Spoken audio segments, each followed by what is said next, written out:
What is happening? Welcome to the weekly Inside the Lab Q&A live experience show. We are back. We missed last week's live stream due to some technical difficulties here on our end, but nonetheless, it's all good. We are here. We are back rocking and rolling.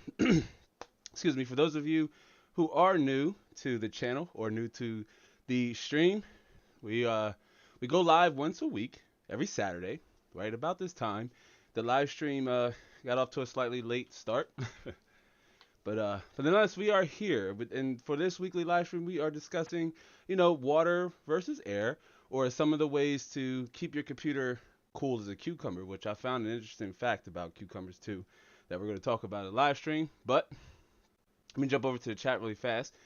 As I see, we have Sparta Rules says, "What's up, brother? It's good to see you. It's good to see you, Ant. Z Fluent, Zion, it's good to see you as well." And I saw we had Thunder, of course, and let me scroll back up really fast. Tricion, of course, Tricion, my guy Tricion, who, of my understanding, if I remember correctly, Tricion is on a much delayed time, or I think he's about 6 hours ahead of us, so I believe it's a little late where Tricion is. But anyhow, it's good to see all of you. I do appreciate you stopping by for this week's live stream. Again, we didn't do one last week, and before we jump into it, to give more people more time to roll into the live stream, I generally miss you guys, right? To keep it 100, I really enjoy going live here on this platform, or just going live in general as a content creator, and of course talking PC gaming or just talking tech with you lovely ladies and gentlemen here in this community. But I really miss going live last weekend, and I didn't want to beat myself up too much, because you got to just take the good with the bad, and prepare for the absolute worst. For example, the pop-up live stream we did, which I left it up, right? It kind of goes against best practice, but I did leave it up because the conversation, while short, right, compared to some of the lengths of our our typical live stream, so it was a little short, but the conversation was still good, and I really wanted to play some Alien Isolation with you guys, and just stream and just kind of just chat, but Alien Isolation crashed, or it was more so the Epic Game Store crashed, which after, once the live stream ended, I actually had to update the Epic launcher. So I wonder if that has something to do with it, but it's just one of those things nonetheless. We are going to do another pop-up live stream, because I typically kind of, excuse me, sorry about that. I typically only save my gaming sessions for some form of content creation. For example, when I'm benchmarking, I'll, for example, if I'm benchmarking Fortnite, I'll get the benchmarks out the way, and then I'll jump in and I'll finish the match on just like a normal level, as if I'm just playing the game. But I do want to do another pop-up live stream, which we are going to do more, especially because Alien Isolation crashed. But for this live show, again, for our weekly live Q&A for this topic, we are discussing water x air, and just overall, as a solution, as a cooler solution, which one could be the right fit for you. Now, you may be in a position where you say, hey, Lab, I've already built my PC. I already have my cooler, right? I'm already set on what I may need as far as, my preference entails. Or you could be on the other side of the fence, and you're just, typically you haven't even started the process. Generally, the conversation leans a little towards the latter, right? For this discussion, anyways, more so geared to the novice or the noobs, if you will. Or you could be in a upgrade position where, maybe you want to upgrade your CPU cooler, right? Maybe you have a stock cooler, because we are going to talk about the benefits. Of course, we're going to talk about the benefits of using a stock cooler or an aftermarket cooler. All these things we're going to talk about and more in this week's live show. And excuse me, and I do want to catch up with you guys and gals. So it feels like forever and a day since I've gone live and had the opportunity to discuss and answer any questions. Of course, I want to share your victories and your losses, all of those things, right? Right, because life happens. Life happens. As Triceon says, it is what it is. Yeah, right? I mean, exactly. And I'm a firm believer of Murphy's Law, right? Murphy's Law says if something can go wrong, then essentially it will, right? But nonetheless, again, we are here. We are here. And to give more people time to come in, I do want to remind you to like this stream if you haven't yet. Give it a like either on your way in or your way out if you're unable to stay for the full duration of the live show. And if you're here on the replay, always important to shout out our replay viewers, because watching these live shows on the replay means you're just as dedicated to the content as if you are right here live in person. But also shout out to you live viewers, because you've taken a minute of your time in real time to kind of hang out and talk and maybe share and add value to the conversation. So either way, shout out to our replay viewers, shout out to our live viewers, right? Our normal check-in, again, I'm Terrence, and I am over here on the East Coast. It's a beautiful Saturday. It's a beautiful Saturday. Maybe we won't, we'll try to keep the live show short, because I know some of you are in different places or different parts of the world or different parts of the states. So, maybe there's other things you want to do to enjoy your Saturday. But, as we jump into the warm-up, again, remember to give the stream a like as you're joining in, if you're just now joining in. We're talking about keeping your PC cool. Now, regardless of the type of PC you build, you're going to need to cool your CPU, right? Heat is your PC's worst nightmare, and keeping your system or its internals, right, the insides, running cooler on the inside than on the outside can be a tricky venture. And so there are two ways essentially to cool your CPU, either with air or with liquid. So that's what we're discussing in this live show, while of course answering any and all of your questions along the way. Again, if you're new here, welcome to the weekly live Q&A, the Inside the Lab live experience. I'm Terrence, your conductor and host of this here ride. And with that said, let's ready up and begin. We also have our moderator. Shout out to our moderator, Mrs. Mod, that's in the house, keeping the conversation lively and just over helping me miss any questions that may come along the way also during the live show. So shout out to our moderator, Mrs. Mod, and again, shout out to our replay viewers, and shout out to all of you who are here on the live show. Now, before we jump in, again, let's do some quick housekeeping, right? Everybody's favorite segment, right? Everybody loves housekeeping, but these things are really important to, like, with just supporting the channel overall. You'd be surprised. Something as minuscule as joining our email list, right? Now, on a side note, Unity does start with you. Like, oh, as a play on words, but no doubt, Unity starts with you, right? It starts with you. It starts with everybody that are here, members in this community. But notifications across social media platforms are not great. I know most of you heard this spiel before, but notifications aren't that great across social media platforms, especially with YouTube. I haven't sent out as many emails, right? That I've promised in the past. I've only tried to keep the information relevant and important. But as newer platforms and newer ways to communicate with the audience, as I unroll those out for this brand, those of you who are signed up on the email list will be notified first. So super important that you sign up for our email list. It's free. All I need is your email address and your first name, so we know where to find you and I know where to call you. It's always easy to unsubscribe too, should I be unworthy of blessing your email inbox.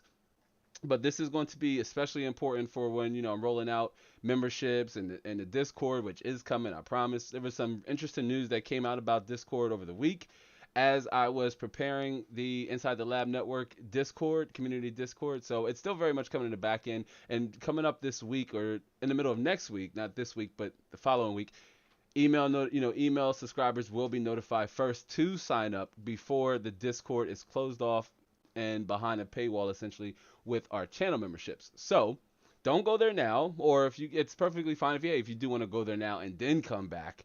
But at some point, either as this live show concludes, or you can always find it down in the description box below, aka the basement is what we call it around here.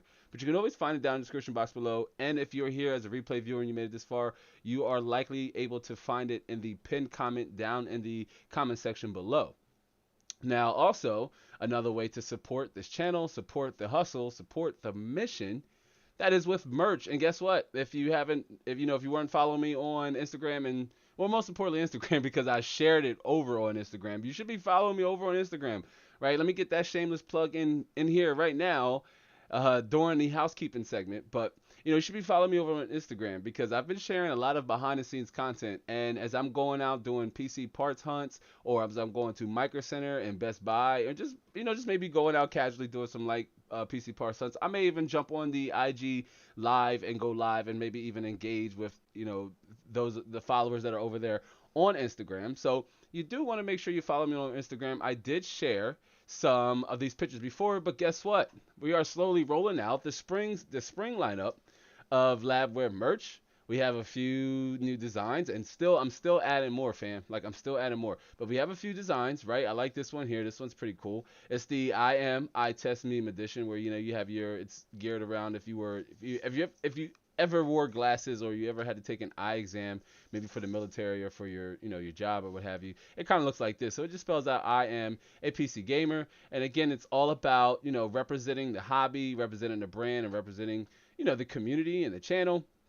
We also have the mug edition here, which is more so for me to wear while I'm filming. But hey, if you want to rock the avatar for the channel, by all means. We have t-shirts and hoodies, right? We also have the PC Gamer, PC Gamer Graphics Edition hoodie. This here is one of my favorites. Like, I wanna order maybe this hoodie. And here where I'm located, here over in the States, right, it's like still cold, but we're supposed to be in the middle of spring. But yeah. Still cold enough for at least a long sleeve and maybe a hoodie in the morning. But this here is one of my personal favorites.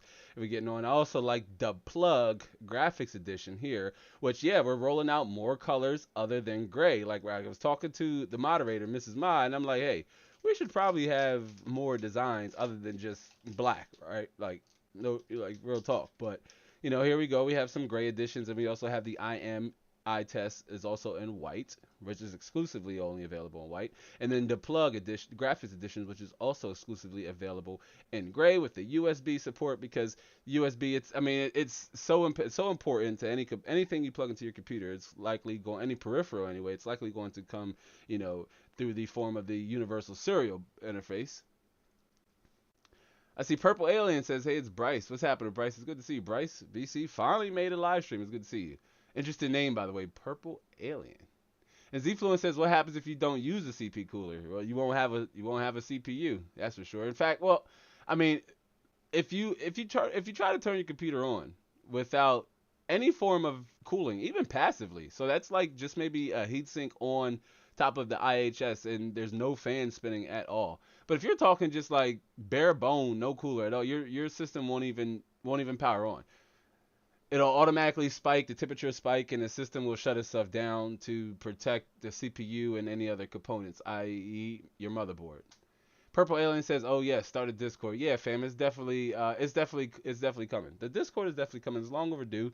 The live stream, the New Year's Eve live stream, I talked about, starting a few new ways to communicate and engage with the community in a Discord and a Facebook group. Those were two of the main components we're going to add here to the brand, so they are definitely coming.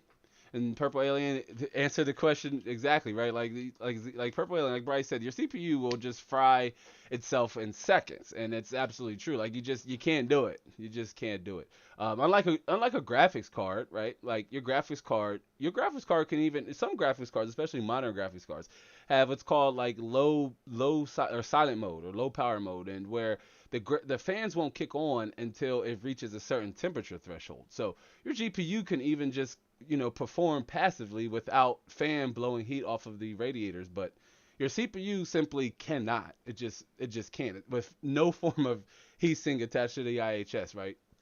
The system would just shut itself down. If it's a modern system, it'll shut itself down to protect the CPU. So Zfluent, that's just something you don't want to do, fam. Come on, get a CPU cooler. Excuse me. We're going to talk about ways you can do that here in this live stream. So let's continue on from the housekeeper. But yeah, definitely give the merch shop a look-sees, because we also have added, this is one that was recommended a while ago. Let's see if we can find it. Yikes. Okay. Well, for some reason it's not displayed on here. But we also have stickers now. I'll try to hold that up and I'll switch it around so you can maybe see it, but there's also stickers. It's supposed to be on the merch shop. I'm not quite sure why it's not there. Let's see if we go to stickers. Will it pop up? No? Okay. All right. Well, I promise you it's there. I ordered some here. Let me go back here. But yeah, we have stickers. You have here with the avatar, the channel. This is the channel profile. A little bit of history behind there. Also have the Inside the Lab sticker from the channel name, with also more to come. And I'm not quite sure why it's not being displayed here on the home page. At least maybe not from my view. But it is there. You can give that a look-see as well. And then last but not least, the website, which is also a way you can just the traffic over there, and just as an extension of the content. It's just another way that you can help get the message out there, push the mission, push the hustle. Of course, you can also catch up on any content, right? Any content. Our whole entire videography is here. Whole entire merch store is here. If you're ever unsure of where to go for the complete package, just head over to InsideTheLab.net. The website traffic there, again, really helps, really goes a long way. You can contact me directly if you're unable to reach me on social media and you say, what's this guy doing? He's taking forever to respond back to my questions. You can always head over here to the contact me and fill out the form. You can check out the whole entire videography here, merch store, blog, which I do plan on adding more content over to the blog. All that good stuff. So yeah, and this is the pop-up live stream, and I really like this thumbnail. But of course, we couldn't get around to the game because Epic Games wanted to epically fail on me. But again, those things all again help the channel in a great way. I'm just going to show you these here one more time. That's the stickers. Ordered a few samples, right? There's this guy looks a little familiar, right? You may even recognize it. And then also again here with the, well, that's a little bright. Not sure if you'd be able to. There we go. We also have the Inside the Lab stickers. So super affordable. Even if you want to support the channel in a small way, I believe they're going for like $2.99. One is $2.99. One's $1.99. So slap it on your case if you will. Slap it on your wall, maybe your desk, any peripheral you deem I should be worthy of being on.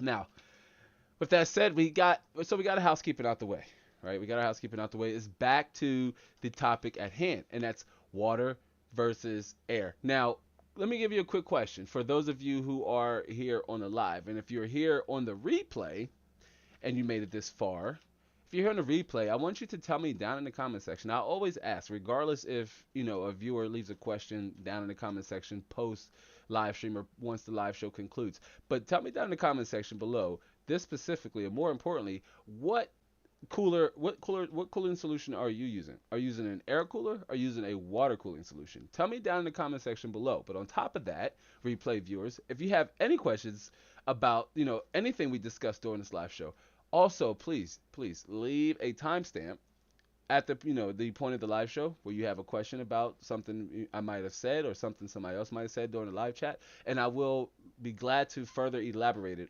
on it down in the comment section below. But tell me, if you're here right now, tell me what cooling solution are you using? What cooler type are you using? Are you using an air cooler? Are you using a water cooler? I know Z-Fluent's not using none, because you can't be using none. You have to be using some form of a cooling solution. It's just nigh impossible. You will wreck your system, among other things. Purple Alien says, I have a question. What is the best substitute for thermal paste? Really, there is no best substitute for thermal paste. I mean, there are thermal pads, right? But they are nowhere near as effective as thermal paste, right? Like a highly conductive, a premium thermal paste is your best way to go. And thermal paste is something we're going to talk about also in this live show, maybe a little further down, but it is something we are going to talk about in this live show, because essentially you want to use thermal paste. Some of you might have seen me use thermal paste in the videos, or some of the builds that I've done, or anything that require me to change out the CPU or install the new CPU. You might have seen me use thermal paste, aftermarket thermal paste, right? And you have so many different options to choose from, right? Maybe 2 or 3 could really benefit your system, and sometimes a difference of 2 to 3 degrees C can be, the difference of a sustainable clock speed. We are going to talk about that more in this live show. But great question, Bryce or Purple Alien. Bad Habit, good to see you, Bad Habit. What's happening? Bad Habit says, hello everyone. What's happening, fam? Trisound says, I'm using a 360mm AIO. I got an amazing deal, so I copped it. Nice. Yeah, I mean 360mm AIO. That's awesome. What brand? Excuse me. What model? What manufacturer are you using? Which model? Bad Habit says air cooler and with ice packs in the front when I'm gaming hard. I might sense a little bit of sarcasm there, Bad Habit, but hey, you know what? If not, my bad, and I stand corrected. You gotta do what you gotta do, fam, to get those lower temps and to get the maximum FPS output possible. That's what it's all about, right? That's what it's all about here in this community. That's why I was super hurt when I was unable to do I was unable to game on our second pop-up live show. And I believe Bad Habit, you were there, you were present, and Epic Game Store was not trying to play along very nicely. So it is what it is, but I do want to get into pick up with our pop-up live. It's actually believe it or not, it's actually a series that I'm just going to keep doing, where we just pop up and pop up a party, pop up a live stream, pop up a chat, but almost always certainly will be centered around a specific game, right? Or a game we're playing. This game is Alien Isolation. Sparta Rules 1993 says, would ever consider doing mineral oil PC build? You know what? If I had a larger environment, I would do it, and it would be it would probably be more so to do like an all overclock, like super insane overclock build, since the system would be fully submerged. But there's probably a lot of additional training and preparation I'd probably prepare for.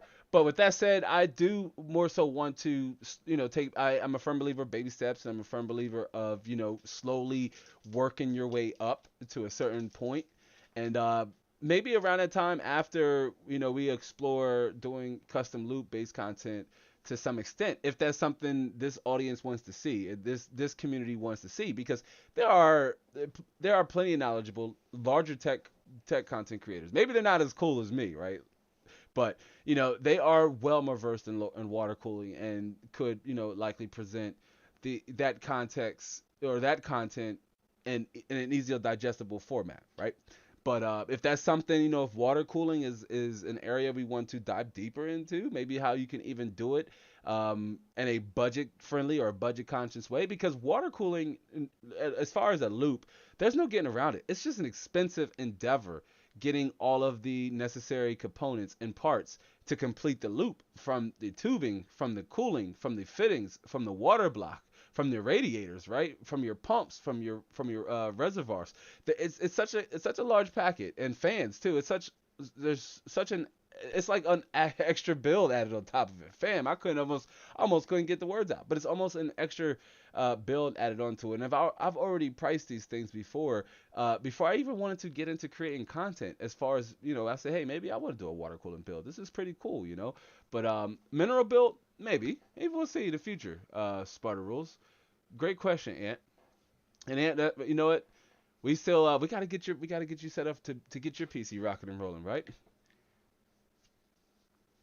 Bad Habit says, I have 4 fans in my mini ITX build. I somehow found a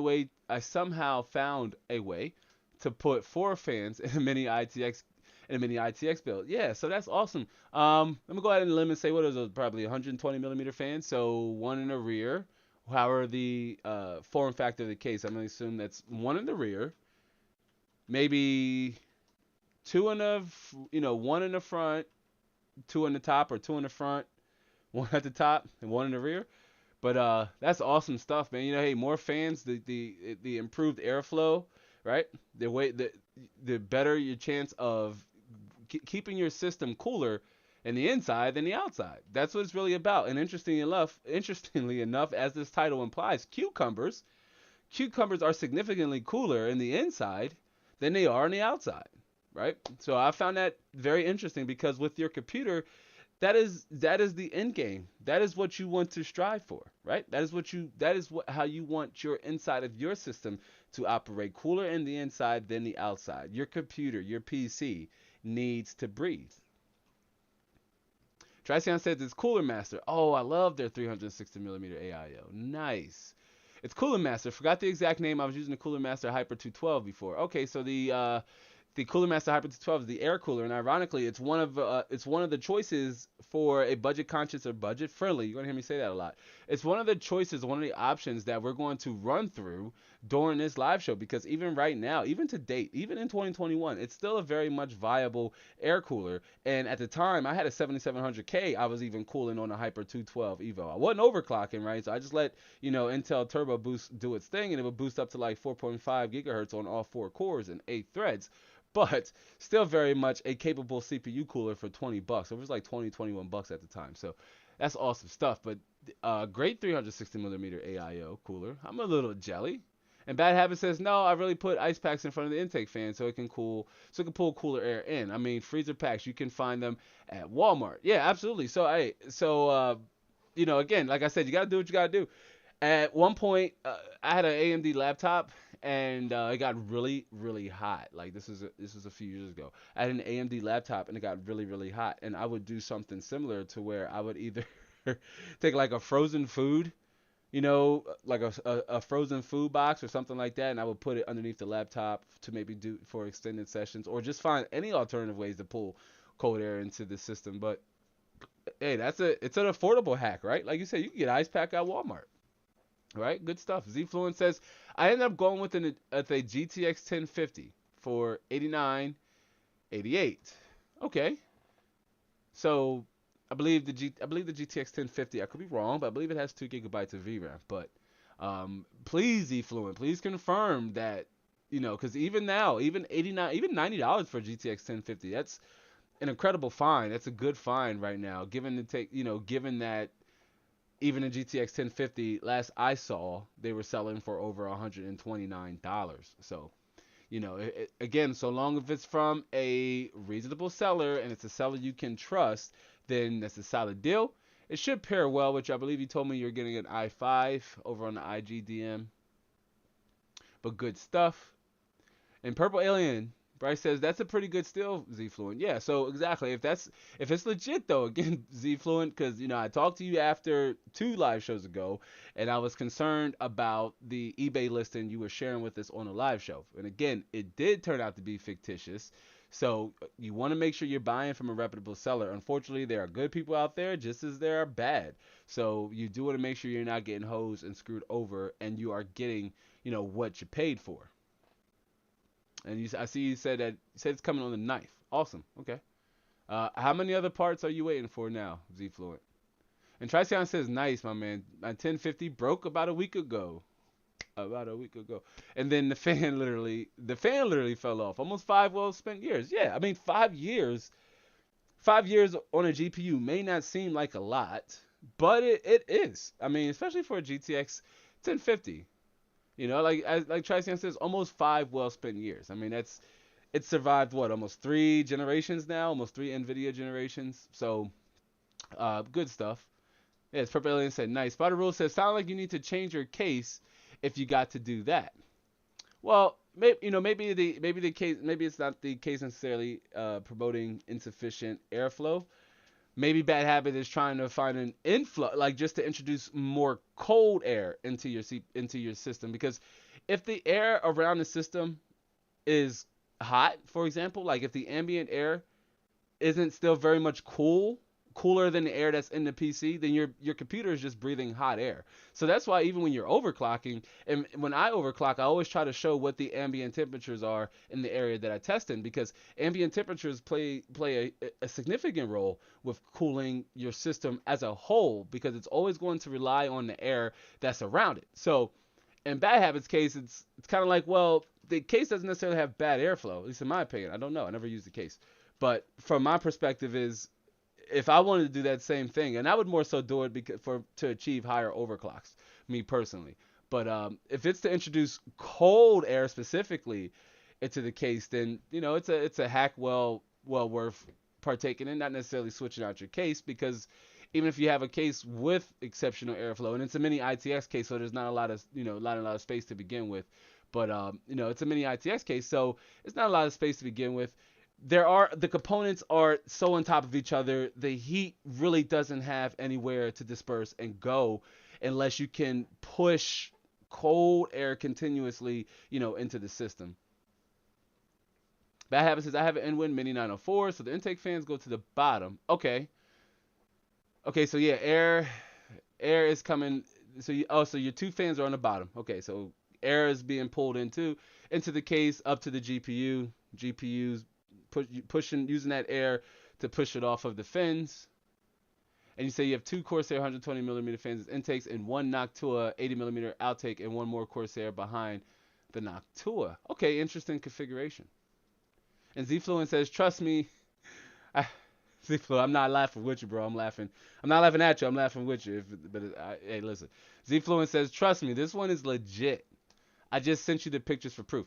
Awesome. Hey, I turned my phone off. I put it away from me. I try to remember. So I definitely will check it out after the live show. We will definitely follow up with that conversation. And again, if any of you are watching here right now, like I know I've talked to Sparta Rules over on IG, right? Talked to him on a DM, and Z Fluent, and guys like Cliff. But if you're not following me on Instagram, please do follow me on Instagram. Matter of fact, I like following people back. My numbers may look a little uneven, but I pretty much do vet each follower I get over there, much like I do on Twitter. It just is what it is.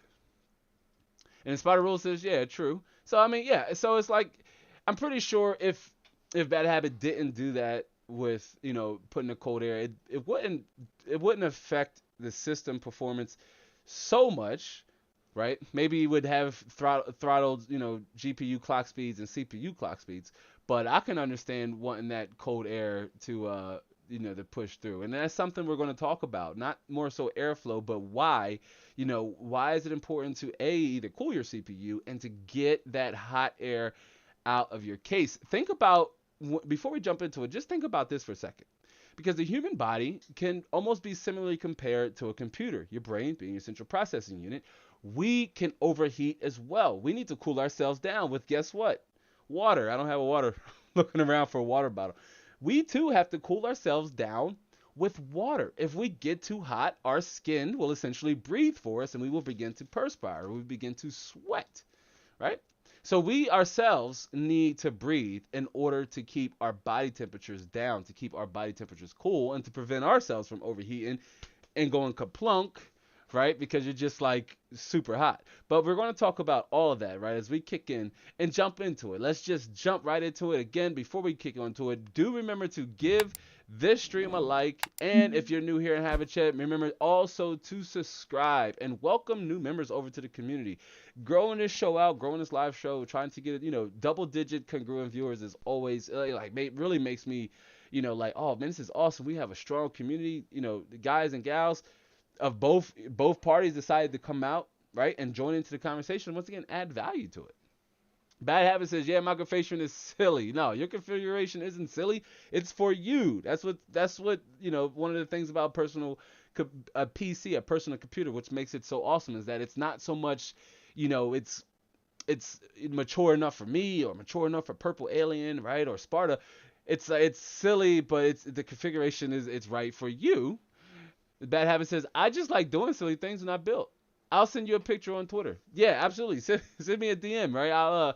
I wish I could have before, and maybe this is something I'll consider for future live shows, that you guys can send me pictures of your PC or of your configurations or maybe issues you may have, or if you want us to go in on your build, kind of like a channel review like format, if you're a creator and you know what all that entails, but more so like a PC review, or hey, send me some pictures or some video and I'll bring it right up here on the screen, and we'll just kind of go in and maybe share it, give you some critiques and some ways you can maybe enhance or improve your system should you feel like there's something not performing a certain way, or a component's not performing to its fullest potential. Maybe we can help you try to troubleshoot that and figure out, what's going on there, what's wrong there. But yeah, send me a picture over on Twitter, Bad Habit, or over on Instagram, whatever you fancy. But I would love to take a look at it. So yeah, let's jump right into it. Right? Again, the conversation for this live show is liquid x air. Liquid versus air, right? Now, there are, the saying, there's more than one way to do certain things. I ain't going to say the full vernacular because, I don't want YouTube coming down too hard on me, but that's no here or there. But, you have liquid, and air. And we talked about it in the warm-up that regardless of the type of PC you want to build, whether that's high-end level enthusiast or bare bones budget conscience, I don't want to spend over a certain amount of money. I like to stay under $1,000. I like to stay under $500 or $600 or what have you. It doesn't matter the type of PC you're going to build. You're going to need to cool your CPU. Is one of the questions we had early on the live show, and that came from Z-Fluent. I mean, you have to cool your CPU. There's no way around it. Heat is your computer's worst nightmare, right? Bad Habit has, found an alternative way to combat, heat in his PC, which is something also to consider. Depending on where you live, right? You may be in a warmer climate than myself, right? Like here where I am, our seasons change for the most part, right? We have hot and cold times of the year. There's generally no point of the year where the temperature generally remains the same, and especially where it's like high. So you may live in an area where you may need liquid cooling to help you combat the hotter temperatures, or you may live in a neutral climate area and you could just get away with using a CPU cooler. But regardless of the cooler, you're going to need to cool your PC. Now, heat is your PC's worst nightmare. Rather, that is your CPU, your memory, right? And memories just rely on passive cooling. Most of them do have heat sinks. Some people prefer to take them off. Here with modern PCs and like modern DRAM, the heat sinks are also part of the aesthetic just nature to the RAM. So it's, in my opinion, you should leave them on. But with older, older platforms, I totally get it. I totally understand. Some people want to remove the heatsink, but even RAM requires passive cooling to help, keep your RAM cool. So even if you want to overclock your RAM, like, I'm not talking about enabling the DDR4. I'm talking about overclocking your RAM fully past its rated speed. It will generate heat, right? Because you are introducing more power to that component. Therefore, it's going to generate more heat. So, but there are, there are cooling kits for even your RAM, but we are more so talking about your CPU. Yes, you can put your GPU on a water block, which is awesome. It's something, I do have some content planned around here in the 2021 around that, because I have a GPU that I've been sitting on for a long time and I haven't really talked about it. But I've been sitting on this GPU for a long time and I want to measure its relevancy here in 2021. And guess what? It's on a water block. So if you're here and listen, if you're in a live show, you've caught that little bit of tea. So you definitely can be on the lookout for some water cooling content here in the 2021. I keep talking about this, but we are in the process of moving, of buying a home. So I'm kind of trying to wait to complete that process before I dig in deep and build a system like a water cool build system, because I talked about it last week's live show. Keeping your water loop, maintaining everything does require time and space, and so I just want to make sure I do it right.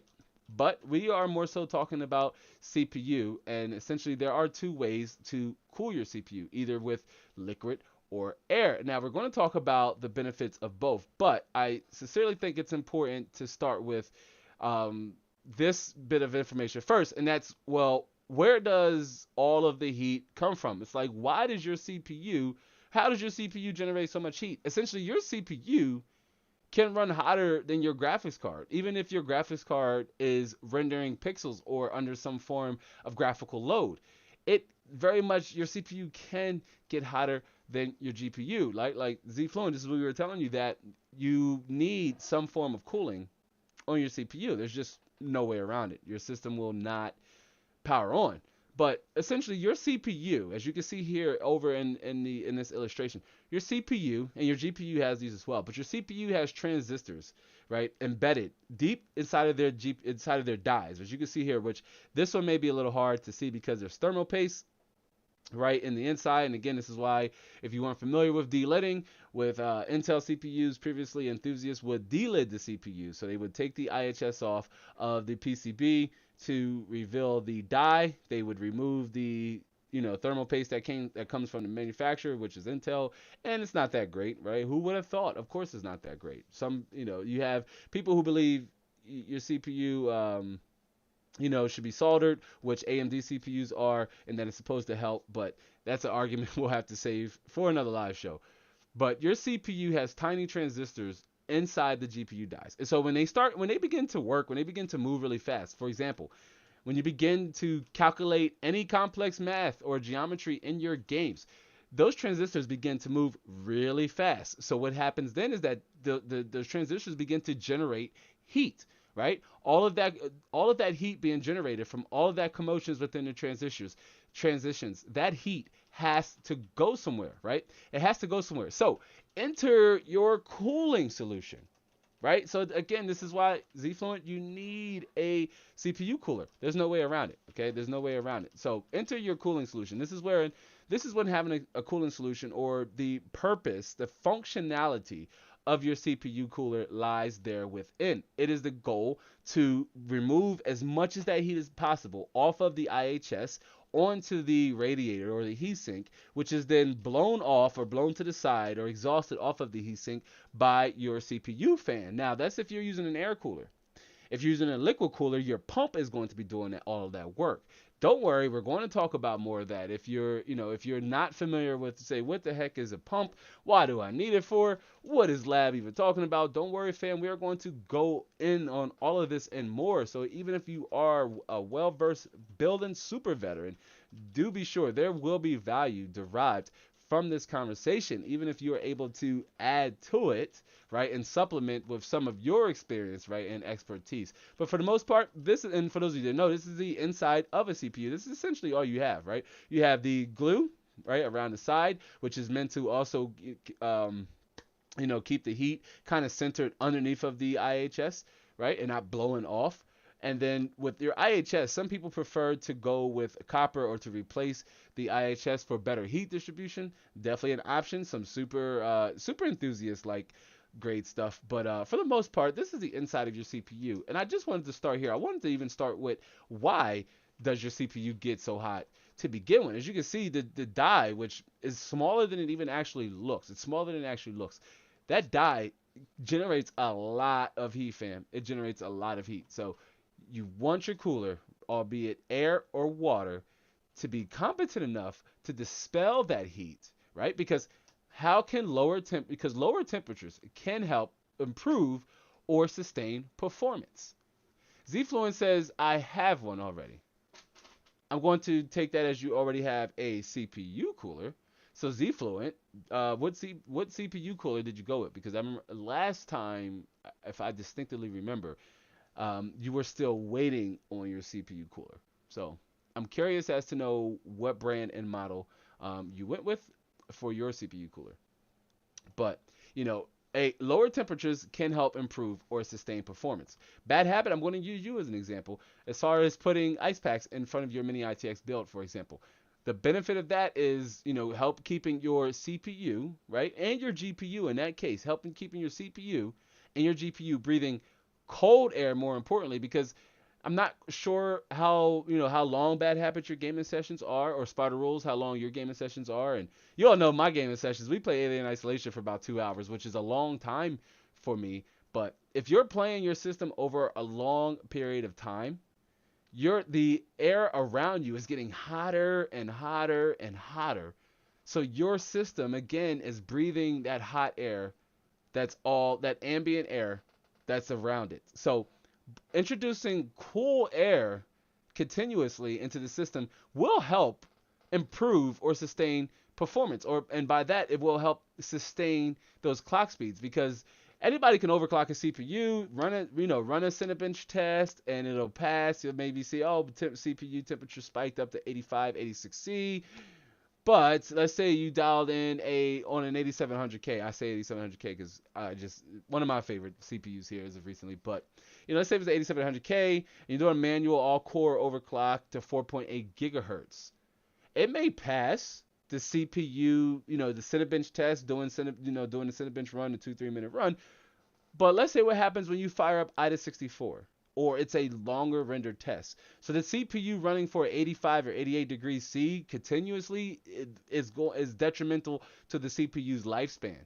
So this is why introducing continuous cold air can help lower temperatures and improve or sustain performance, right? It can help sustain that clock speed. When your CPU temperature, let's say, I said 85, but with the 4.8 all-core overclock on 8700K, depending on the board and your cooling solution, you're likely going to spike up to 90 degrees C. But when the CPU temperature hits about 90 degrees C, the CPU will start to automatically self-throttle and slow itself down, right? Just in that example I had just gave a couple seconds ago. It will start to slow itself down so that it doesn't kill itself or neutralize itself. So this is why, in bad habits case, could be why you say, hey, I don't, my CPU will get essentially as hot as I will allow it to. So, hey, I want to keep the, the temperatures as low as possible to avoid thermal throttling. If heat is your PC's worst nightmare, thermal throttling is its sidekick, is your worst nightmare sidekick, because that is essentially what, increased heat will do, right? Will introduce thermal throttling on both your CPU. Me personally, I especially loathe it on your GPU, but it's more common on your graphics card. I do apologize.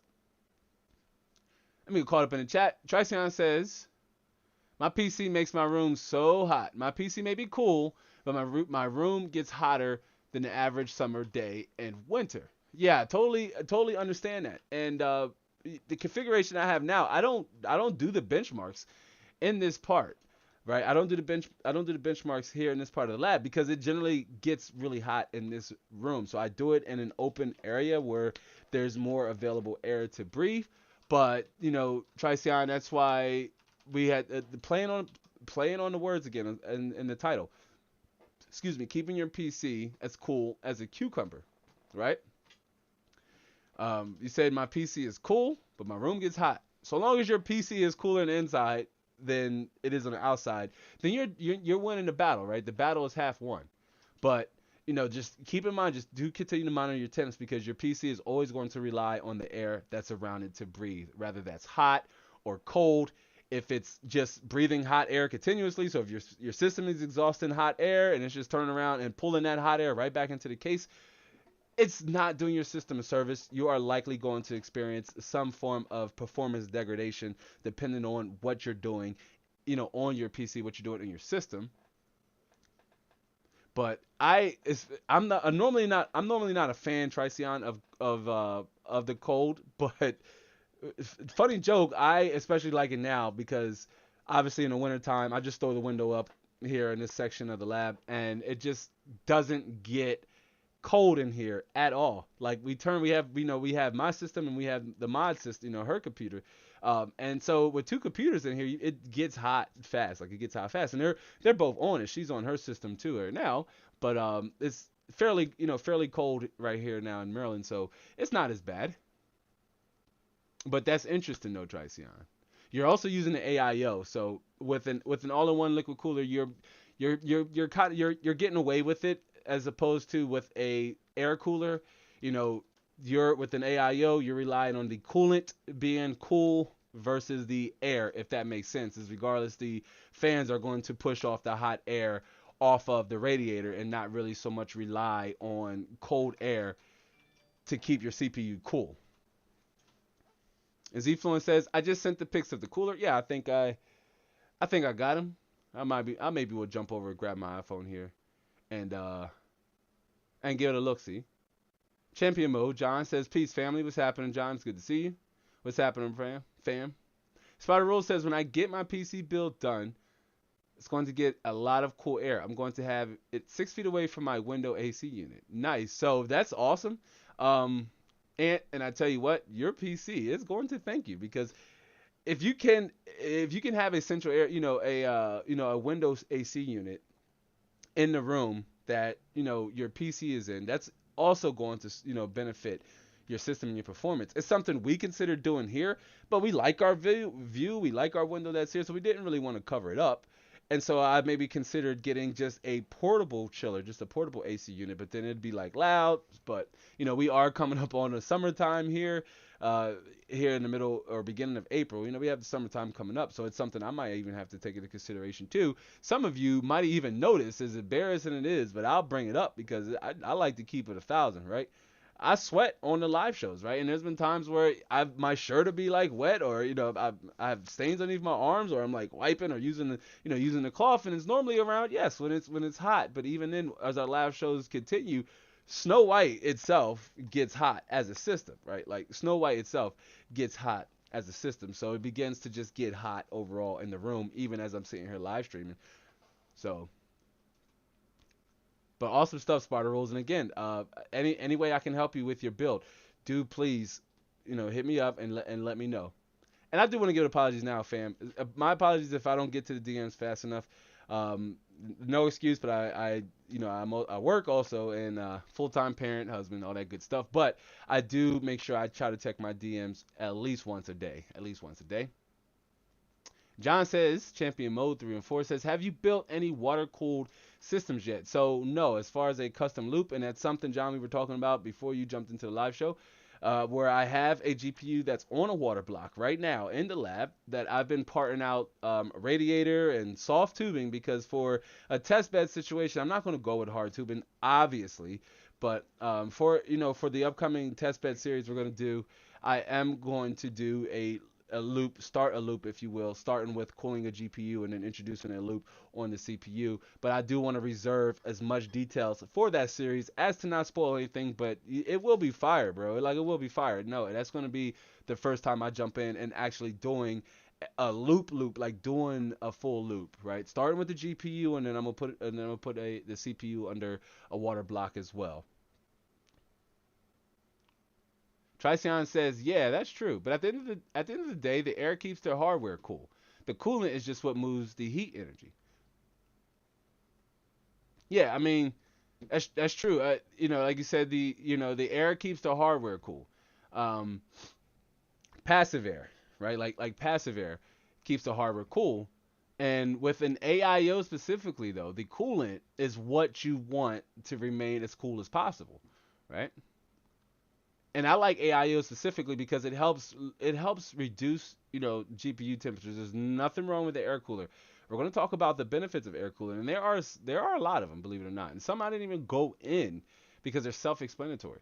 But with an AIO especially, the coolant is what's going to be the determining factor, because even your coolant on a loop, right? Your water can get saturated, can get filled with just warm water to the point to where even your loop is only going to be able to cool the water blocks to a certain extent, because it's recycling. If you understand how the water works in a loop, it's pushed from the pump reservoir, right? It's pushed from the pump reservoir through to the radiator, down to the inlet of the CPU, through that water block, inlet of the GPU, through that water block. It takes all the heat that it just pulled off of those water blocks back down, right, through the radiator, through another radiator, and back into the pump. And it just keeps doing that. But if the water is hot, it's just going to continue to circulate hot water. There's no getting around that. You have to essentially change what you're doing.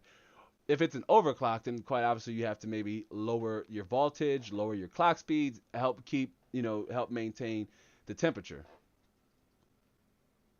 Zfluent says, does the case matter when it comes to airflow? Yes, it does.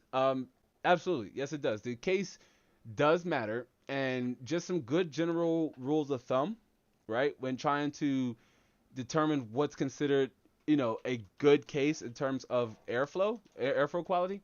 Try to look for a case that has support for at least, exhaust fans in the top, if you can, right? Depending on, the case form factor. But you do want to at least make sure that the front of the case is at least a mesh, or to some extent has mesh panelings in the front, to where cool air can be pulled in through the front, in the case, and then out the back, right? What's more important, Zfluent, with your case is also going to be your fan configuration, right? Like Bad Habit shared their fan configuration, and he said it's silly, and I don't think it's silly, right? It's not silly. It's just it works for Bad Habit.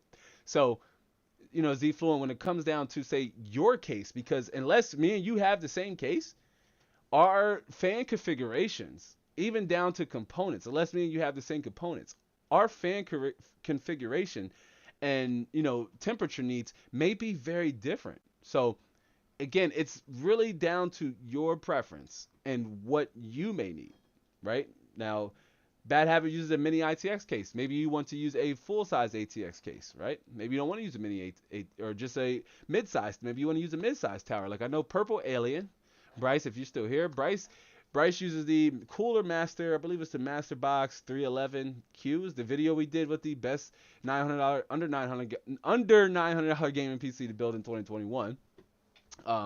It uses a mid-sized tower, and that tower has support for 2 exhaust fans at the top. In that case, excuse me, I'm here to tell you, fam, that case had really great airflow, believe it or not. And I specifically did not use an aftermarket thermal paste on the cooler to demonstrate that with that airflow and an end user experience without having to step outside and do anything extra with the build. Just building with everything that was there and available.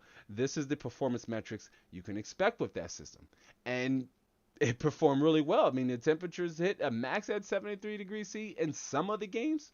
And that was on the stock cooler, which we're going to talk about the stock cooler a little bit more. But yeah, I mean, again, just talking about how going back here with your CPU, just going and looking at how lower temperatures can help sustain performance. All good questions, though. Zfluent and Champion Mode, do keep them going. I also do want to remind everybody, right? Because some of you have been almost yearly long viewers here on the channel. Let me switch back here. This is personal to me. Some of you have been, nearly year-long viewers on the channel. Some of you are new here to the community, right? But some of you have been year-long viewers on the channel, and just going live it's really fun. I really enjoy it. But with your CPU, keeping your temperatures low is really going to help you increase your performance. Sorry if I sound a little bit repetitive, but it's so true, and it's going to lead into a lot of the conversations we're going to have for this live show.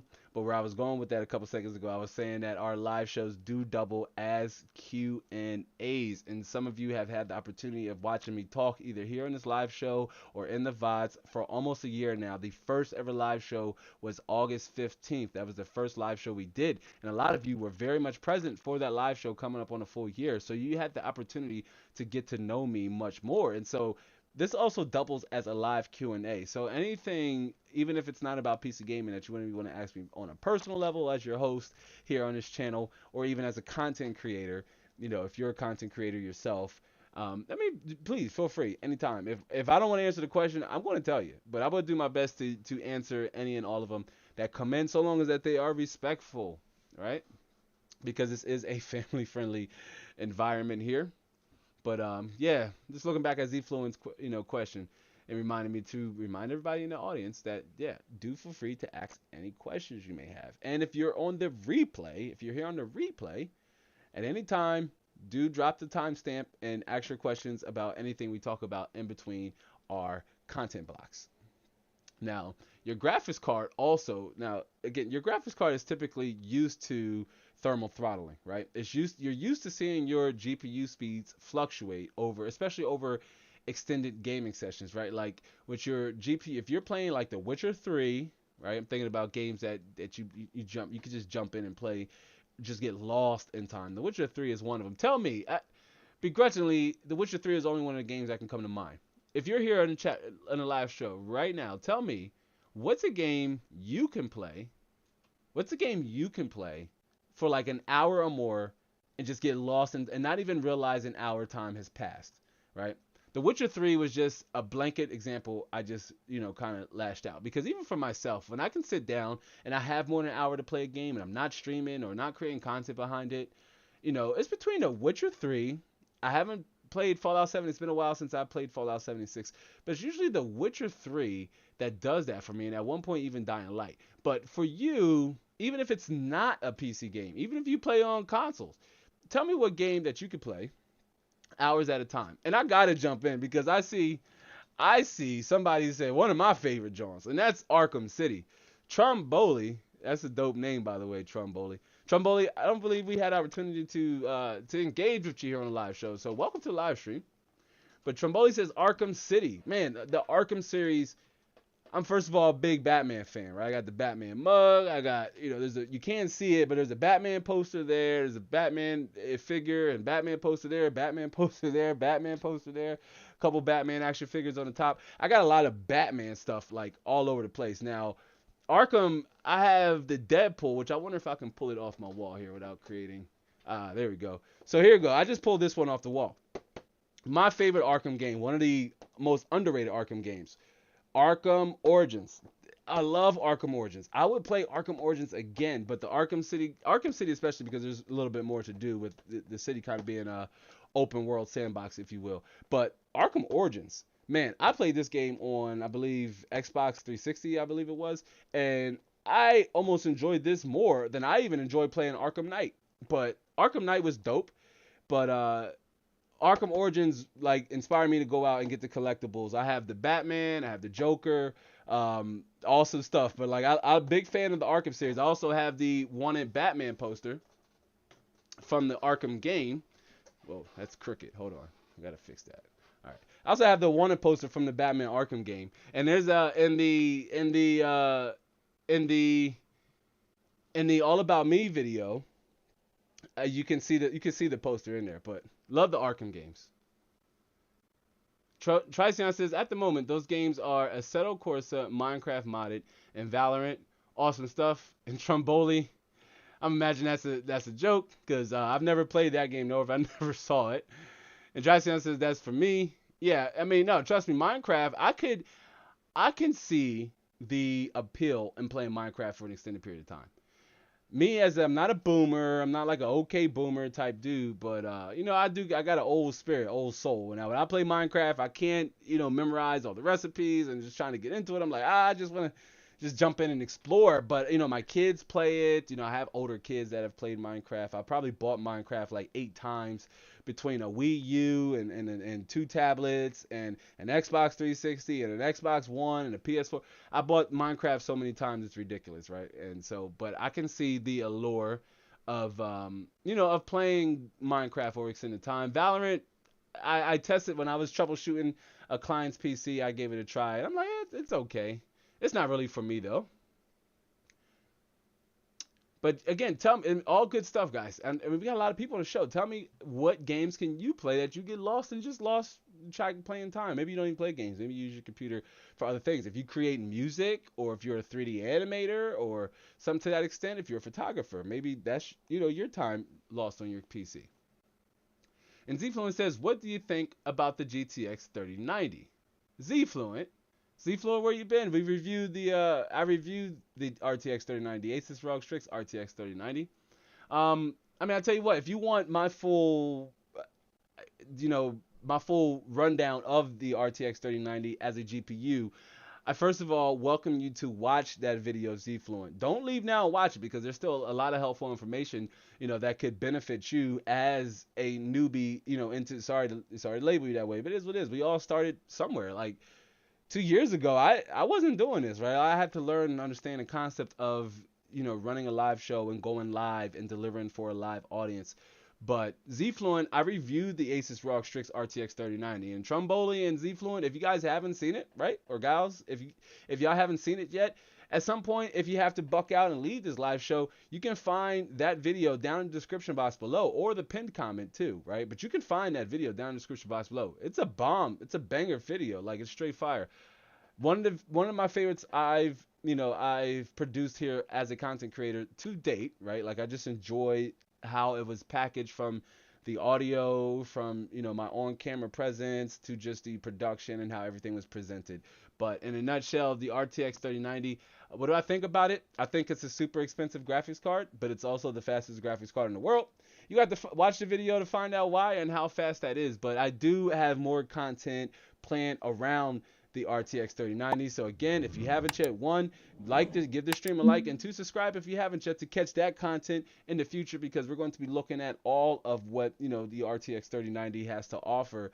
Because at MSRP, I gotta say at MSRP, because we're still very much in the 2021 tech demic, but at MSRP, it's a $1,500 graphics card. It's crazy expensive, and that the Asus ROG Strix variant is a $2,000 graphics card. So yeah, watch my review video, Zfluent, and anybody else who hasn't had the opportunity to see it, it's a really great watch, all from beginning, middle to end. I do welcome you. Make sure you watch from beginning, middle to end. And then after you watch it, Zion, let me know down in the comment section of the video what's your thought, right? Like, I thought about doing a community tab post. Let's say, hey, give me a star rating on this video, but those things kind of make me nervous, so maybe we won't do it. But I thought about doing a community tab post with the poll, in the link, saying, hey, if you have or haven't yet watched the Asus ROG Strix 3090 review, what would you rate it out of 2 stars, 3 stars, 4 stars, 5 stars? But hey, it's the internet, so anybody, you could get a whole bunch of 1 stars. But deep down inside, I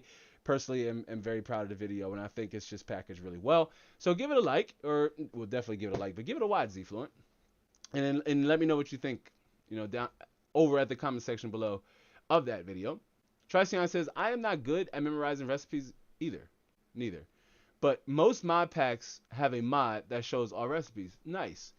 Yeah, and so there's nothing wrong with that. And when I was playing, I had my oldest son, he was over my shoulder, and he was like, oh, well, Dad, build this. And I was just like, dude, just show me, I like playing survival. I don't really like playing creative. I like playing survival. It gives me this Skyrim-like feeling when I'm playing survival, but in the Minecraft world or Minecraft universe. So it's pretty dope. But that's what and when I first played, I'm like, oh, this is pretty cool. This reminds me of, an Oblivion Elder Scrolls like RPG, but it's heavier on the crafting aspect of you having to survive, as you don't have to craft as much like food and weapons in the Elder Scrolls games, especially Skyrim specifically, that you do in Minecraft. You have to craft everything from the GD bed. So I thought that was interesting. But again, that's a game I can see one getting lost in and playing for an extended period of time. I really can.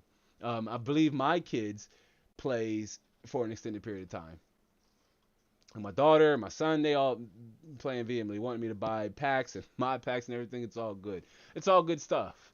All good stuff, Triceon. But hey, I'm not leaving it out of question because we do have some ray tracing content coming up.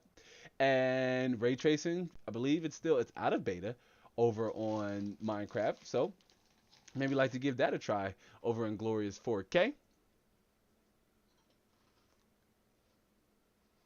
Tromboli says, so you like to get lost in the immersion of a game. I mean, more specifically, the kind of games I play are story-driven role-playing games. I like to become the character. I like to get lost in the character's world. I don't just want to see myself playing. When I'm Gerald and I'm playing The Witcher 3, I'm not just like Lab, I'm Terrence playing as Gerald. Like I feel like I am Gerald in that world, and everything he's going through, I am going through as well. And I have to overcome it as him. So more importantly, I just enjoy playing role playing games because there's so much lore to ingest, if you will, and then digest, and to be a part of that lore.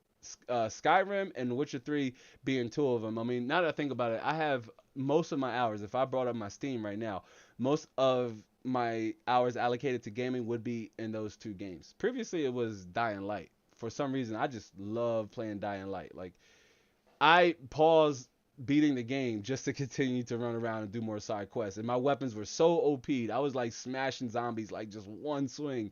And I know the developers of Dying Light have just posted a video and update about the game, but it was just so ambiguous. I still don't think that I think the game is a little bit far. It's very much far ahead of being released. Like I don't think we're going to see Dying Light to no time soon. And Drumboli says, well said. Cheers. Yeah, I appreciate it, fam. And anybody who just joined in, I see we had a few more people joining in. I just want to let you know that we are discussing water versus air and ways and why it's important to keep your PC as cool as a cucumber. Why is a cucumber? Because, interestingly, cucumbers are significantly cooler in the inside than they are on the outside. So that's essentially the goal with your PC, right? That's the goal.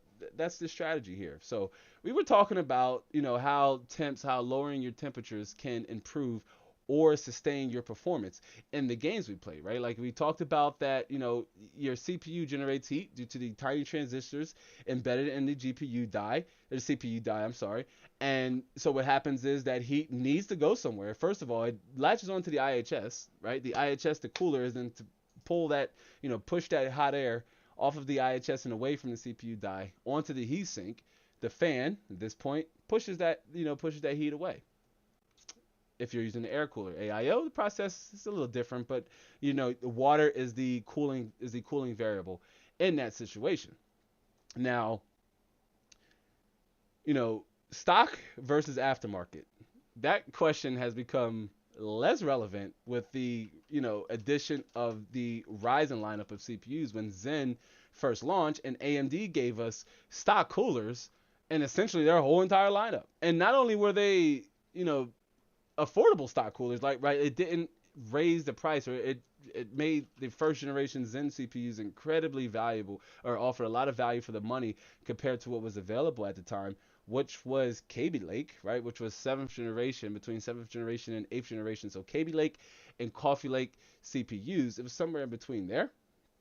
But stock coolers are, hey, listen, they're coming back. They're coming back more so, as you can see here on AMD's side. Han Slomo, it's good to see you, fam. Han Slomo says, a good morning from China, fam. Man, Han Slomo is our good friend over, longtime viewer, right along with Triceon, a longtime viewer here to this channel. He's over in China, Republic of China. So I believe it is Sunday where Han Slomo is. Han Slomo is coming in the future. Welcome to the show, Han Slomo. We're picking up, hey, we took a week off. I feel a little bad for it. I kind of went in. Let me switch back here. This is personal to me too. But I went back here. We took off last week. I had to, my internet service provider, the internet was just unstable, and I knew it wouldn't have been a suitable viewing experience for the community. So I just decided to just push it back as opposed to wait and even risk going live and it just being a horrible experience. Everybody would just say, I'm out of here. We're not listening to this guy ramble on and talking, and the quality is just horrible, but we are here. We are discussing water versus air, or water x air. This isn't more so like a versus kind of thing. It's essentially, if you want to build a PC, you know just as well as anybody here in this live show, if you want to build a PC, there's only two ways to keep one of your hottest component, the component that will generate the most heat, and that's your CPU. So, hey, welcome, and welcome to anybody else who's just joining us at any time. If you have any questions, anytime you want to ask about the topic, the conversation, or me, or you want to add value to the conversation through your own experiences and expertise, do feel free to share them down in the chat. Which, let me jump over and get caught up really fast, because Zfluent says my CPU is basically an AMD cooler. Okay. So is it, the stock AMD cooler like a Wraith Spire, or because my understanding Zfluent is you originally had an Intel CPU picked out. So, excuse me, that's obviously a big concern, because you're going to have some serious incompatibility issues if you have an Intel CPU or an Intel motherboard, and an AMD cooler will not work. Essentially, the pins are very much different on there, so there are two different socket types. The pins are on the back of the CPU on AMD, and there's pins on the socket of the on Intel motherboards. But you might want to verify that. Again, that's something you might want to verify with me over in the Instagram DMs. I'm concerned again because you told me you had an Intel CPU. Maybe I'll check on my phone here in a second. I'll check Instagram. Zfluent says looks the same, and Han Slomo says always good to be, always happy to be here. Yeah, Han Slomo, it's always good. I love seeing our reoccurring viewers come back. It really tells me that you guys and gals really appreciate the content by offering your greatest expense, or your greatest currency, and that is your time. Your time is your greatest currency. Once you spend it, you can't get it back. And just to spend it with me here on our Saturday live shows really means a lot to me. These things, help with possible monetization on the channel, which is something we're getting close to. I don't talk about it a lot here because that's something I don't like to burden the audience with. But, monetization, we're getting relatively close to here on the channel. So, just participating and being active in the live show and just being here really helps the mission go a long way. And just to get in there, and I see we have a few more people joining in. So I do want to just remind everybody that we are discussing water x air, and we're talking about the benefits of both, right? And we're just leaning in or jumping into the segment as far as discussing, stock versus aftermarket, as Zfluent was telling us that they're using a AMD cooler. Now, AMD doesn't necessarily make coolers. They make coolers that come with their Ryzen CPUs, but they don't necessarily make aftermarket coolers. Now, most CPUs come with stock coolers that are capable within their own right? Like AMD, Wraith Spire, and Prism, we're looking at you, fam, right? Like if you've used a Ryzen CPU, or maybe if you build a Ryzen system for a client and maybe they wanted to save money, maybe money was an object. So their goal was to try to get the most bang for their buck for their system. And that going with the AMD platform, going with the Ryzen platform, all the way up with, especially on Zen Plus and Zen 2, right? All the way up to, I believe, a 3800X. And we're going to jump over into PC part picker in a second. I'll show you this, right? Ways you can, shop smart for your CPU depending on where you are in that phase, right? But most CPUs come with very capable coolers within their own right. Not so much the Intel coolers. They're okay. This may come off as an opinionated statement, but Intel CPU coolers, they are sufficient enough for casual base usage, right? That's for playing even casual games like Roblox. If I say it wrong, whatever, right? I butcher that word. My kids, they almost like kill me every time I say it in their presence when they want me to buy the Roblox and stuff and all that other good stuff. But I stand corrected. They don't really play Roblox as much. They're kind of outgrowing it. But even for casual use, Intel coolers are fine. But AMD coolers, I stand by AMD coolers, especially the Spire and Prism, solid coolers that come with their CPU, and that could save you money by not at least in the initial cost. When I say save money, I'm not talking about like you got to save money for your whole entire duration of being a PC gaming enthusiast or just gaming on a PC. It's about saving money at the initial cost of building your PC, because that is what's going to hold you back from even getting your PC, right? Is the initial cost. If you can save at the initial cost, you can then supplement the system or upgrade the system with future purchases or make future upgrades. That's something we talked about in a dedicated conversation. And if you're new here and you missed that conversation, you can always head back to the replay playlist and check out the conversations. I'll leave them up as is. Zfluent says, but it says it's for Intel. Okay, awesome. So if it's for Intel, then it's an Intel cooler. But I will take a look at it. I'll see it. And Kakashi hat take. Kakashi hat take. Interesting but dope name. Comes in with the emoji. It's good to see you, Kakashi. Welcome to our weekly live show. I'm not sure if we had the opportunity to talk and chat, but welcome. If this is your first time, I do appreciate you stopping by and being here. Hopefully this is the live show where if you're not subscribed yet, hopefully this is a live show that I will be entertaining and informative enough to have earned your subscription, along with anybody else who hasn't yet, to join our community by tapping the subscribe button and the notification bell. But yeah. And Bad Habit says, I like my Ryzen Prism cooler. Yeah, it's an awesome cooler. I mean, all the way down the stack. Once you realize that most, especially Zen 1, there's not much overclocking overhead, right?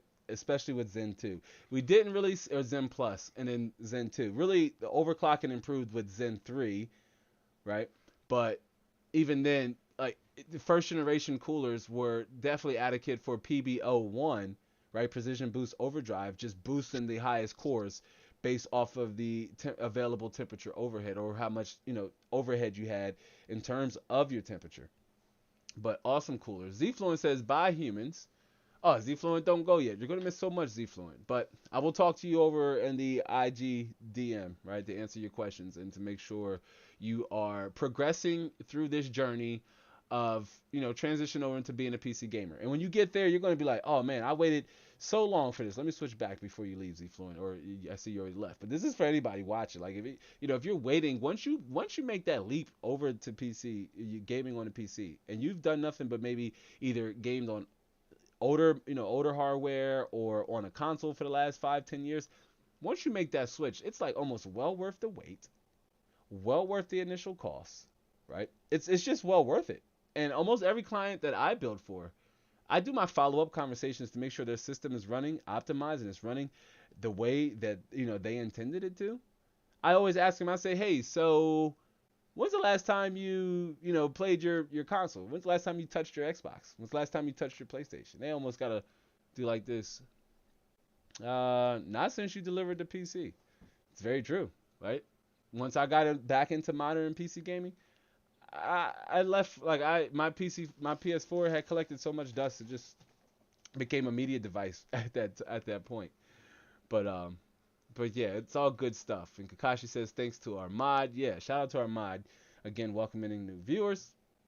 But yeah, heading back to the stock versus aftermarket conversation, right? Now, you can, because we were talking about PBO, which is Precision Boost Overdrive, which is AMD's version of Turbo Boost, which the CPU will turbo on the fastest core. It will turbo as high as it possibly can, so long as it has adequate, cooling or adequate temperature overhead. But you can overclock on these coolers. I don't recommend it, right? I don't recommend it, but they do work well, or they do work in tandem with Precision Boost Overdrive, sustaining those higher clock speeds without the need for overclocking.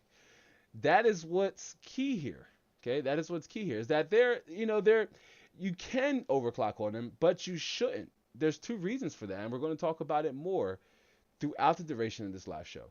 Because really, what it comes down to is the size of your heatsink, and the cooler's TDP, right? How much power can that CPU effectively disperse from the CPU? Because you're not so much measuring heat, you're measuring power. The heat is a byproduct of that power, though. But we're measuring this in power. Hans Lomo says, for my budget builds, the AMD stock coolers are awesome.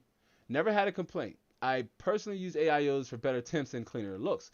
It's funny because I think I had said that in that I shared that exact sentiment, Han Slomo, in that in that video we referenced that the best PC to build under $900. I shared that same exact sentiment in that video because I too, as a starter, I say, hey, you can save money by save money at the initial cost by going with the stock cooler that comes, because I almost certainly recommend Ryzen, that comes with your Ryzen CPU. It'll get the job done. If overclocking is something you want to explore, which if you're just having your PC built, chances are you're not even interested in overclocking. You just want the system to perform as best that it could without, modifying any of the settings. This is where the stock cooler definitely, is able to get the job done. As Han Slomo says, they use it for their budget bills. Absolutely. Save. I mean, again, at the initial cost, you can save, $100, anywhere up to, depending on if you're going air or water, you can save money at the initial cost. And I too like the aesthetics, the look of an AIO, right? I'm just a fan of water. I'm also a fan of overclocking. And if it's my hardware, I don't overclock, you know, I don't overclock clients' builds unless they tell me to, which has never happened so far. I'd be very shocked.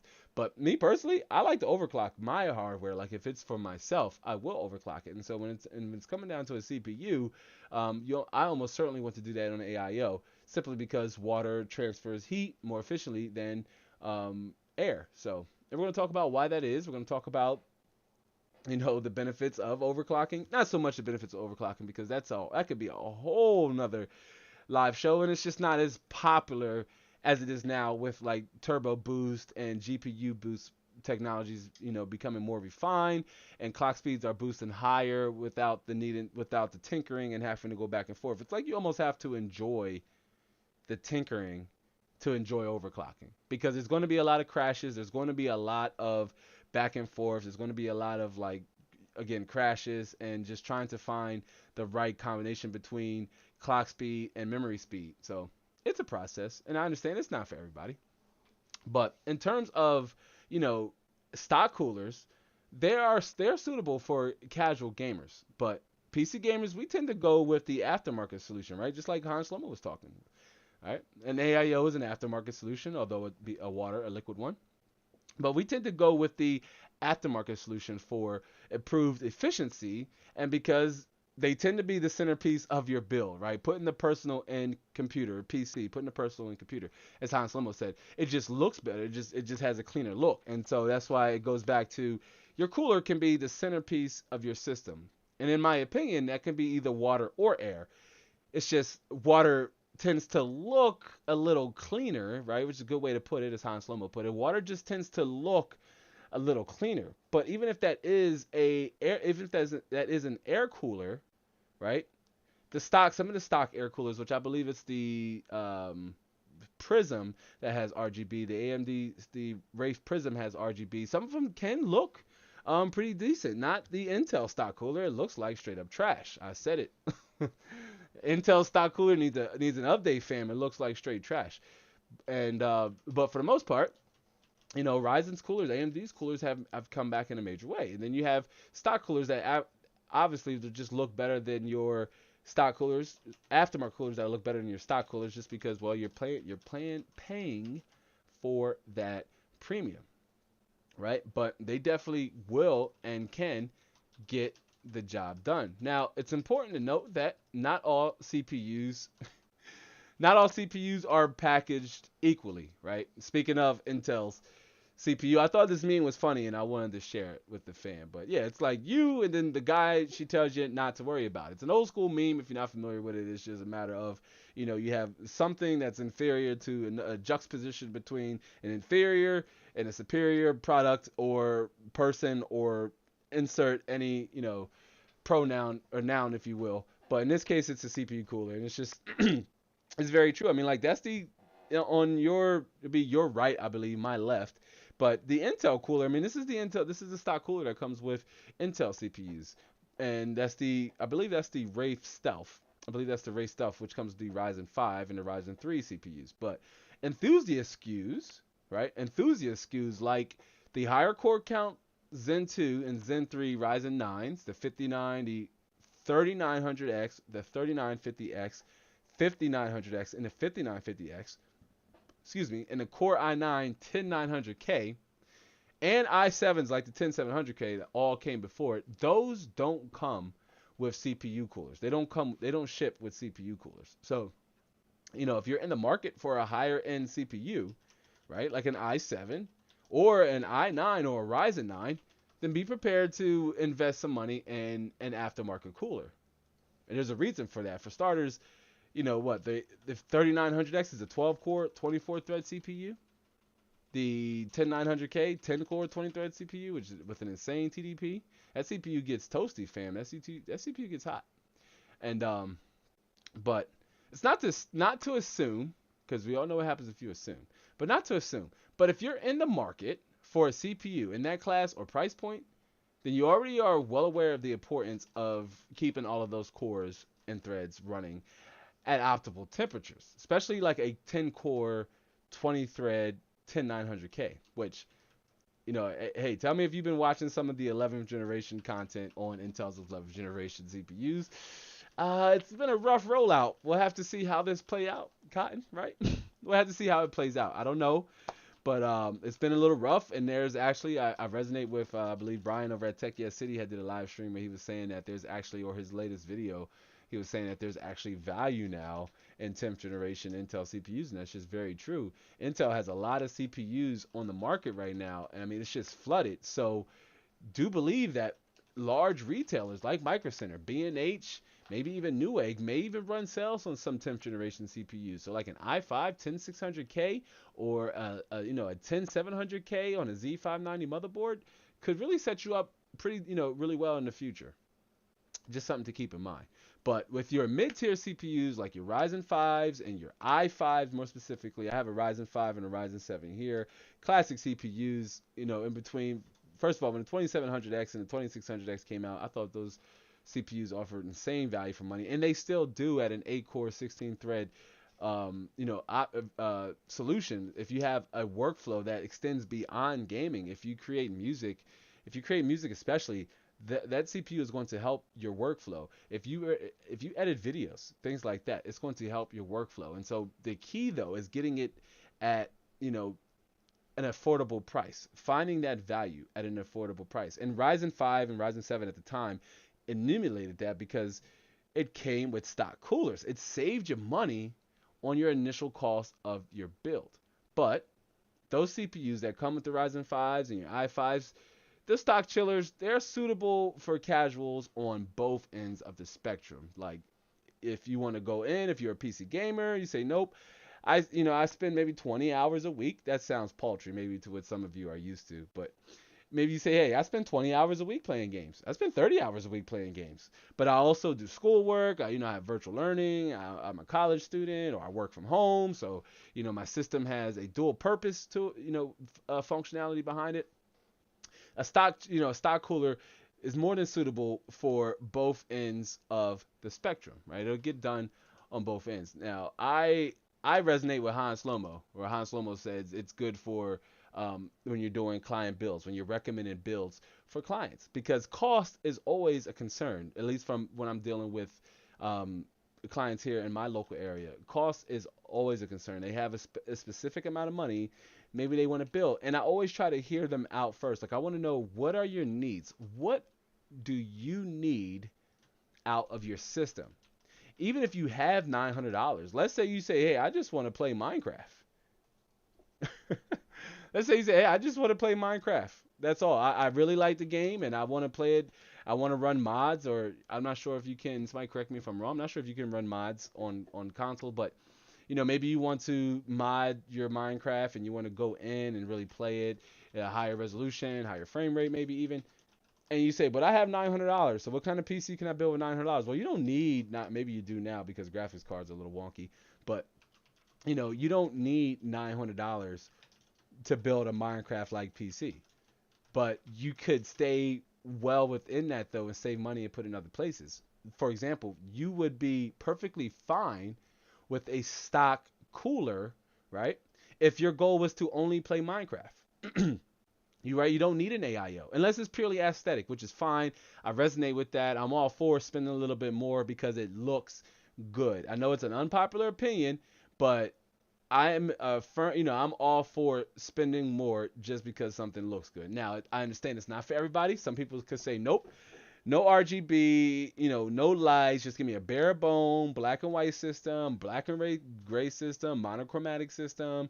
You know, I'm perfectly fine with that, and that's perfectly fine too. But if you were building a PC just to play Minecraft, maybe you could put that. You don't need an AIO. You don't even need an aftermarket cooler. If you're going with a Ryzen 5 or maybe an i5, then you could get away with using the stock cooler, right? The stock chiller. Triceon says mods are a PC only thing. All right, cool. Thank you for verifying that with me, Triceon. I do appreciate it. So there you go. So again, maybe you have that disposable income to build a PC, not realizing, saying, well, I can maybe I don't even need a dedicated graphics card at the initial cost. Maybe you can go with a 3400G, a Ryzen 5 3400G in an X570 motherboard if it's compatible. And 16 gigabytes of DDR4 RAM, 3200 memory, 3200 megahertz CL16, right? And then you work your aesthetics around that initial point. If it's just to play Minecraft, and you don't say, hey, I don't even need an AIO. I don't need a stock cooler, unless you really want one just based off of how it looks. And again, that's perfectly fine too. But yeah, Triceon, thanks for correcting me on that one. Mods are only for PC because PCs are awesome. It's one of the things where when the conversations of PC versus console, being able to mod your games is always one of the arguments that are going to pop up in those discussions. You're always going to see it. So, but that's awesome stuff. So, what are the benefits, right? What are the benefits of both water and air? As we move into the second content block, what are the benefits of both, right? What are the qualities of, or this is more so about the qualities of a well-rounded cooler? Because again, this conversation, we're all about leading new gamers over onto this platform, right? New builders or new enthusiasts. We're all about building more, adding them over to this community if we can. But if not, that's perfectly fine. But fam, PC gaming on a PC is the pinnacle. You need a cooler to cool your PC, to cool your CPU. More importantly, your CPU. Although the graphics card is sexy, that's what everybody wants because of the FPS, and graphics cards themselves could add a nice touch and look to your build. As me personally, seeing a system with integrated graphics, so a system without a dedicated video card, it's a little weird to me. And I've built systems on a dedicated graphics card. If some of you might remember a video I did during my rookie year, it was how to build a Ryzen PC under $280. That was with the 2200G. Right? And that didn't have a dedicated graphics card. So it's weird seeing, the system without that centerpiece alone. But, your CPU cooler, you just can't get around. You got to keep that chip, running as cool as possible, right? As efficient as possible. It's going to help extend its lifespan. That's something we talked about, not in last week's live show. I got to remember to not say last week because unfortunately we didn't do a last week live show. But 2 weeks ago, we talked about, the importance of maintaining your system and keeping it dust free and keeping it cool. And it goes back to, the type of cooler you use, because we talked about how more importantly, dust can accumulate on and around your heat sinks for your air cooler or within the fins on your radiator. So it's important to keep those things free of dust as much as possible, because dust can harbor that heat and build it up, and your dust will then act as an insulator. But that's nor here or there. If you missed that conversation, which I believe most of you who are here now, but if you're here on a live show and you made it this far, if you're here on a replay and you made it this far, I welcome you to go watch that conversation. A lot of helpful information there that's going to help you transcend into the pinnacle that is PC gaming. Now, what are the benefits of both? The qualities of a well-rounded cooler. Let's start with air, right? Because it's classic. AIOs have become more prominent and more available, more widely available to the masses and to, even, I guess you would say, casual enthusiasts, if you will, like a casual enthusiast, right? Maybe you like the look of water. You want your system is more than just a tool. It's also a piece of art, like, right? Like shout out to the PC community, right? PCs can be art. Like, why not? I'm pretty sure a lot of you have seen just in different social media feeds, right? Or maybe Instagram. I know I see it a few times over on Instagram. More importantly, it's always on Instagram. But like heavily modded, heavily custom PCs where they're either built around a theme or they're built in like a custom case or something. And when you look at them, you're like, you know what? This more so. This extends beyond being a machine, if you will, a gaming productivity machine. That is a computer. This is a piece of art, all the way down to the color scheme, to the tubing, to the custom cables, to the RGB lighting, rather if it's a static color, to any modifications that's made. The end result is almost like a piece of art, right? So that's how I say what PCs are. PCs can be a piece of art. Now, one pro, right? Let's do this in pros and con like format, because one pro to an air cooler is that it requires less maintenance. By less maintenance, I mean you don't have to worry about spills or leaks, right? There's spills and leaks, it's spill and leak free, and that's one of the biggest maintenance variants. And you don't have to maintenance issues you have to worry about, right? It's easier to install. An air market is easier. An air cooler, I said an air market.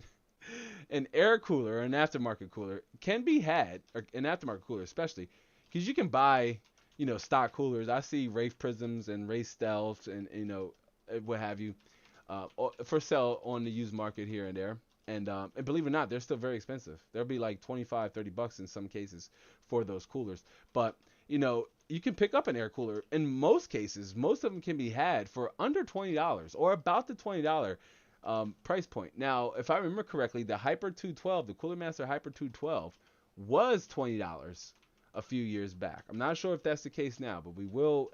Some of the air coolers that I pointed out hover in between a specific price point. But one of the benefits to an air cooler is that they're super affordable. So even if you picked up a used system that didn't have a cooler, or even if you picked up a CPU that didn't come with a cooler, and you needed an aftermarket cooler, you can still very much pick up one at an affordable price, even if it's a higher SKU CPU, like a 3900X, or a 7700K, or 8700K, or 9900K. They can be cooled on air, but it's about getting the right CPU that has a high TDP rate, that's rated for a high TDP.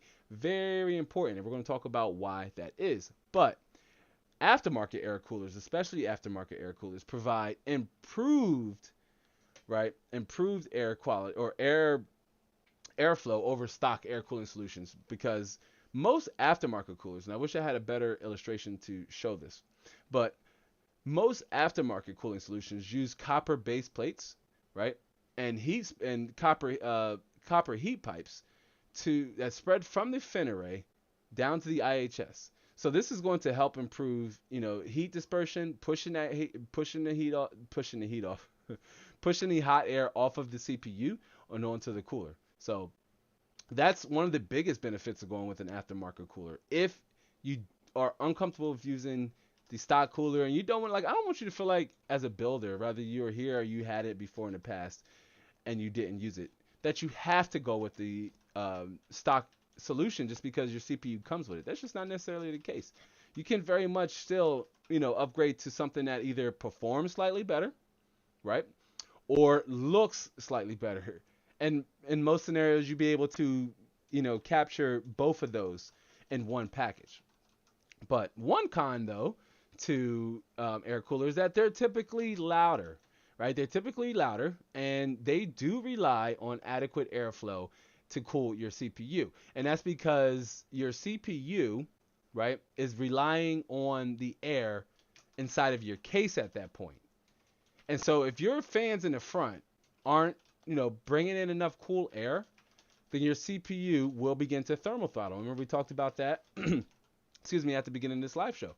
Your CPU will begin to thermal throttle because your CPU is now pushing off hot air, but it's also being cooled by the hot air inside your case, right? Like Bad Habit used an example earlier where he said Bad Habit uses ice packs in front of their intake fans to help improve, cool air. And that's awesome. That's dope. I can see why you'd want to do that, right? Even with an AIO solution, right? I can see why you want to do that because the fans are going to, I have an AIO on Snow White, and the fans are going to, they're pushing the hot air off of the off of the radiator and outside of the case, right? So that energy, that hot air isn't being presented inside the case at all. The only hot air that's being presented in the case, and I have the window off right now, but the only hot air being presented in the case is what's being blown off of the GPU. So, yeah. Nothing wrong with wanting cold air being introduced to your system. It's going to help help your PC breathe in the long run, excuse me. But and then switching over to an AIO. Do apologize about that. Because as much as I love AIOs, there's pros and cons to using an AIO too. One con, I hated to start with something bad, or I loathe to start with something bad, but one con is that an AIO requires additional installation. It's not a lot, but you do have to take into consideration that you have to mount your fans on your radiator, mount your radiator to your chassis. If you're mounting your radiator and your AIO to the top, then you have to take into consideration that you have enough clearance with your VRAM, right, and your VRMs, so that you have enough clearance space. Because depending on your case form factor, you may not even be able to use, right, use your AIO as an exhaust, which is what I would recommend. Save the front of your case for cool air to be pulled in to the front. I know a lot of large channels like Gamers Nexus and Jay's 2 Cents at one point, they did plenty of videos on this, and Kyle and Bit with Kyle. But from my observation, even watching those videos years ago, the difference is negligible and very much could come down to the ambient temperatures in your environment or in your room. Because if your radiator cannot disperse that heat, that hot energy off of the fins as that water is looping back around, then you're just mixing. I told you I wouldn't be able to get it right today. You're just mixing hot air. You're just looping hot water. I'm sorry, not air. You're just looping hot water. So very important that your CPU has cool temperature, cool air around it, especially if you're using a air cooler. But we're talking about AIOs, as you can see here. This is Fractal's lineup of AIOs. You have 240 millimeter, 280 millimeter, and 360 millimeter AIOs. Now, 240 millimeter just means it's 240 millimeters wide, so that's two 120 millimeter fans. That's the black fans that are on your right. Again, they're on my left, but they're on your right. That's the AIO furthest to your right, my left. Then the one in the middle is a 280 millimeter AIO, and that just means it has two 140 millimeter fans. And then the ones in the center, the black and white, that's a 360 millimeter AIO. My personal favorite. This, if you've seen the Asus ROG Strix RTX 3090 review video I did, you will see the Intermax LickTech 2, which is specifically designed and made for the Threadripper line of CPUs. You will see that cooler. That's a 360 millimeter AIO, and I more so like the water pump and the RGB on that water pump. But if you haven't seen it, fam, do yourself a solid, man. Check that video out. Bad Habit says, I will never water cool.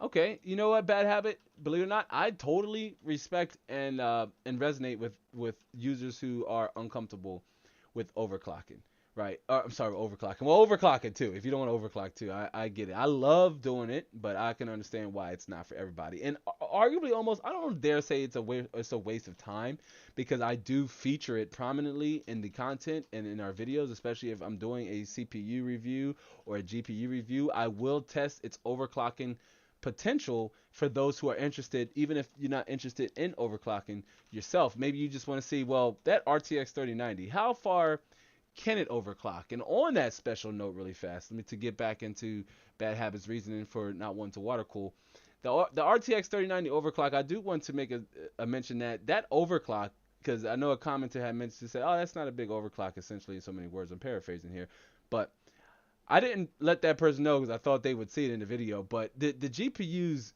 base clock frequency is like 1700 megahertz, but it will turbo in game mode up to about 1860, 19 to 2000 megahertz on its own. You can't disable GPU boost. So whatever you're overclocking, you're adding on to that, right? So it's really essentially over 300 megahertz, on the core overclock, plus 500 something on the memory. But I didn't go too detailed into it, but that's that. But I can understand Bad Habit why you say I will never water cool. Like some of the pros and cons we were mentioning in the air cooler segment, less, you have less maintenance to worry about, less concerns for spills or leakages. Now, I've been using AIOs here for the last 5 years. I have yet to run into a problem. Find some wood here. I've yet to run into any problem, little superstitious, but you never know. This AIO could potentially start to leak now. One other risk that most people say they don't want to, want to use an AIO is because if your AIO fails, right? First, what's going to happen is your pump's going to fail, or it's going to slowly start to fail. So your pump has tiny small parts inside of it, like your vehicle's transmission. If you drive or own a vehicle, you understand how the transmission works. Has so many small pieces. Your water pump essentially has that same thing. Has a lot of small, inner workings that help pushes the water. So when your pump fails, the water is not being pushed. So your system may not fail, but what's happening is your CPU is just being cooled by just water that's kind of just shooting the stuff around your tubes. So your system may not fail, but you're going to be like, oh, whoa, my game, I'm only getting like half my frame expectations, or my FPS output is not great. I had shared this story with a follower over on Instagram, has sent me a message with very much with that same problem with Need for Speed Heat, and was wondering why they were getting like 30% less frames than I was getting in the benchmark I did. I believe it was last year when I had the benchmark series, which I may bring back the benchmark series in June, where or make it a separate channel. I haven't yet decided yet. But after they shared video, after they gave me a little bit more context with their situation, and they showed me that their CPU was hitting about 90 degrees C, I said, well, that's your problem right there. Your CPU is throttling and it's slowing itself down, so it doesn't just like kaplunk out and kill itself. So they were able to get it taken care of. They switched their cooling solution out, their AIO, and as far as I'm concerned, they were good to go because they didn't respond back to me. So it's all gravy. Love answering and helping out the community outside of office hours. Right now, office hours is anytime I'm live here on YouTube. Right, anytime I'm live here, either that's on the pop-up live show or our normal weekly live show, which I do promise will remain as consistent as possible. Right, but if I'm not available outside of office hours, you want to have a question, or let me tell you like this, fam, on some personal type time. You can even be having a bad day, right? I'm no Dr. Phil, but I'm a pretty good listener. So, or I guess in that point, we'd be, having a text conversation. But even if you're having a bad day or need some like life advice, relationship advice, or if you have young children, I have children, so I have children, but they're a little older now. So, always willing and always willing to engage and answer questions over on the DMs, but and help you with your questions. But bad habit, I totally understand why. Why you wouldn't want to water cool. And it's for that reason. Your pump fails, or you got leakage. It's just so much difficult. It's a little more challenging to maintain your system when you have an AIO, right? As far as dust accumulations, we had talked about that on 2 weeks live streams ago. Easier to clean by just blowing out the dust and cleaning around the heatsink, around the CPU socket. But with your fan, with your radiator, it may require you to even unmount it from the chassis to get the dust that's kind of really, clunked and built up inside your radiator, because you want, you want as much you want as least as resistance as possible between your fans and your radiator fins, right? You want air to flow as freely as possible to help keep your CPU running cool by keeping your AIO coolant nice and cool. But totally understand bad habit. I don't even recommend water cooling when I'm doing client builds, unless the client comes to me and says specifically that they want they want to water cool their CPU, or they want a water cooling component in their build. I more so would ask them even why. I'm going to say, well, why? Is this purely, because even if it's a why, that could very much come down to how much you should spend on an AIO. If you just want one because, yes, naturally it looks a little better, but though there are some really dope looking air coolers on the market, like, son, don't get it twisted. There are some really dope and cool looking air coolers on the market. Some of them we have here in the examples I'm going to pull up in the next content block. But there are some really good looking air coolers that really even rivals some of the aesthetics on AIOs. But AIOs, in my opinion, gives the build a fresher centerpiece, like a nicer look. But when you have, your brands that also makes the case, for example, Snow White is in the RX 570 case, or RX 5, I believe it's RX 570. But Corsair makes a case. Corsair makes the AIO, so it just kind of fits in all together. Same thing with Cooler Master, like Cooler Master, especially Cooler Master AIOs and air coolers all look really well, and it just complements the build once you build it all together, right? Like you have Corsair case, Corsair AIO, Corsair fans, right? It just makes the system look that much, that much better. Gives it that nice custom personal look. But air coolers, beyond a doubt, definitely offers that same benefit, right? Not so much stock coolers, although the AMD branding is all over their stock cooler. That's an oversimplification, but it's just their three letters. But it's there. It's super obvious, right? So, um, with like a Corsair or Cooler Master, you may have, RGB featured on the water pump or RGB featured in the fans or somewhere, on the cooler. So we're gonna show some of that in the example. But yeah, bad habit, totally get it. But never say never though. Bad habits, you never know. You never know. You may reconsider. You may reconsider. Tricion says, well, I have a Lian Li dynamic case. Yeah, so I remember Tricion. Tricion's build is actually pretty dope. Tricion made, when we do our, show me your system or rate my rig, whatever, however we brand that series, when we do it, do be sure to send in your system because I think your system looks pretty good. That Lian Li, in retrospect, the Lian Li dynamic case, that's a really good looking case. And I really have yet to see a build that I didn't like. And I say I didn't like because that's purely subjective, right? The build is not meant for me to like, right? But it was meant for that user. But I have really yet to see a build in the Lian Li dynamic case that I didn't was like, yo, that's fire. Like just straight have nothing but like, ooh, that's nice. Even if it's like, nothing over the top, not even custom cables. It's just a nice overall looking case to build in. In my understanding, it's really easy to build in. I might do a build in it. I don't know. Might do a building. I do like that case. But Tricion says, well, I have a Lian Li dynamic case, so I have enough space to use my AIO as exhaust, fortunately. Yeah, so yeah, your case supports a 360 millimeter AIO at the top. Not all cases do that. Like, for example, my Corsair case doesn't support a 360 millimeter AIO. It's a mid-size. I guess this would be considered a mid-size ATX case.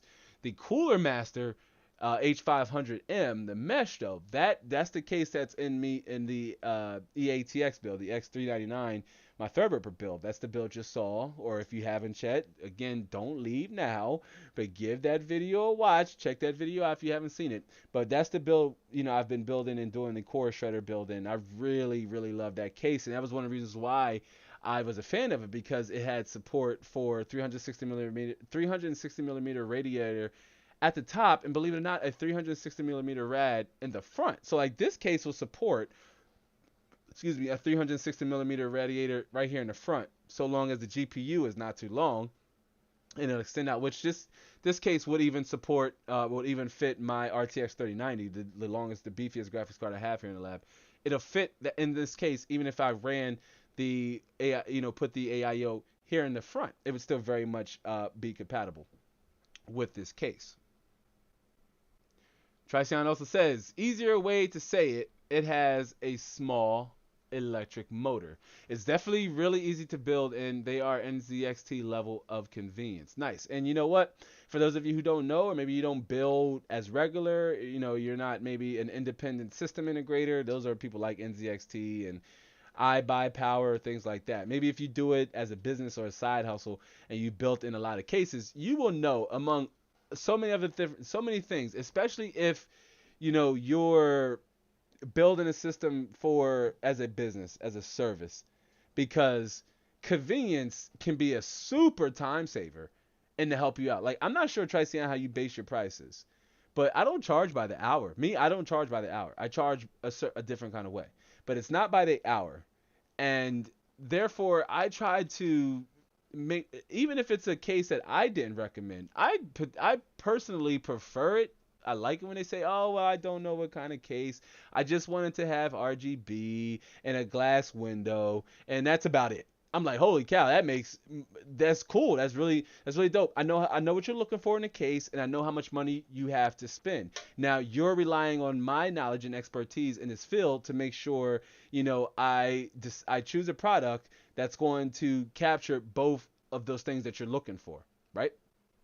So with convenience, if it's a build that you're doing for a client, convenience can be a super time saver, right? Especially if you have more than one, build to do. It can be a super time saver, and it can just help your bottom line so many ways. If it's helping you save money, time is very much money, right? Not even gonna say it could be. Time is very much money, but convenience is so crucial and so key. I totally resonate with that. Your Highness, it's good to see you. Your Highness, Your Highness. Mate, I wish we had the air horn. Mrs. Mod, man. We need the air horn every time we got, our regulars come in. Your Highness, it's good to see you. Your Highness's mods make it yours. Leave room for maintenance. Absolutely. And Bad Habit says RGB. Definitely put the air horn to that. Because RGB is where it's at, fam. I love me some RGB. Although I know it's not as popular in the gaming community. Just PC community in general. Like, I did a poll. I did a poll about saying, hey, hypothetically, one of these got to go. And it was like RGB, tempered glass window, or custom cables. Like, the question was tricky. And if you voted in that community tab poll, let me know. And if you haven't, chat, don't leave now. Please don't leave now, because we're jumping back into the value here for this live show. But after the live stream, head over to the community tab on the channel and vote. But RGB is kind of, I believe last time I checked, RGB was in the lead. If the community speaking on it, saying, and if we had like 14 votes, that's a lot of people in my opinion. 14 people is a lot of people. If I went in person and try to get 14 people to take part in the poll, it'd be a little challenging to do so. But 14 people is a lot of people, and RGB was kind of front running and leading the way as far as if we would say, hey, if we could get rid of one of these, which one got to go? It was RGB and custom cables. Ironically, everybody loves tempered glass. Of course, because you want to look into your case and see those beautiful, inner linings and inner workings of your system. But Your Highness, I agree with you. Let me go back really fast as I get caught up in the chat. As I see we have more people join us. If you're just joining us, welcome to the weekly live Q&A experience. I'm your host and conductor, Terrence, and we are talking about, water and air when it comes as a cooling solution for your PC. So welcome. If you have any questions, do feel free at any time to ask them. Do give this stream a like either on your way in or your way out. And if you haven't yet, hopefully this is the live show where I have earned your subscription by being either entertaining enough or informative enough in this subject matter. But let me get caught up on the chat here a little bit more, because I totally resonate with what Your Highness is saying about when Your Highness said mods make it yours. And one of the games that I heavily modded when I got back into modern PC gaming was Skyrim. I downloaded every mod I possibly could. Right, like even if I didn't need it, I was like, "Holy cow, I want this!" Lord of the Ring weapons, give it to me. You can, have a cape and cowl, give it to me. Totally reworkings of armor, give it to me. Changes the character, changes the NPC dialogue, give it to me. Introduces new places to the map, give it to me. HD textures, added foliage, extra birds flying in the sky. The smallest of modifications, I downloaded and installed them with Skyrim. I had some like 8 gigabytes of just mods alone installed on Skyrim. It was ridiculous, but you're right. Mods make it yours. Mods help personalize the experience with playing, games on a PC. It's all about personality, right? P in personal computer. It's all about personality. It's all about preference. It's all about the personalization of whatever it is you want to do on your computer, whether that's encode video, gaming stream, maybe you're a content creator and that involves streaming and gaming, whatever that may be. It's all about it's all about personalization, preference, right? Doing your system, doing what you need it to do. And Your Highness says leave room for maintenance. Yeah, you absolutely want to leave room for maintenance. Your Highness, I'm not sure if you were with us, part of my bad memory. But I see bad habit, part of my bad memory, bad habit. But we talked about that two live shows ago, where we talked about maintenance and how important it is to not only leave, I guess, money aside for maintenance, and that's for buying parts to help you maintain your PC. And we talked about buying an electric blower, buying a non-conductive fine brush set for your PCB cleaning, for cleaning your heat sinks and cleaning your fans and different things like that. Alcohol, isopropyl, and I use makeup wipes.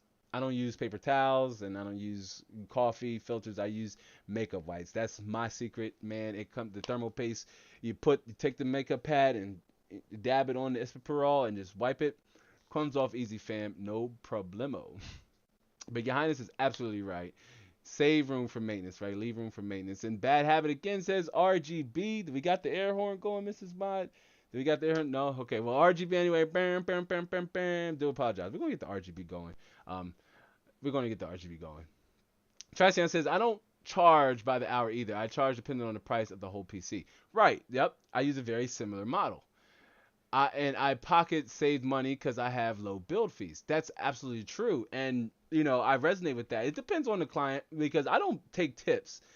And I don't even, kind of like insinuate that I take tips. But what ends up happening is my build fees are so different. The client ends up saving more money than they originally thought. They tell me, they say, hey, you like these words, Tricion?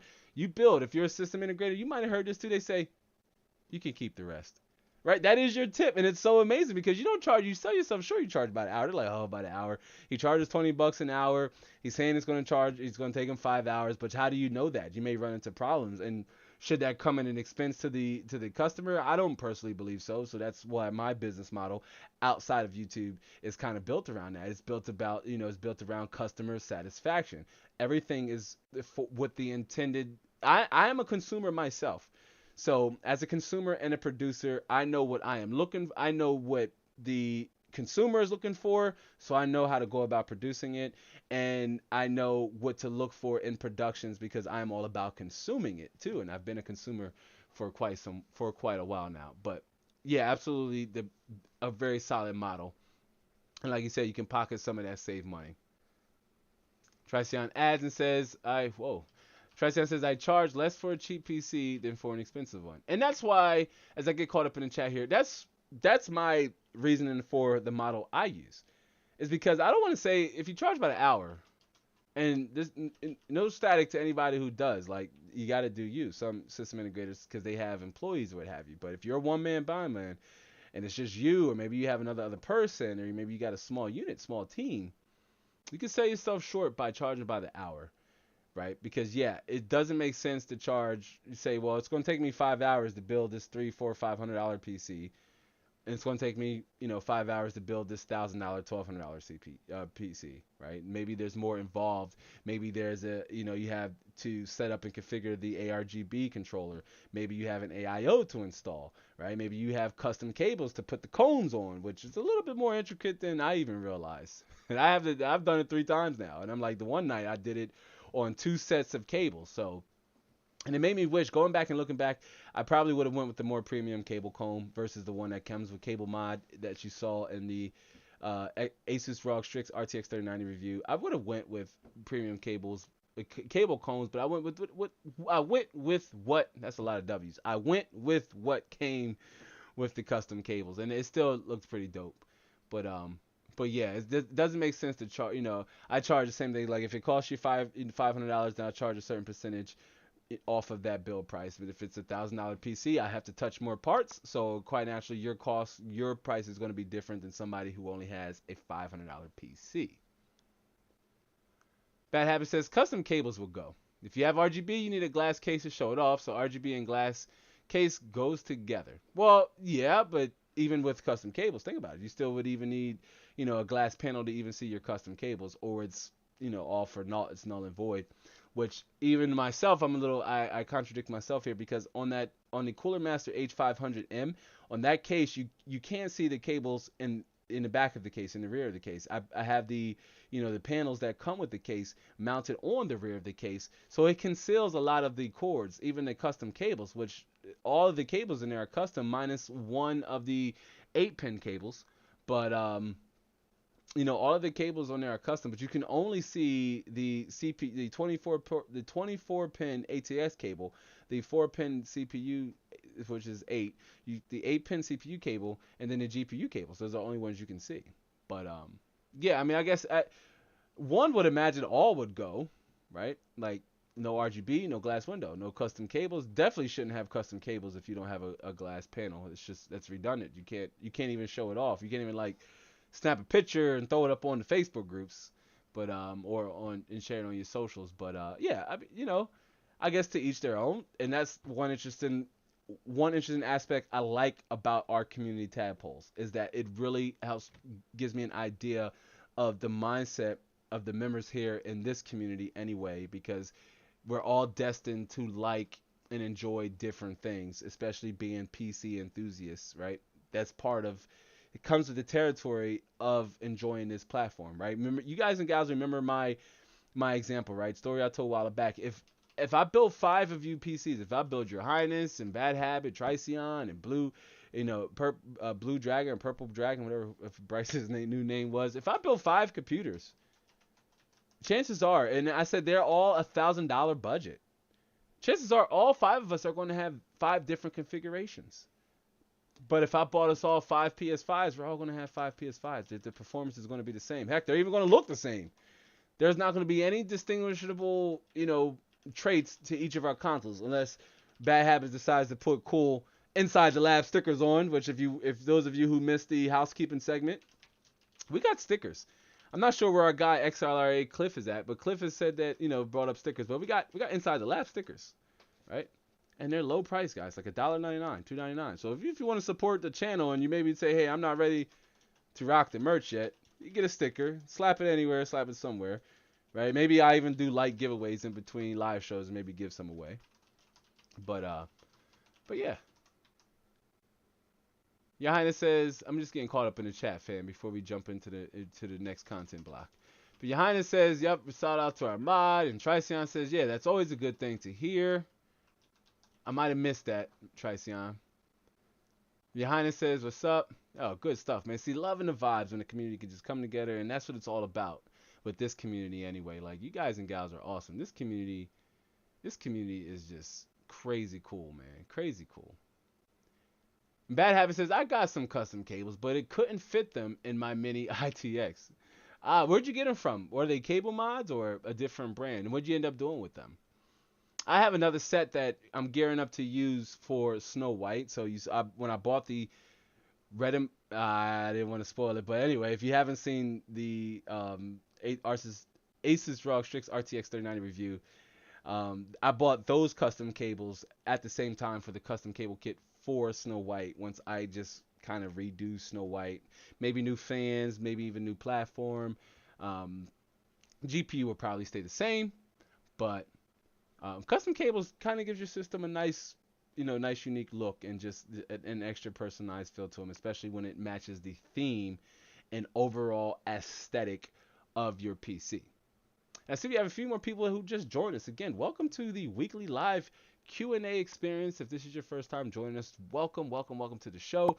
Do remember to give the stream a like if you're unable to stay and hang out for the full conversation, and then also subscribe if you haven't yet, if you have to leave, so you can come back and check out more live shows, and give this one a watch, towards the back end as we jump into the content. I just want to get caught up on the comments, because I hate missing comments in the chat. Like, I get off the stream, fam, if I go back and I'm talking to Mrs. Mod, I'm like, oh man, I missed such and such.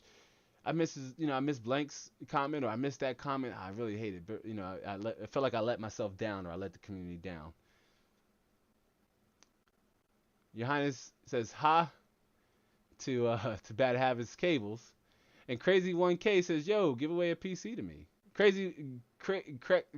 I'm trying to not butcher this, but I guess it's too late. The knives is already out and the lamb's already been slaughtered. But welcome to the live show, Crazy 1K. Give away a PC to you? Crazy 1K. Well, you never know. Do hang out in this community early on in the existence of this channel. I did do giveaways, the cash giveaways, V-Bucks giveaways. Like Tricion will tell you, Tricion was partaked of one of those giveaways over on Twitter. They weren't on YouTube, but that's something I may or may not get back into. We'll just have to see.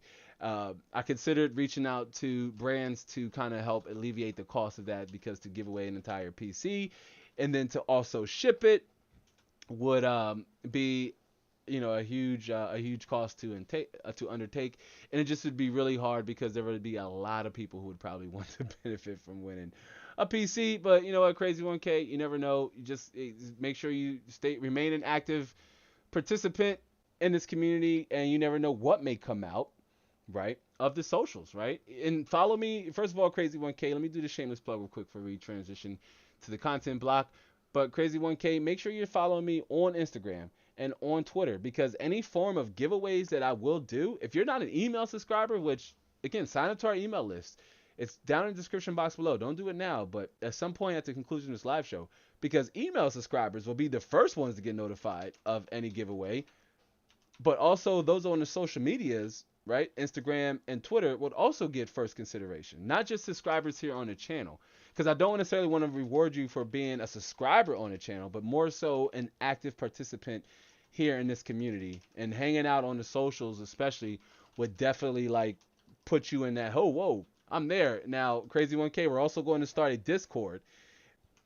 And I guess I will get this little bit of tea. I'm normally I like to keep a lot of the content happenings as close to the chest as possible.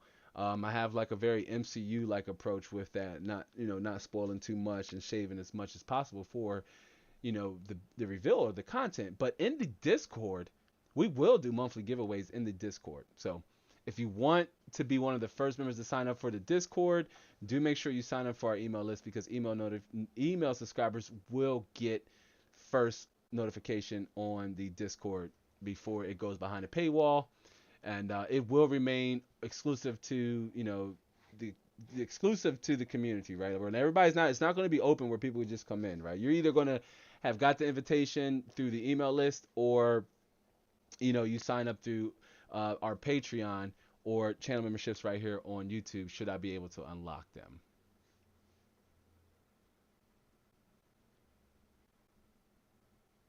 Bad Habit says, I do apologize, fam. Sorry, I was reading the chat. Bad Habit says, I may have to get me some of those stickers. Yeah, they're pretty dope, right? Like, check it out. Bam. This is a Bad Habit. You weren't here earlier, but I had during our housekeeping segment, we have new merch. And I would bring it up now, but it's not the purpose of this live show. But I do have some cool promo stuff coming up for the merch, because it's going to go beyond merch. I do want to make a fashion statement for PC gamers and for members here in this community. So it's not just about creating merch, it's about creating a fashion statement for PC gamers and for those who are members to the Inside the Lab community. But we got the YouTube profile picture, or the profile picture for the socials, and then also I'm trying to put it to where it's not like you can see. It's kind of hard because it's like white, but you get the idea. And then the Inside the Lab sticker. So these stickers super affordable, right?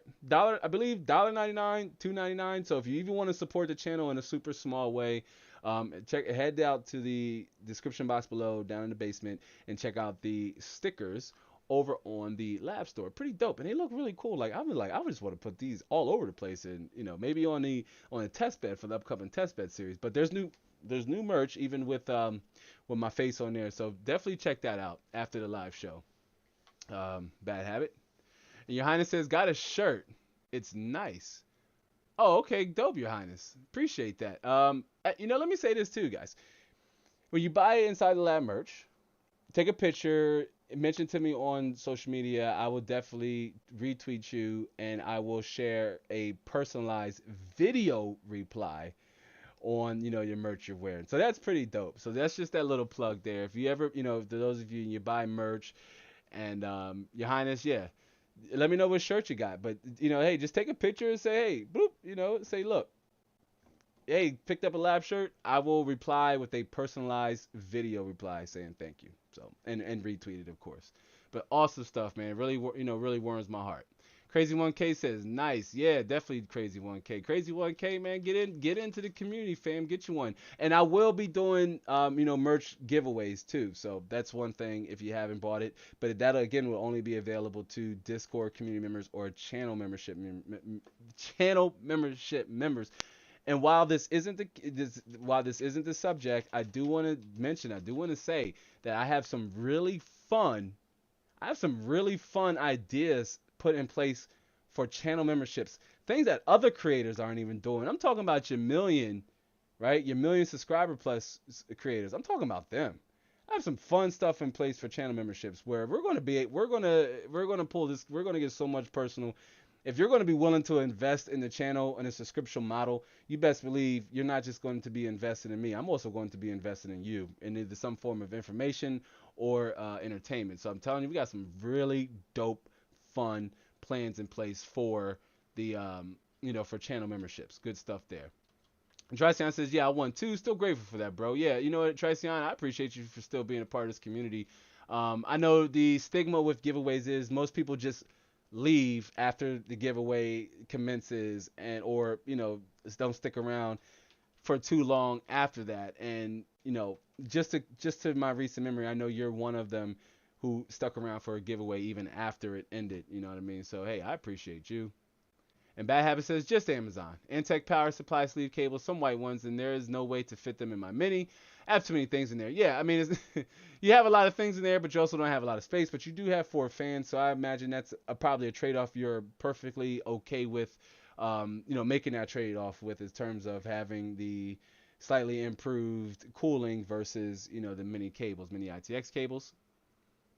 And Your Highness says, yep, I know. I'm a handful. That's why you got 2 hands. Nice. Yeah, we just ordered, Mrs. Mai, we ordered that for her in the hoodie form. But good stuff. Yeah, that's one of my favorite shirts. Awesome stuff, Your Highness. Again, I do appreciate you. Hey, take a picture. Not even, it doesn't have to be you wearing if you don't want to, but just definitely take a picture on and mention me over on social media so I can give you a video reply, right? And give you a retweet and shout out, man. I appreciate that. Really do. Crazy 1K says that's true. And Your Highness says, yeah, I got the full bodied feel. Yeah, the shirts, Teespring does. I'm wearing one of them now. I believe this is one of the graphic edition series in the graphic edition. I'm wearing it now. This is one of my favorite ones. And, we have the year one swag you see me wear. And of course I have year two merch that's being designed right now. I won't get them in time because Teespring takes a little while to ship out, but I won't get it by the time we do our anniversary live show. But we will be doing our anniversary live stream this month because for those of you who are unaware, and let me say this so we can get back on the topic because I see we have more people join in. But this month, April, this is the month. This is our anniversary month, right? The channel, I started the channel in April 20th, 420. I started this channel. The first video went up at about April 26th or something to that extent. If you go back and you see the channel history, you'll see that this channel was started April 26, 2019. So we're coming up on the second year anniversary. So the final live stream in the month of April will be that anniversary live stream. And we're going to go back and we're going to look at, some of the, similar to what we did during the New Year's Eve live stream. But we're going to go back and I'm going to kind of, I guess, roast myself on the, some of my earlier work or some of the highs and lows of being a second year creator here on this platform and some of the things I've been able to achieve as a second year creator in terms of subscriber growth and just like watch time growth or just viewer growth or what have you. Or the one metric that I think is just underrated, and that's just community growth. How many people can you reach out and how many people can you connect with and resonate with? Fam, there's no number that we can put on that, right? It's just one of the ones that mean the most to me is that I don't care if I publish a video and it gets 5 views. Actually, I would care. But deep down inside, I would be very happy with that because knowing that I've reached 5 people, I've been able to connect with at least 5 people. It's 5 less people that I had the opportunity to connect with, even in this context, in this forum. So just fun stuff that we have to look back with my second year as a creator. And we are going to talk about it. Bad Habit says 420, baby. Nice. Yeah. Yeah, coincidence, but popular time for the month for some, but it is what it is. And Planks PK says, hi, Planks PK, what's happening? It's good to see you, Planks. Planks is a regular, viewer. Planks, I hope you're still here with us. Planks says, hello there. And Crazy 1K says, I am back. Make sure you hang around because we're going to jump back into the full body of the content and get back to the conversation here. But all good stuff.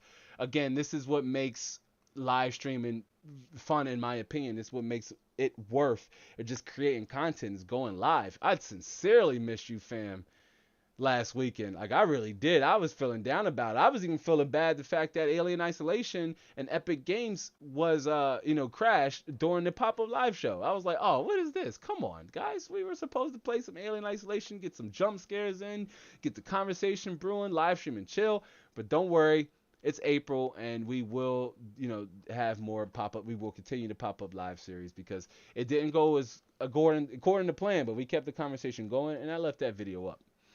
But we are, again, we are talking about water x air. And we were talking about, AIOs more specifically. We're talking about the pros and cons to having an AIO. And we had some members in the community that shared their sentiments with it. Like, for example, Bad Habit says they won't consider using an AIO. They're perfectly content and perfectly fine with using an air cooler, which is perfectly okay, right? Like, again, that's part of the P in personal computers, personalization, your preference. You can almost even call it a preferred computer, right? You can, I guess, in my opinion, that verbiage can be, interchanged. You can say it's a personalized computer or it's a preferred computer. Why? How is it preferred? You say, well, because if it's custom, or if it's a custom pre-built, then you personally played some role in each one of those parts, right? In each one of those parts, even if you relied on a system integrator like Triceon or Han Slomo or even myself, even if you relied on a system integrator to do it, chances are you played to some extent a role in the parts that went inside of that system, inside of that computer. Rather that's you say, oh, well, I want a case that has a glass panel, or maybe you say, you know what, I don't want an RGB, or I don't want an RGB. I don't want an RGB. Maybe you don't want a cooler with RGB. Maybe you don't want fans with RGB. Right? To some extent, your preferred ideology of a computer is also evident within its final form, right? Within the final product. So that's why I say preferred and personalized. Those two words can be interchanged. You can say this is a preferred computer or this is a personal computer. This is a personalized computer. But AIOs do give your system this personal feel. Aftermarket coolers do as well. But we talked about the pros and cons to air coolers, right? We talked about how some of the pros to an air cooler is that you don't have to worry about spills and leakage and failure, your water pump failing or what have you, having to clean the radiators, going, deep diving into making sure the radiators stays dust free and what have you. We talked about how also some air coolers can be a little louder. Maybe you can't overclock on them. It relies on the heat inside of your case, which also doubles and relies on the ambient temperatures around your case. So we pivoted over to now AIOs. So now we got to take the good and the bad with AIOs, right? And the first con was that AIOs require additional installation. This is very true, right? And you have to take into consideration position and mounting. And you also have to take into consideration that you're getting an AIO that fits your case, right? For example, the AIOs that are in the center are 360 millimeter AIOs. Now, if you're not using a full-size ATX case, chances are, if you're using a mid-size ATX case, chances are extremely high, or chances are high that you are unable to use a 360 millimeter AIO, at least configured in the top of your case. You may have to position it in the front of the case. This could change the whole dynamic of your system in terms of how you want to ensure that your airflow is running adequately, right? That can change a great deal on how you want to proceed with your fan configuration. Bad Habit says, I don't get the alerts for the pop-up live shows. Oh, hey man, that's a problem. Bad Habit, man, one thing I recommend, I saw that could work. I necessarily don't like recommending it though, because I hate telling somebody to unsubscribe from the channel. But one thing you could try to do is, at some point, unsubscribe from the channel, resubscribe to the channel immediately with notification bells, turn back on. That's one area I've read that could possibly help with it. It just really sucks. There's no way around it. And unlike I'm pretty sure you're signed up to our email list, and I will go back to sending out the reminders for the weekly live shows to our email list subscribers for this reason, fam. Like y'all heard it right here. Bad Habit doesn't even get the pop-up live shows notifications, which is ironic. YouTube would want to push those notifications out, you would think so. But that's one of the reasons why you want to ensure you are signed up for our email list, is that you can get notifications around content that is scheduled, though. But that does suck, Bad Habit, but thank you for bringing that to my attention, as that's something that I'm always concerned about. Like, man, I go live, or I pop up, or I drop a video, and YouTube, if you're a subscriber here and you see a video of mine that comes to the channel, what I suggest is definitely give it a watch, because the more subscribers that watch videos, then the more subscribers YouTube are going to send the notification out to them. So just something to keep in mind. It helps the channel. Again, it helps the mission. But thank you again, Bad Habit. But again, so we're talking about AIOs. And so again, AIOs do have to run the risk of leaks. They're rare, but very possible. Normally, instinctively, by habit, if you will, I find myself at the conclusion of any system I'm using, especially my main, as this is more so prevalent in my main system because I use it so much for 90%, I would say 100% of the content creation flow, with the exception being my iPhone, which I just upgraded. I got a newer iPhone to help with mobile on-to-go creating content. But you know, I normally will check just for any signs of leakage around the fittings on the radiator and the tubes, and around the tubes and the pump. I will check to see if there's any indications of any subtle signs of fluid leaking from the pump. Because even if it's a small amount, that just excuse me, that just means there's a very big problem going on underneath of the pump that hasn't quite manifested itself into a big problem. So I mean, it's just something by habit I do where I will just casually glance over as I'm signing off, or if I'm sitting, if my PC has been shut down for an extended period of time, I'll sit down and be like, oh, okay, before I power it on, just give it a quick glance to make sure there's no spillage or leakage going on to prevent any, temperature spikes should the pump fail or not running the way it's supposed to. And that's just something that maybe you want to consider doing as well if you're using an AIO. But this is a con. It's just something to take into consideration. No matter how new the AIO is, there's a chance that it can leak, right?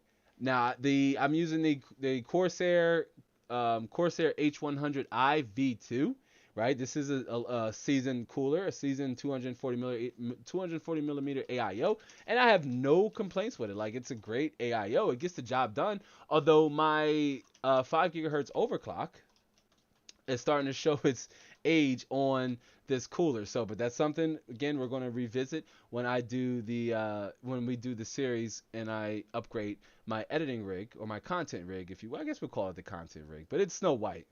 Because it's not just editing I do. I mean, my thumbnails, my graphics, website designs, all those things, I do it on this system. But also with AI, another con with AIOs is that you have to clear dust out of the radiators, right? Or any that are gathered around the fins and fans. This is super important, and we talked about this earlier in the live show. And that's because you want as least wind resistance or air resistance between the fans and the radiator as possible. Now, dust can build up and can, reduce the amount of air or increase the air resistance on the radiator. So it's something you have to take into consideration, that you will have to find yourself cleaning your AIO more than you find yourself cleaning your CPU cooler. Now, normally when I clean my AIOs and I take the dust filter off, I normally see 3 ring circles or what have you. Or if I pull, I can't do it now because I'd have to unscrew the glass panel to take the dust filter off of Snow White here. But you would see, you got the three dust silhouettes that are caked behind the fan. And so, it's just, if that's on the filters, imagine what's now inside of your fan. And you want to blow it. If you're using an electric blower or a can blower, you want to get as much of that dust out and away from your CPU. So with an AIO, it's just a con you have to take into consideration, that there may be more maintenance involved with cleaning your AIO versus having to clean an air cooler. Now, taking the good with the bad, if you look at a pro, and this is one thing that I admire the most about AIOs, right? This is one of the things I admire the most about AIOs, is that it helps reduce the internal heat or the heat inside of your case, right? And that's with the water transferring the hot air, that energy onto the radiator, which is then exhausted out and away from the case. Now, quite naturally, hot air rises and cold air sinks. So this is why, at least in any way, I recommend that your radiator be mounted to the top, because hot air rises, cold air sinks. So you want that hot air to keep lifting on, out, and away from your case, right? Now, this also helps, though, with overclocking, because water transfers heat more efficiently than air. You'll be able to overclock and sustain those overclocks over longer periods of time without thermal throttling or without hard crashes, because your CPU is getting hotter than it's allowed to. And since it's a fixed, clock speed, you'll get your B side. That's your blue screen of death for those of you who don't know. And if you overclocked, and you might have seen your fair share of B-sides. And I'm not sure if I asked this question on a live show.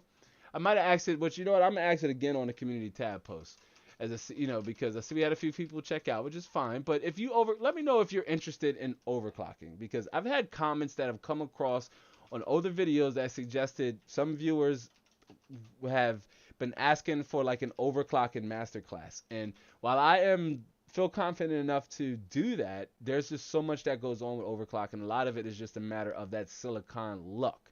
But if that's something you would want to see more of, do let me know if you're here right now and if you made it this far on the replay and your replay viewer. First of all, shout out to the replay viewer. But if you're interested in overclocking yourself and that's something you want to learn more about, do let me know, because if I do offer it in a masterclass like form, then it will not be a live session and will only be available like through a funnel of some sort, right?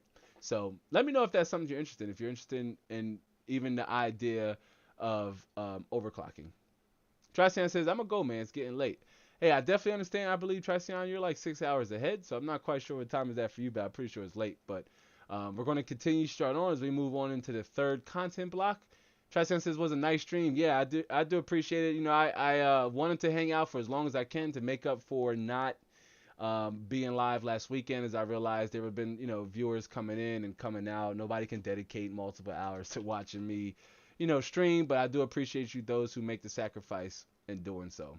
Trician, I will catch you on the socials, of course, and or maybe a pop-up live show, because those, again, are scheduled in the middle of nowhere. It could be a Tuesday, 10 o'clock in the morning, because we have yet to do a weekly live show or a live stream in the AM. So very interesting to see how that plays out and see who all could make a morning live show. So, do keep a lookout for that, but I will catch you somewhere across the internets. But yeah, and then another pro, AIOs are quieter than air coolers, right? With most pumps being relatively inaudible, right? At least all things considered, because most of you either game with headset on, right? Or, you have music playing while you game, like my son, Thunder, who I'm not sure if he's still present. Normally he is, but my son Thunder, I watch him. He plays Fortnite, and he have like Spotify on with some of this new age music playing in the background. So I'm like, even if your CPU, which he's using the stock AMD stock, the Wraith Prism cooler on his 1600X, you can't hear it. But if you're gaming and you're more so focusing on the audio that's coming from the source of what you're playing, you're not even thinking about your fan or your pump, and chances are you won't even hear your pump. It won't even be a problem. So those are the pros and cons to going with the AIO. Now, as we jump into the third content block, right? Because all things considered, once you consider which one is right for you, is that water, is that air, it's like the next step is choosing the right cooler for your build, right? And what you need to know. Now, modern coolers come pre-applied with thermal paste from the manufacturer, or it's included in the tubes. Either or. You'll either see it on the on the back of the plate, the cooling plate, or it'll come in a tube, like I mentioned. But for most users, what you're going to want to do, especially if you have interest in not having to replace your thermal paste as much, or you say, I do want to overclock in the future, you may want to invest in aftermarket thermal paste. What I would recommend is an Arctic MX4 or Noctua N2H1 or Corsair TM30. Either one of those will get the job done, and depending on the type of paste you want to go with, each of those three will offer a different, I guess, a different form of paste. So, but those three are good starters, right? The Arctic MX4, the Noctua NTH1, or the Corsair TM30.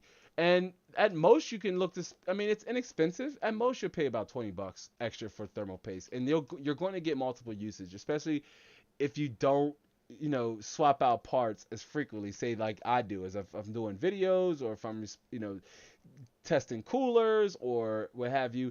I will replace thermal paste more often than somebody who may be doing it one-off. So you figure you buy it one time and you have it, because you really don't need to replace your thermal paste maybe once every 5 years, 7 years. It depends on how hard you run your CPU and what you're doing on your system that may require you to change it a little earlier. But for the most part, you can get like 5 to 7 years. They even market it a little longer before you have to replace it. But the difference in lowering temperatures versus going with an aftermarket thermal paste versus the stock thermal paste, that difference of about 3 to 5 degrees C could very much translate to more performance and more FPS. Remember, it goes back to the very top of the live show where we talked about, how keeping your system cool, lowering your temperatures, keeping your temperatures lowered could help boost or sustain your performance. Now, you say, okay, lab, which cooler should I go with then? Let's start with, again, there's two ways to cool your CPU. You have air or water. Let's start with air. Let's kiss the fans goodbye, as I like the wordplay, right? Let's kiss the fans goodbye. Maybe you want a better looking cooling solution for your CPU, right? Maybe you want an alternative to the manufacturer's stock offering. In this example, we have the Intel's stock cooler, right? Versus the Noctua, I believe that's the NTD1, I believe it is. Correct me if I'm wrong, but I think that's, or the NHD15. I think it's the NHD15. But, maybe you want a better looking, better cooling solution for your CPU, right? Maybe you don't want to go with even the Ryzen stock cooler, like the Wraith Prism or the Wraith Stealth, although they don't look as bad. But maybe you want a higher rated CPU with a higher rated TDP. Maybe you want to overclock your CPU. Maybe you want to go with the higher end SKU or what have you. So many different options. But, let's say you want to just go with the alternative versus what the manufacturer is offering. Sparta Rule says, what's your opinion about cryo, not thermal paste? You know what? I have only had a discussion about cryo one time. It's, in my opinion, I think cryo works better if you're like trying to if you're going for like a world record, or you're trying to push a CPU beyond its limits, like overclocking a 5950X. Maybe it's some enthusiast grade level overclocking, but me personally, I like to try to keep it level and stay on the ground of like the average consumer. And so, in my opinion, thermal paste is better than cryo for the average consumer, right? But that is something that I will, revisit, and we could definitely talk about. And when we talk about, different thermal paste solutions, or maybe even do a video on its effectiveness. But great question, Spider Rules. I definitely appreciate you asking. Now, if you're looking to switch from using a stock cooler to an aftermarket cooler, right, an air cooler, you could actually hover in the $40 to $90 price range and pick up a CPU cooler, right? Which, give me a second here, because we're going to switch over. Because in the 40 to 90 price range, for starters, if you want to go with an air cooler, you can start out with, say, the Cooler Master Hyper 212 Black Edition, right? $39 new, has support for both Ryzen and, pretty much all your casual sockets, not X399 or X299. Of course, the CPU doesn't have a high enough rated TDP to be able to cool one of those CPUs. But for $40, you can get an aftermarket Hyper 212 Black Edition, great CPU cooler, right? Looks good in my opinion. And you have variants that has also the RG. You could also pick up the, RGB variant, which is also, different. I think it costs a little more. Yeah, so you're going to pay for that RGB. But still, you have that choice. Now, you could also, another popular option, at least in my opinion, if you didn't want to go with the Cooler Master Black Edition, you say, you know what, I maybe want something a little beefier, heat sink, right? Although Cooler Master makes really dope looking coolers, in my honest opinion. Like that gunmetal black and gray aesthetic looks really good in similar configured cases. But let's say you didn't want to go with the Cooler Master Hyper 212. Now this is what they would consider a dual tower CPU cooler. As you can see here, 250 watt TDP. So yes, you can overclock on this CPU cooler. If you had a 10900K, you could even overclock on this CPU cooler. 9900K, you can also overclock on a CPU cooler. Maybe a little loud. Remember, that was one of the things we talked about, one of the cons to an air cooler, but it's very much possible. And another thing I want to mention, as you can see here, is you want to make sure that you have enough clearance for your DDR4, and at your CPU cooler there won't be any overhead obstructions. If you're using PC Part Picker as a tool, which remember you should be using, we use it a lot here on this on this channel, and I recommend it a lot even when I'm helping and consulting other clients for their builds. But PC Part Picker will let you inform you if there's any potential obstructions with your CPU cooler. But again, this is an $84 CPU cooler. Now, almost twice as much as the Hyper 212 Black Edition, but again, we're shopping in the range of about $40 to $90. This should show you that it's possible to get a cooler that's one, capable, as you can see here with this CPU, with this the Be Quiet Dark Rock Pro 4. Why can't I say that? Dark Rock Pro 4 has a 250 watt TDP, two fans, so a dual fan cooling solution, beefy heatsink, right? With those pipes leading all the way. Look at that. That's 1, 2, 3, 4, 5, 6, 7, 8, right? Looks like it's, or 6. So it's about 3, 6, 9, 12 pipes, 12 coolant pipes leading off of the coolant plate onto the heat fin or onto the radiator, onto the heat sink. So, I mean, this CPU is a great CPU and it looks good too. So if you were a type that didn't want to, wasn't a big fan of RGB, and you say, well, I need, substance over style, fan. There's nothing wrong with style over substance. But to one particular end user, maybe a CPU that can cool, maybe you're like Bad Habit and you're just like, nope, water is out of the question, but I very much still want a capable CPU cooler. As I see, Your Highness says that cooler has withstood the test of time. Yeah, absolutely. Absolutely. I'm not quite sure when it was released. Maybe if you tell us here. I know it's been out for a while.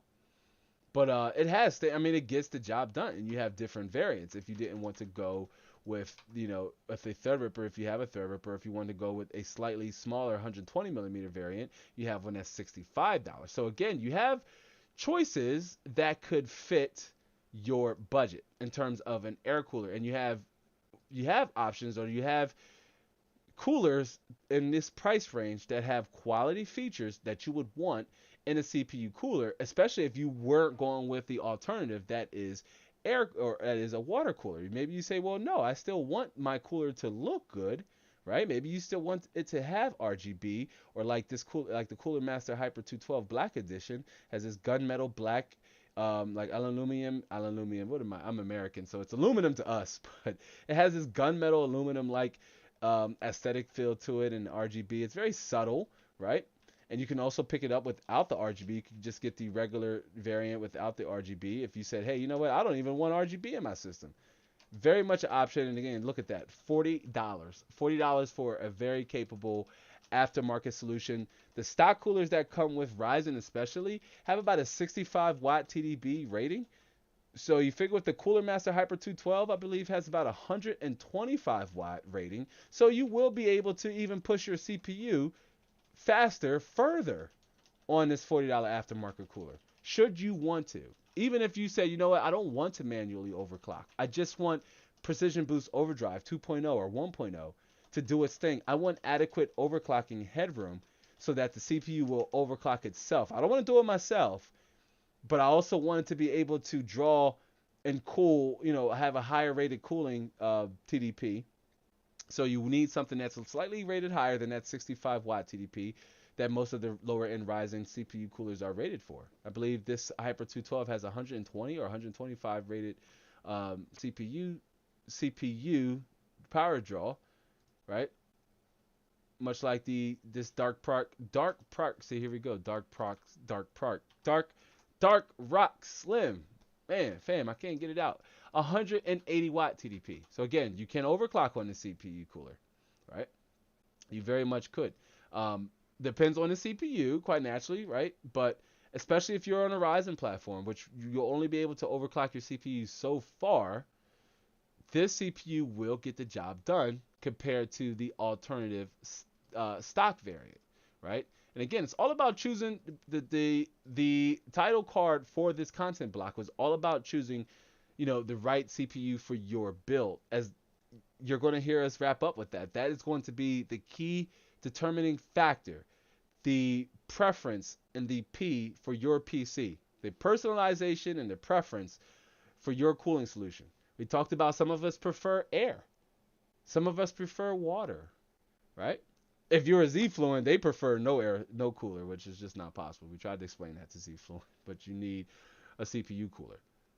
And just like Your Highness mentioned, how the Be Quiet Dark Pro 4, look at that, I said it right, stood the test of time. Another CPU cooler that has stood the test of time, right?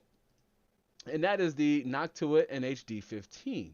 Very premium as a premium CPU cooler. You bet your bottom dollar it is at $100. That's a lot. I mean, you're floating in that territory now of an AIO price, right? But compared to what you would get, as you can see here, its manufacturers being able to cool the 10 core 20 thread 10900K, which has, I know Intel markets its TDP at its base clock speeds, but I believe even it will turbo, it'll boost at least up to one core to 5 gigahertz. So you're going to want to make sure you have adequate cooling, even if you're wanting to go with the 10900K and you didn't want to go with water, or even a 10700K. What's more surprising here is the 10980XE. Intel, hello, come on, fam. Can y'all lobby to Intel to get them to send me one? I would love to test this out to see how well this Noctua cooler cools an i9 10980XE. For those of you who don't know, that's an 18 core 36 thread CPU. Wow. It's also crazy expensive. That's why I said if I had to pony up the price to get one, man, I don't think this community and this content isn't geared around that level, that level of enthusiast tech. But it's about I believe it's a $2,000 CPU, $1,500 CPU. And even right here, 3950X, 3900X, 16 core, 32 thread CPU, Zen 2, Zen 3, Zen 2 CPU. The same thing, 12 core, 24 thread Zen 2 CPU, and the 8 core, and of course the 6 core Zen 2 CPUs. The Noctua NHD15 premium CPU cooler will definitely get the job done. A lot of enthusiasts stand by Noctua's coolers, and I personally am not a fan of their brown aesthetic. You can get them in gray. Fair game. I said, well, maybe I now have to reconsider. As you can see here, you have the Chromax Black, which is a really dope looking Noctua cooler, and they make you pay a little bit more too for that, but still, very much a premium cooler. And as you can see, even if you were interested in going with a higher skewed CPU, an enthusiast level CPU, and so you need a beefy cooler, you need a dual tower PCU cooler, right? Like the Noctua NHD15, you're at what, $100? And I said about an air cooler for, we say $40 to $90, but you're about $9 over. And at this point, you're in a premium class. At this price point, you're in a premium class. So you have to ask yourself, if you really don't want to go with water and you want to go with air, maybe consider investing in a premium CPU cooler. It's going to help you out down the road. Even if you're set on the socket, you're like, but you know what? I'm on the AM4 socket platform. I'm on the X470 chipset or the B550 chipset. So I got a lot of life on this motherboard, and I got a lot of CPU upgrades that I can choose from.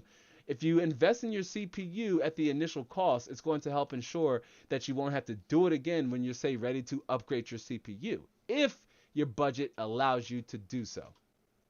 Sparta Rules 1993 says you should show some CPU coolers for mini ITX builds. So, and I'll see if I can switch back here to our image scene, because we did have an example of just that where, let's see if I can find it.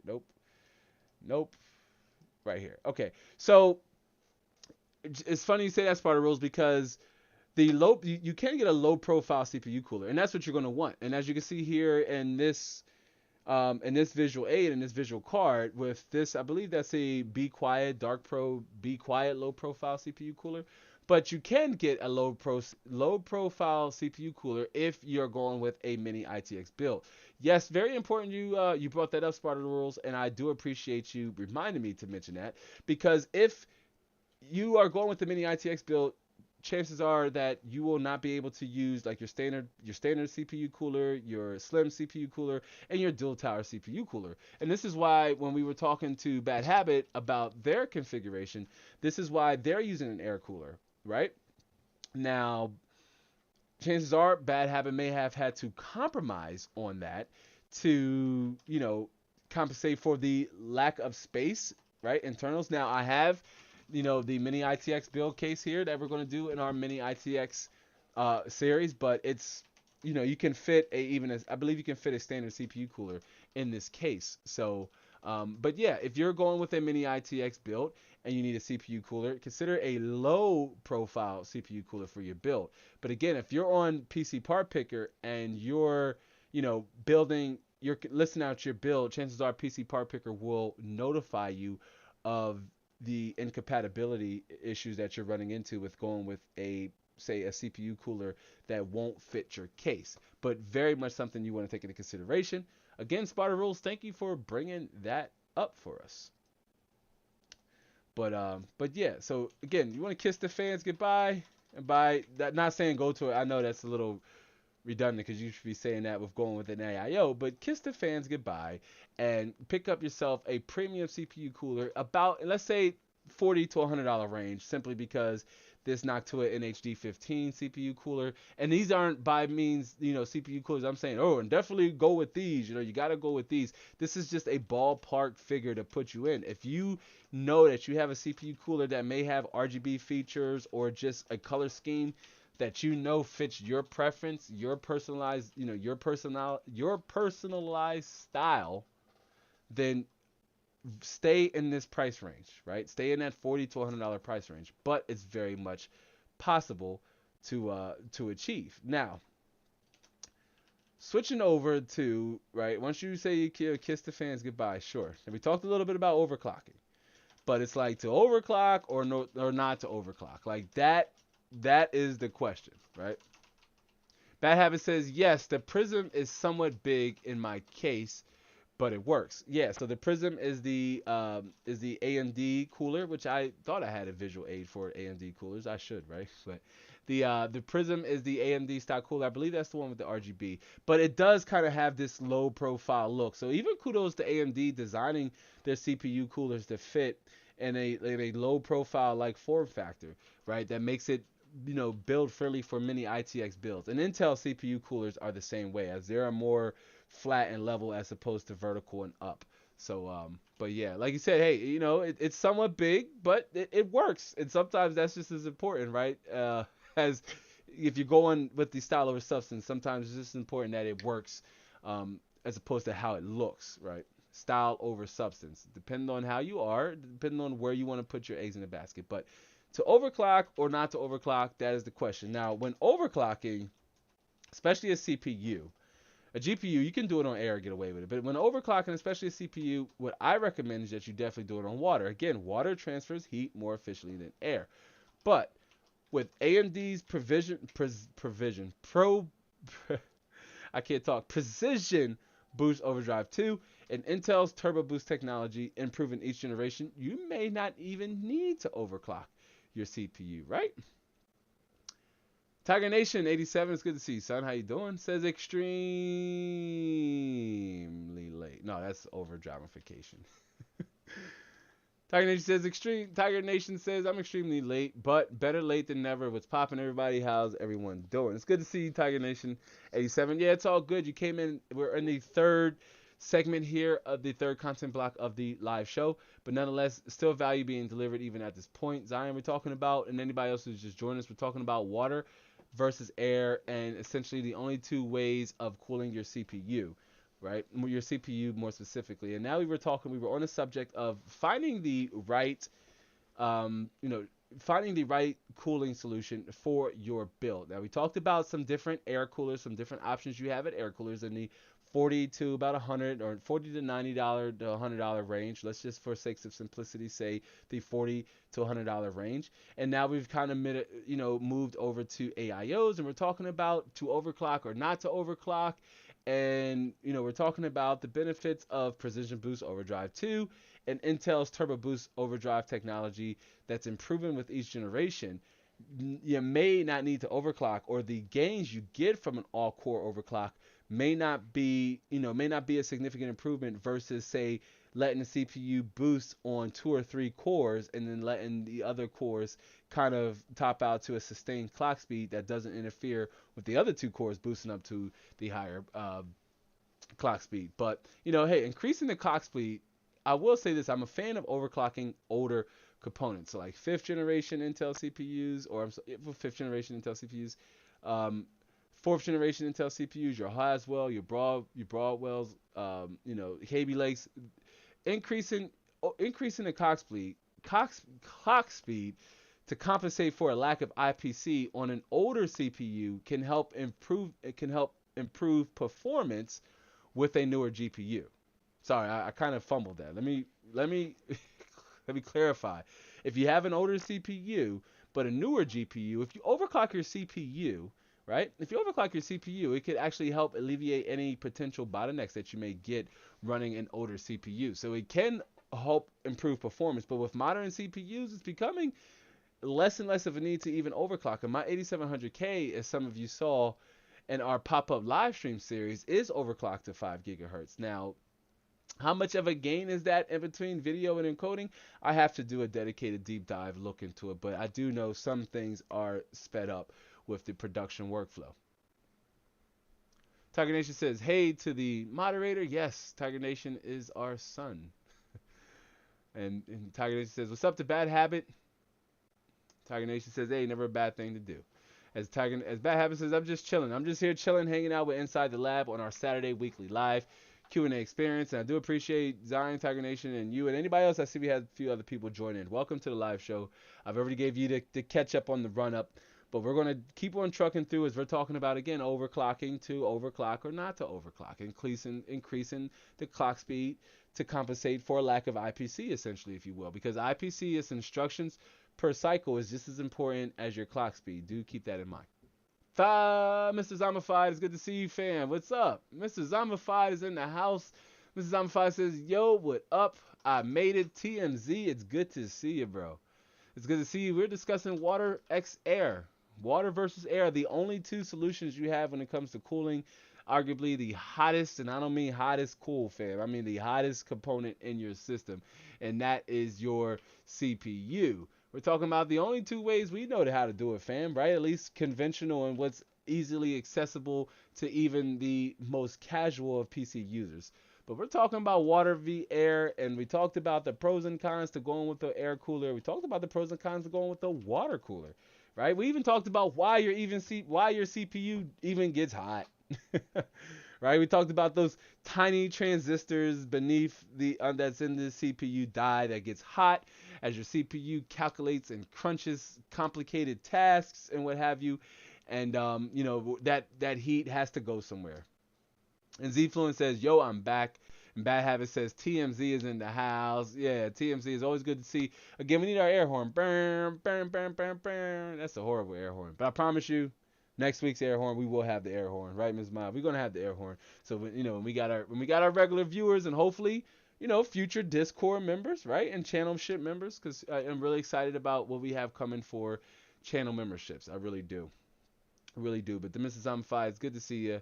At any point, I know you're an experienced builder. Hey, if you have any value to add to the conversation at any point, do please feel free to share in your experiences as a gamer. What do you use? Are you a fan of water? Anybody. If you just now joined us and you haven't had the opportunity to take part in the community question, and that's, what do you prefer? I should have a visual aid somewhere here, and that's something I'll add as the live show. Hey, I do remind you, the live show is continuing to evolve. We haven't even been doing live streams for a year, right? The first live stream went up in August 15th. That was the first live show we did, episode number 1. I believe this is episode number 28, but episode number 1 we did back in August, and we're about 4 or 5 months away from the 1-year live show anniversary. So good stuff there. But yeah, our air horn is gonna be in full effect for our returning viewers. But yeah, we talked about all that. We talked about air cooling. We talked about pros and cons, and we went over a few air cooling solutions, right? We talked about the Dark Rock Pro. Hey, I got it right. Dark Rock Pro 4. Talked about the Cooler Master Hyper 212 Black Edition and the Noctua DH N15 or DH15, something like that to that extent. We talked about those CPU coolers as viable options for a CPU cooler in the $40 to $90 price range. So yeah, the Mrs. Zombified or TMZ, we call you TMZ here in this community. TMZ and anybody else who just joined this live show, as we move towards the end of this the third content block, tell me what kind of cooling solution are you either using currently in your build, or you plan on using in a future build, right?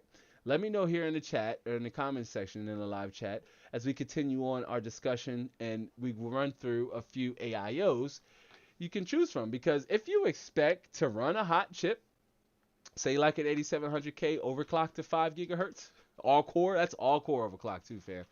My 8700K can do 5.1 gigahertz. I don't want to say easy, at least it can just on this CPU. If I had a 360 millimeter AIO, I could do 5.1 gigahertz at a more comfortable temperature.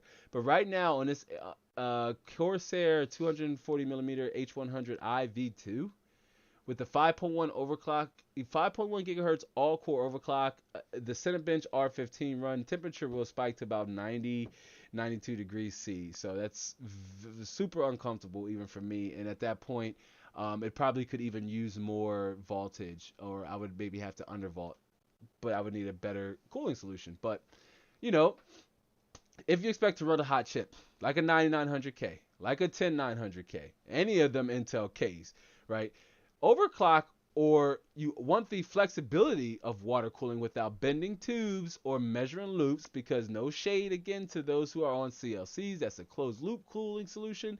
That means you have your CPUs on a full water block. You know, you have maybe 1 or 2 radiators in your system. Your GPU is on a water block. You have a pump res combination also including into your loop, which you would want and need anyway.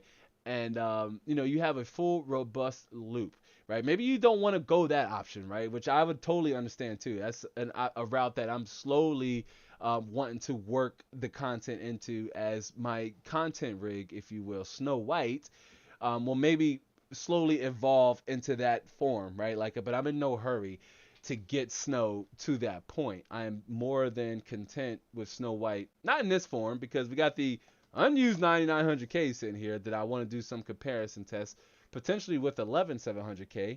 I want to do some comparison tests. We have the unused 9900K here that's going to be a part of this system revamp series as I make some changes to it to enhance it as a content rig, as my main streaming system. I do want to have a dual streaming configuration so we can avoid the hiccups we had with Alien Isolation, last week's pop-up live show. But hey, you know, if you really want to help support the channel, you can always go back and rewatch that pop-up live stream if you weren't able to. Interesting conversation nonetheless. Is in real time, just the game wouldn't load, so I spent a little bit of time trying to troubleshoot it, but we still kept the conversation going. It still very much was value centric and contained, you know, a lot of value for the viewers. So, you know, not obviously at the duration of this live show and you're hungry for more lab content. And again, if you want to support the channel, we got stickers now. That's probably shouldn't do it from this tiny angle. Let me switch back here. You want to support the channel? Watch, you know, give that video a watch. Hey, even buy some stickers, right? Buy some stickers. We got some stickers.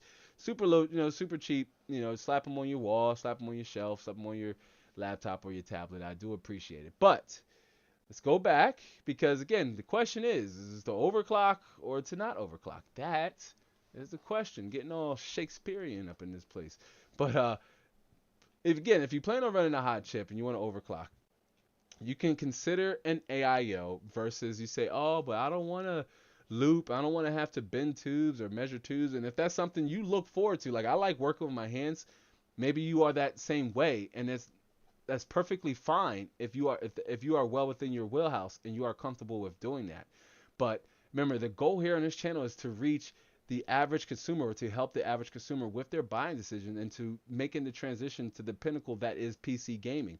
So for the sakes of simplicity, once more, you know, consider an AIO in the $80 to $150 price range. So with the CPU cooler, the price range was $40 to $100. So we're up in that to about $40 to $50 going with an AIO. Now remember, there are pros to going with an AIO versus an air cooler. So before you say, oh, well, that's a lot of money and, you know, I don't have a lot to put that towards my budget, it's perfectly fine. You don't need a water cooler. Remember, we talked about the stock solutions that come with Ryzen and your i5s 10600Ks. If you're buying a CPU that doesn't come with a, as I'm bringing up PC Parker here in this PC part picker here in a second, but if you're going with a CPU that doesn't come with a cooler, then you're going to need to invest in one, right? You're going to need to invest in one either way. So you're going to have to allocate money towards your budget.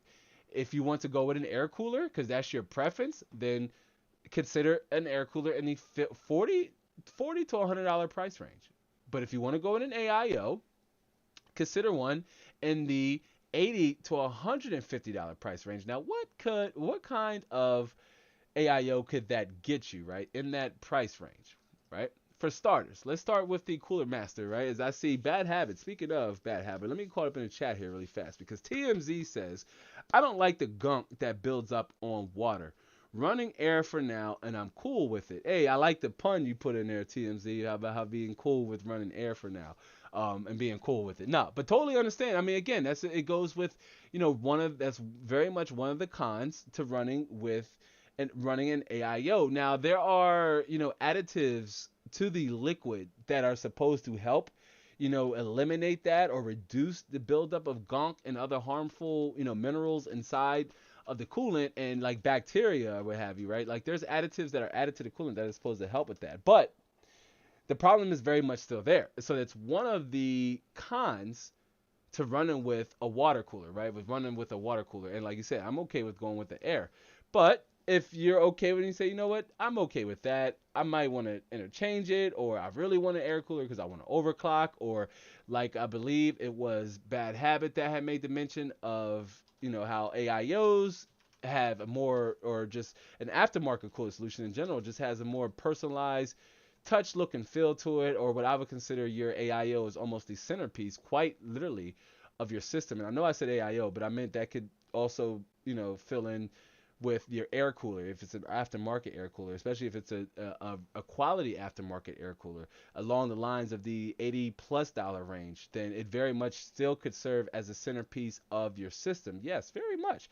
But an AIO stands out a little bit quite naturally because all of what entails on that cooler, right? Like for example, I really like the pump head on this Cooler Master Liquid 240 ARGB, which the ARGB just means it has addressable RGB, which means it comes with, let's see if it's on here, but right here, it comes with an RGB controller, right? So you plug in the RGB component to your fans here, right? And then this gets plugged into the controller. Really cool for $129, right? That's what you get in your AIO, and this is a 240 millimeter AIO, so it has two 120 millimeter fans. Again, though, well under that $150 ceiling we said we would start with, right? We said $50 or $80 to $150 for an AIO. Starting out, you have $129. So if you wanted to overclock, as you see here, it's Ryzen support, AMD's Ryzen support, and LGA 1151. So your standard, your standard socket, it'll fit your standard sockets. LGA also will cool X299. I'm sorry, X299. AMD got real slick by naming their HEDT platform X300 blank blank 2, but Intel was doing it with X99 and then X299, and right now they're on or X79, X58, X79, X99, X299. That was the sockets, the socket shifts each generation. But as you can see here, wide range of socket support, all the way up to good old AM3 and AM3 Plus. AM4, LGA 1366, which is dope. That's like again X58, right? And a whole bevy of other, and some Xeons too, the LGA 2011 and V3 sockets. So for $129, you got a lot of flexibility and socket choices and what you may want to go with. Bad Habit says, got a Cooler Master Air G200P for my daughter's PC. Pretty nice low profile cooler, and we'll be able to use it in the future when I upgrade her CPU and motherboard. Yeah, Bad Habit. So there you go. In my opinion, that's smart. That's making a smart consumer choice there. As it's kind of taboo to say, well, PC gamers, you guys are constantly upgrading and spending money and what have you. But when you're able to do it, in a smart way like that, it just helps you save money down the road, right? It really does. Cooler Master makes some really great looking low profile coolers, and they make great low profile coolers in general, or low coolers in general. I'm sorry, both water and air. Z Fluent says, "Do you think with my specs I should overclock?" Well, Z Fluent, really, what it boils down to, Zion, is do you have an overclockable CPU? If it's on the Intel side, then you're going to need a K-based SKU CPU to overclock. You're going to need an unlocked CPU to overclock. With Ryzen, on the other hand, right? With Ryzen, on the other hand, all their CPUs are unlocked and can be overclocked. You may get maybe an extra 100 to 200 megahertz at most versus what PBO is going to fill in and compensate for. But really, Z-Fluent, Zion, it really depends on if your CPU is even overclockable. Which, if it was the CPU you showed me at the time, it wasn't. It's not a K-based CPU, so you won't be able to overclock it. Okay, you won't be able to overclock it. But for another example, right? Let's say Cooler Master is not your foray or just your cup of tea. Corsair H115i RGB Platinum, right? Just as it has fancy RGB. I guess you guys and gals are seeing the trend here with the IGB, IGB, RGB. But again, wide range of socket support. LGA 2066, AMD's AM4, Threadripper TR4. So you also have Threadripper support. There goes the copper cooling plate right here, as we talked about. It's one of the benefits in an aftermarket cooler is that it's using copper cooling plates to help with heat dispersion.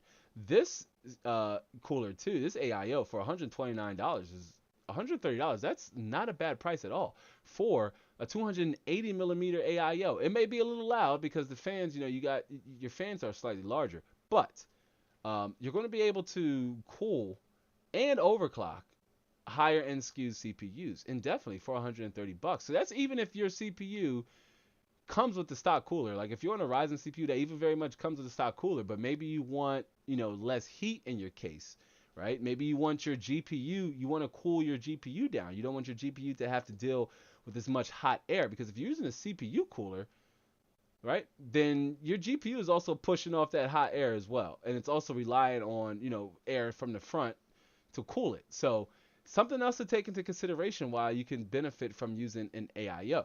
Again, you don't necessarily have to, but it's just one of the many pros. Air coolers have pros. AIOs have pros too. They both have cons. Price being one of them. You're obviously going to pay slightly more. You get a higher rated TDP with an AIO, unless you're looking at a Noctua cooler, which is going to be like trading blows with an AIO, right? If anything, the benefit you're going to get with is noise. But I mentioned this, I believe, a couple minutes ago in a live show. If you're gaming, if you're gaming or you have a headset on or you're listening to music while you're gaming, maybe you want to play some Fortnite and you're running games, that's perfectly fine. You won't hear your CPU cooler. Your fan will almost be inaudible, especially if you're gaming with a headset. It won't even matter how loud your system is. And now if you're a streamer, obviously having a quiet system is very important, especially if you're using like a USB mic. Z-Fluent says, I have a Core i5 3470 and a GTX 1050. Yeah, see, on your Core i5, your 3470, I can't remember what the max boost is on that CPU, but I'd imagine it's probably like 3 gigahertz or 3.1 gigahertz on the Core i5, third generation Core i5. But see, it's not an unlocked CPU, so you can't overclock the CPU. If you try to do it in the BIOS, it would just be locked. Right, so you would want to get a K-based Intel SKU if you want to overclock. Like I said, if you want to take advantage of, a CPU that doesn't have as fast IPC, so you want to increase the clock speed to kind of compensate for that, pairing with a modern GPU, for example, the Pascal-based GTX 1050, then you're going to want an unlocked CPU. You're going to want an unlocked SKU, okay, a K-based SKU, a 7700K. 9900K, 10900K, 2600, i7 2600K, 3.2 gigahertz. Oh, I was close. Okay, I said 3.1 gigahertz, 3.3 gigahertz, 3.1. So yeah, see, it's going to boost to 3.2 gigahertz. So, to keep things balanced, you may want to consider playing at a lower resolution on your GTX 1050. Either playing at a lower resolution or most certainly low settings, or I would say maybe 720p high settings in your games. At least it's just what I would recommend. We'll see though as I help you with your build and we actually test that out. But yeah, you have your Corsair H115i or H115i for $129. Again, it's the same price as the Cooler Master AIO, but if you have a brand preference or a brand you say, hey, well, I like Corsair's aesthetics more than Cooler Master's aesthetics, that's perfectly fine. Remember, that's one of the benefits of being a PC gamer is having that flexibility of choice. They're the same price though, and they're still going to cool within the same parameters, right? Same fan speed was 2,000 RPM, and you can even, which ironically the 240 costs slightly more. Go figure. But you don't want to be over the $200 price range for an AIO. Okay, really depends on what you're cooling. But with a 280 millimeter AIO, you might be introduced to higher, audience. Your fans might be a little bit more noticeable. But depending on how you game, it might not even be something you take into consideration as a consumer. And then last but not least, because I like to kind of give a little bit, different selections. You have the Thermaltake 360 millimeter ARGB. Now, if your case has support for a 360 millimeter AIO, which is something you definitely want to check first. Again, use PC Part Picker while you're configuring your case. I just want to see if I can switch over here. If you were in PC Part Picker, and let me pick a CPU that I know doesn't have a cooler, right? And switch over here to case. Let me just pick a case here. Let's see. Go let's give me a form. So I'll go to pants. I know this case, ATX mid-size tower case. So first of all, if you're shopping in compatibility mode on PC Part Picker, it'll only show you parts that are compatible with that case. And what it's not going to do is it's not going to show me a 360 millimeter AIO because it won't fit in this case. And I do leave it on by default. I leave the part configurator out so it'll only match parts that are compatible with one another, all the way down to size. As you can see here, we have yet to see a 360 millimeter AIO. Now, if we double back, and this is again why I say use PC Part, even if you're just exploring with a future upgrade. If we go back, let's remove the case, right? Let's go back to our cooler. And now look at that. We have 360 millimeter AIOs now. They're back into the equation. They're back in the picture. I like this Corsair H150i. Now, I won't see cases that won't fit inside, or that won't fit that 360 millimeter AIO. And then look at that. We don't see that Fantex case no longer or anymore, right? Just cases that support 360 millimeter AIOs. Add one. Let's just see. I don't know why I'm making this. Let's just add this Leon Leland. Cool. So PC Part Picker tells you no compatibility issues or incompatibility issues found, right? And no notes either, other than the same note that I gave earlier in this live stream is to make sure that you have enough clearance for your RAM kit and your modules. But this is why PC Part Picker could be such a helpful tool, and with helping you with your journey to ascend to that enthusiast level, with this hobby, just being an enthusiast PC gamer. But again, helpful tool, super helpful tool that you can use if you're just parting out your build and you're not sure if, oh, will this fit in the case? I'm not even sure, what my estimated wattage is going to be. This isn't a definitive number. Remember, it's just it's an estimate of how much watts your system could potentially draw, how much power it could draw. Apologize if you guys heard that Windows notification. Zfluent says, why is Terrence's case so big? Terrence has a full size ATX case. The Corsair, I can't remember which case it is, but he has a big case. It's a nice case though. Really good airflow. I really like that case. That case I featured in a video a while ago, and we just had it sitting around, and they wanted to upgrade. But that case is the bomb diggity. That's an old school term right there. If you're not familiar with that bomb diggity, then if you don't know, now you know. But this is why PC Part Picker can be such a helpful tool with getting the right cooler for your right case, and you're shopping in compatibility mode. Now I'm trying to rig it up before we head back to the AIOs to get it to give me a warning that it don't, that there are some incompatibility issues. But since I'm searching, with incompatibility mode, then it'll automatically filter out what's going to fit in the cases and what's not going to fit in the cases. For example, again, another mid-size ATX tower going to cooler, and again, we shouldn't see, oh, well, see, this case does support 360 millimeter AIOs. I wonder if that's only in the front. Let me take a look in the internals here. So I guess not too bad of a view, but going across here, so long as it has enough room for for your VRMs, then it will fit.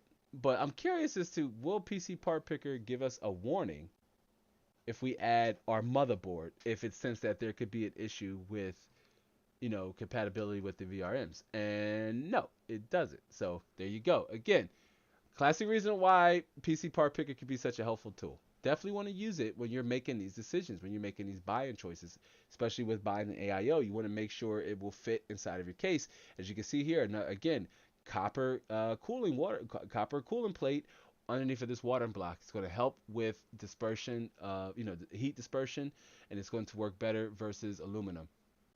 But another, again, good choice, and only $120. And you don't have to necessarily, again, go with this particular cooler or any of these particular coolers in these examples. They're just a good foundation and basis for you to to start from, to say, well, lab recommended that I start with an AIO in the $80 to $150 range. Whether that be you have 120 millimeter AIOs, so even if you have a small form factor case, you can still very much go with an AIO. You may have to go with a 120 millimeter AIO, which is a single fan, so it's a smaller radiator, and that's just one single 120 millimeter fan. Or if your case fits it, a 140 millimeter fan. And I tell you what, I really want to demonstrate that. So let me jump back here, go back to PC Part Picker, and I want to choose a smaller form factor case, because Mini ITX has been, the talk of this conversation. I do want to see what. Okay, it says right here, see, Intel Core i7 does not come or does not include a stock CPU cooler. Again, another reason why it's good to use PC Part Picker as a tool, whether you knew about it or not. I know it's a lot of tech enthusiasts use it. It's well known in the tech community, but you'd be surprised. But you definitely want to use PC Part Picker as a tool to help you in your buying decisions. But let me move the case, and I want to see, we've been talking a lot about Mini ITX cases, right? And I want to add a Mini ITX case to demonstrate, what I just said about if you want to very much still cool, because I know, like Bad Habit uses a Mini ITX build, but they say, you know what, I don't really want to go with water. So Bad Habit's perfectly okay with using an air cooling solution, and that's perfectly fine too, right? But let's say you want to take advantage of lower temperatures, but you also need to go with a small form factor case. Now, why am I having trouble? You know what? Because PC Part Picker is doing its job. I can't pick a small form factor case because we're using an ATX size motherboard. So now we should be able to, filter through a Mini ITX case. Before, it was filtering out a Mini ITX case because we were using a full ATX size case. So here we go. That's a mini. We have the Cooler Master Masterbox Q300L. If you've been around for the channel for a while, we did a video with this particular case too. It's the first video that really took off for the channel, and is when I had started a new style, a new production style, and a new way to present the content. But it's still very much relevant, although it's for 2020. Still very much relevant if you're curious as to what a PC in that price range could have got you even back then, and you want to gloat in the PC prices. But let's head up over to the cooling CPU cooler, and here we go. So you have the NZXT cranking M22. This is a 120 millimeter AIO. So this is again an example that even if you wanted to go with a small form factor case, even still in the what we said for an AIO, $80 to $100 price, $80 to $100 price range for an AIO, you still very much could go with a water solution. You have the Master Liquid ML120L RGB V2, $65 120 millimeter size AIO, and a fast fan with a nearly 2,000 RPM speed.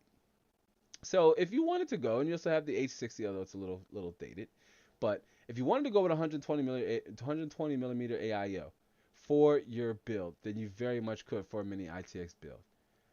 You're probably, at least in this one, it wouldn't fit 140 millimeters, so we would have to go with 120 millimeter. But let's say if space was an absolute issue and you needed to lower the space, right? Like if you didn't have a lot of space and you say, you know what, a full size ATX tower is just out of the question, lab. It's not going to happen. I need a small case, but I want to overclock. I have an unlocked CPU, and if you're buying an unlocked CPU, chances are at some point you may want to dabble in overclock. And if not, you can save yourself some money. So we jump over here. You can save yourself some money and going with a non-K based CPU, right?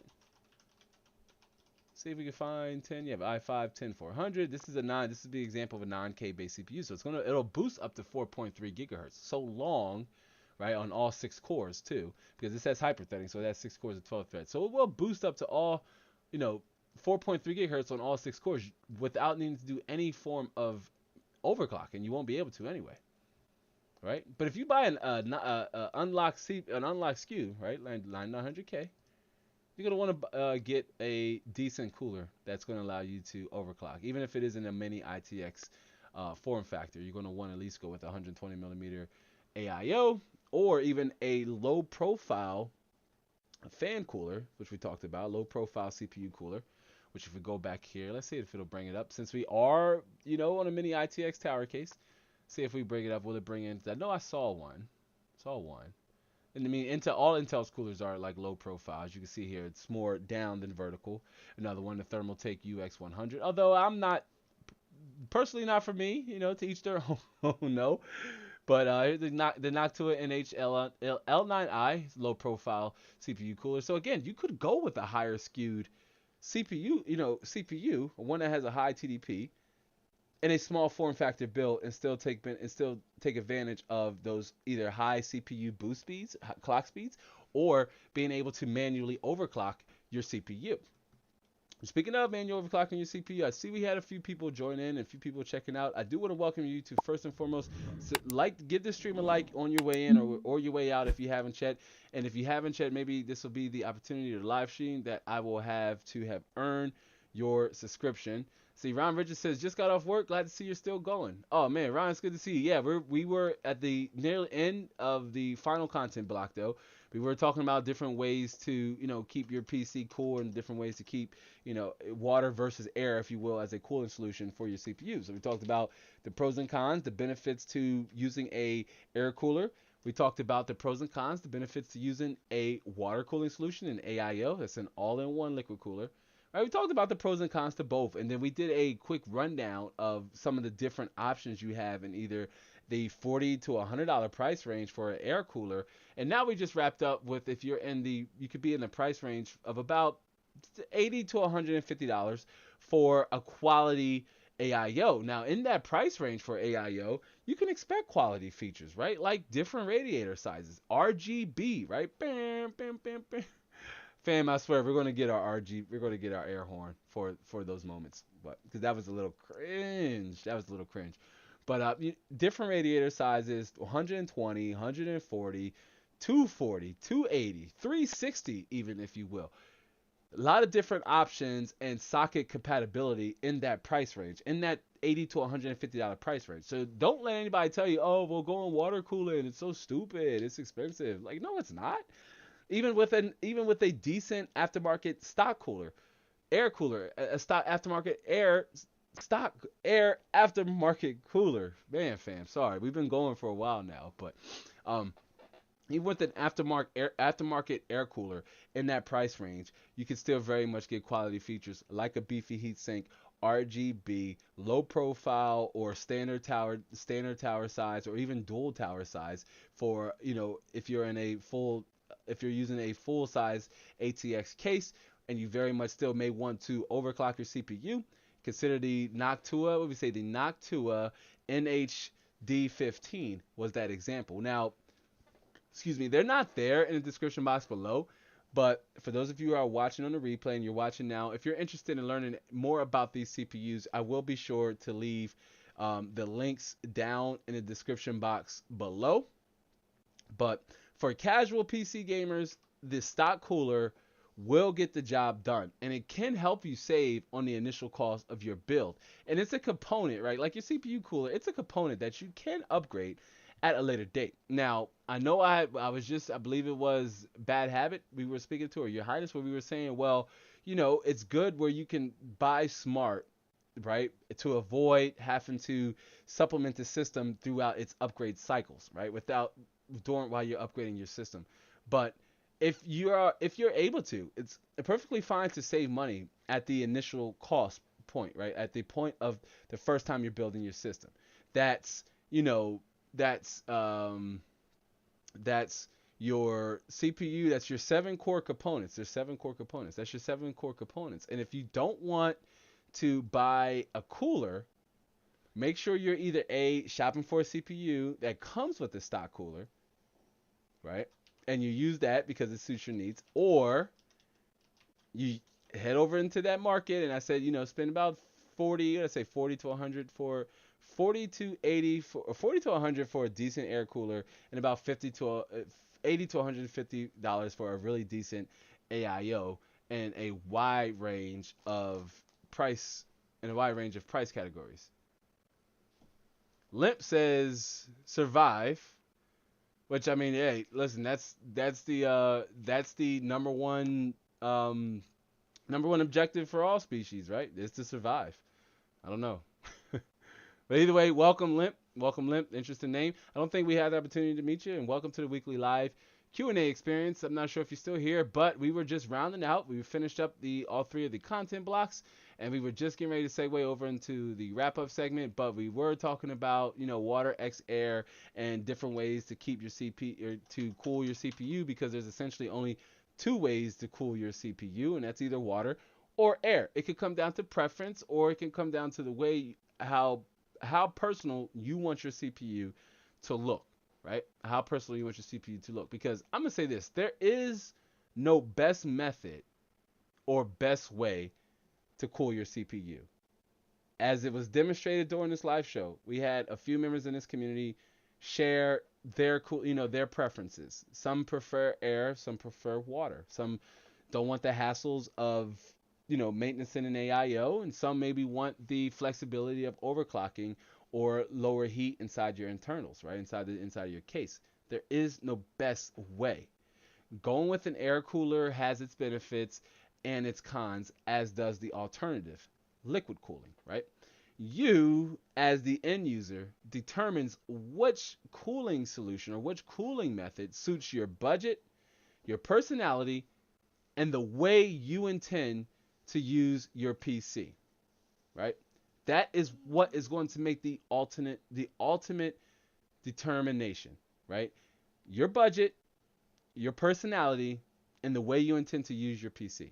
Your budget, if you have the money for an aftermarket air cooler, then you're well within, the confines of shopping for one. Your personality, if you're saying, hey, I want my system to look good too, I want the water, that's my personality, that's what's going to have an impact on that when it comes to making your determination of your cooling solution. And then the way you intend on using your PC. Do you plan on overclocking it? Do you not plan on overclocking?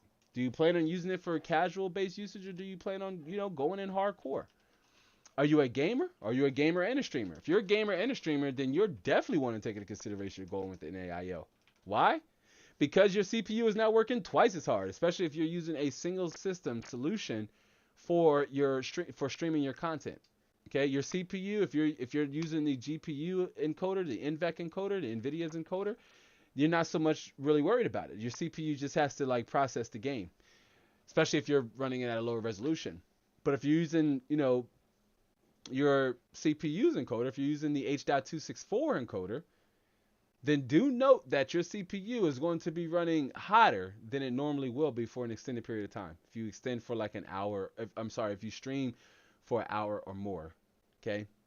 So this is why it's going to depend on how you intend to use your CPU. If you're like Mrs. Mod and you're an educator, she uses her system and she's a student, she's a full-time student. She plays Fortnite, but she's using the I believe the Race Stealth stock cooler on her Ryzen 5 1600X. She doesn't stream games, so she doesn't need an AIO. She doesn't overclock, so she doesn't need an AIO. She plays games, does her schoolwork, does her lesson planning and her schoolwork, and that is her usage. Now, let's say, Ron or Limp, let's say they play games, right? Let's say Limp streams Overwatch, 1080p, max settings, stream Overwatch, right? You may want to consider an AIO. You're going to want to consider keeping your system cooler over long extended times. You're putting your system under a much heavier workload versus somebody that's doing it for, saying, virtual learning or virtual, for just school. And in that point, your system's components are probably vastly different from one another, right? Maybe you have a Ryzen 5 1600X. Maybe you have a Core i9 10900K. Maybe IPC and strong cores is what you need from your system to deliver the experience that you're aiming for, and that you, most importantly, that you price for, you budgeted for. That's super important, super important. But what's best ultimately comes down to your preference. Okay? Whatever method you decide, factor in purpose and functionality of your CPU cooler. And it will make your decision that much easier when trying to decide which is the right solution for you. If you watch this long, I appreciate you watching this long, just to get to the end and say, really, there's no best way? Where have I ever marketed in this live stream that I said the best way to do anything? Right? It's just water x air. Keeping your system cool as a cucumber. Why? Because cucumbers are cooler on the inside than they are on the outside. That's essentially how you want your system to perform. Cooler on the inside than it is on the outside. Regardless, your system is going to rely on, the air around it constantly, okay, to help keep it cool. But most importantly, your system needs to breathe.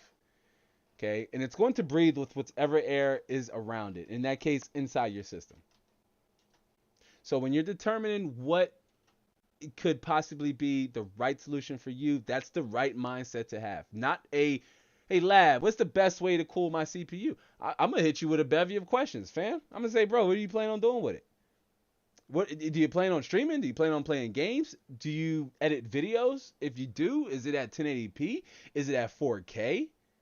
Right? Is it at a high quality preset? All of these things matter because those workflows will put your CPU under an intense, strain or an intense load, right? Especially if you're editing a long form. If you have a 10, 15-minute video, 20-minute video you need to encode, 30-minute video you need to encode, or maybe you create super long content, right? Maybe you're a content creator here and you create content. Maybe you create super long, hour-long podcasts.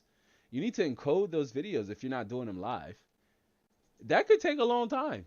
And your CPU is going to be under that load for that whole entire time.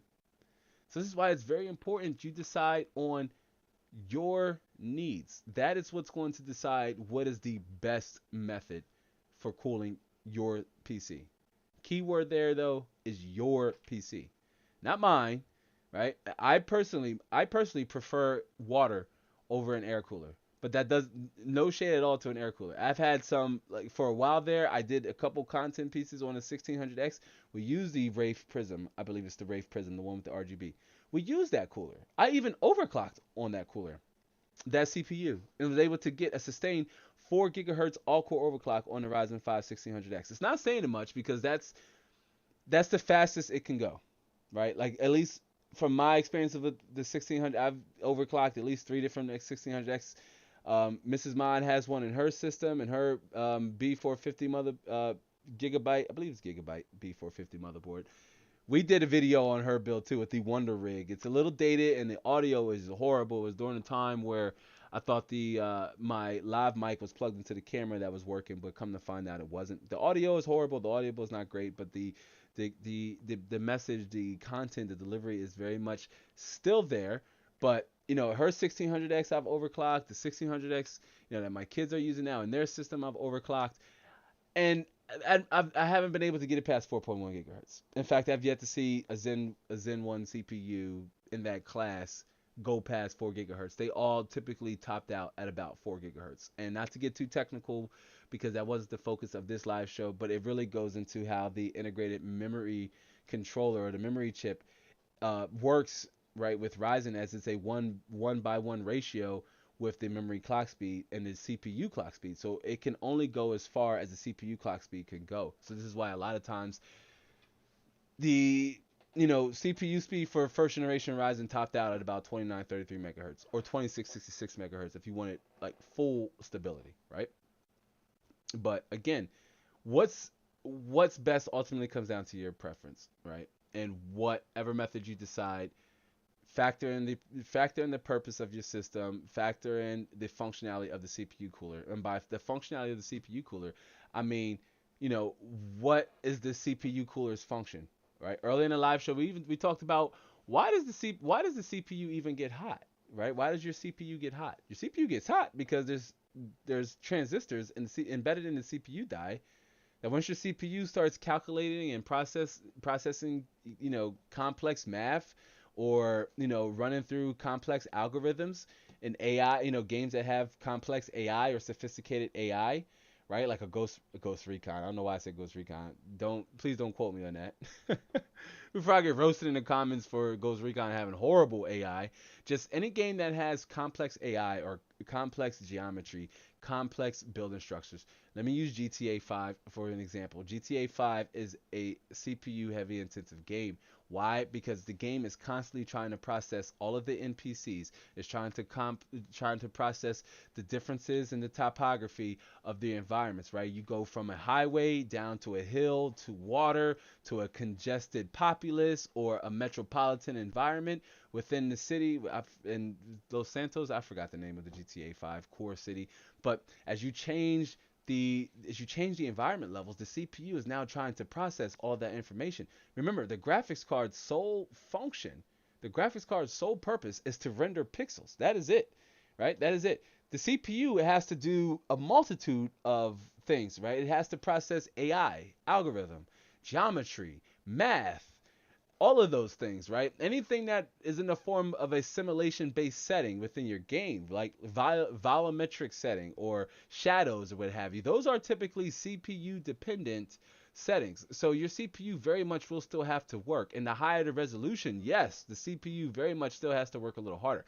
And I talk about that in an upcoming video. I'm hoping to get it out by Monday, maybe Monday or Tuesday, but I'm hoping to get next week's video out by Monday or Tuesday, because I briefly talk about this in that video when we go through the benchmark segments. And I'm not going to share too much about what that video is about. Just do make sure that you have the notifications turned on. And if you haven't chatted, you just now join us, or if you haven't chatted, for one, do be sure to give this stream a like on your way in or your way out if you got to bounce, and subscribe. Hopefully this live stream has been the live stream where I have been either educational enough or informative enough, if I've used that correctly, to have earned your subscription, right? Either way, hopefully I was entertaining enough or informative enough to have earned your subscription, and hopefully earn your like. Let's get this stream up to 20 likes as we conclude here.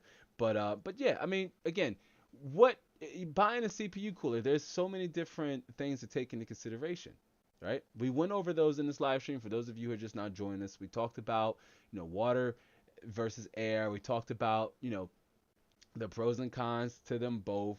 We had a few members in the community share why they wouldn't consider either one method versus the other. For example, Bad Habit, and I believe Your Highness it was, preferred water or preferred air.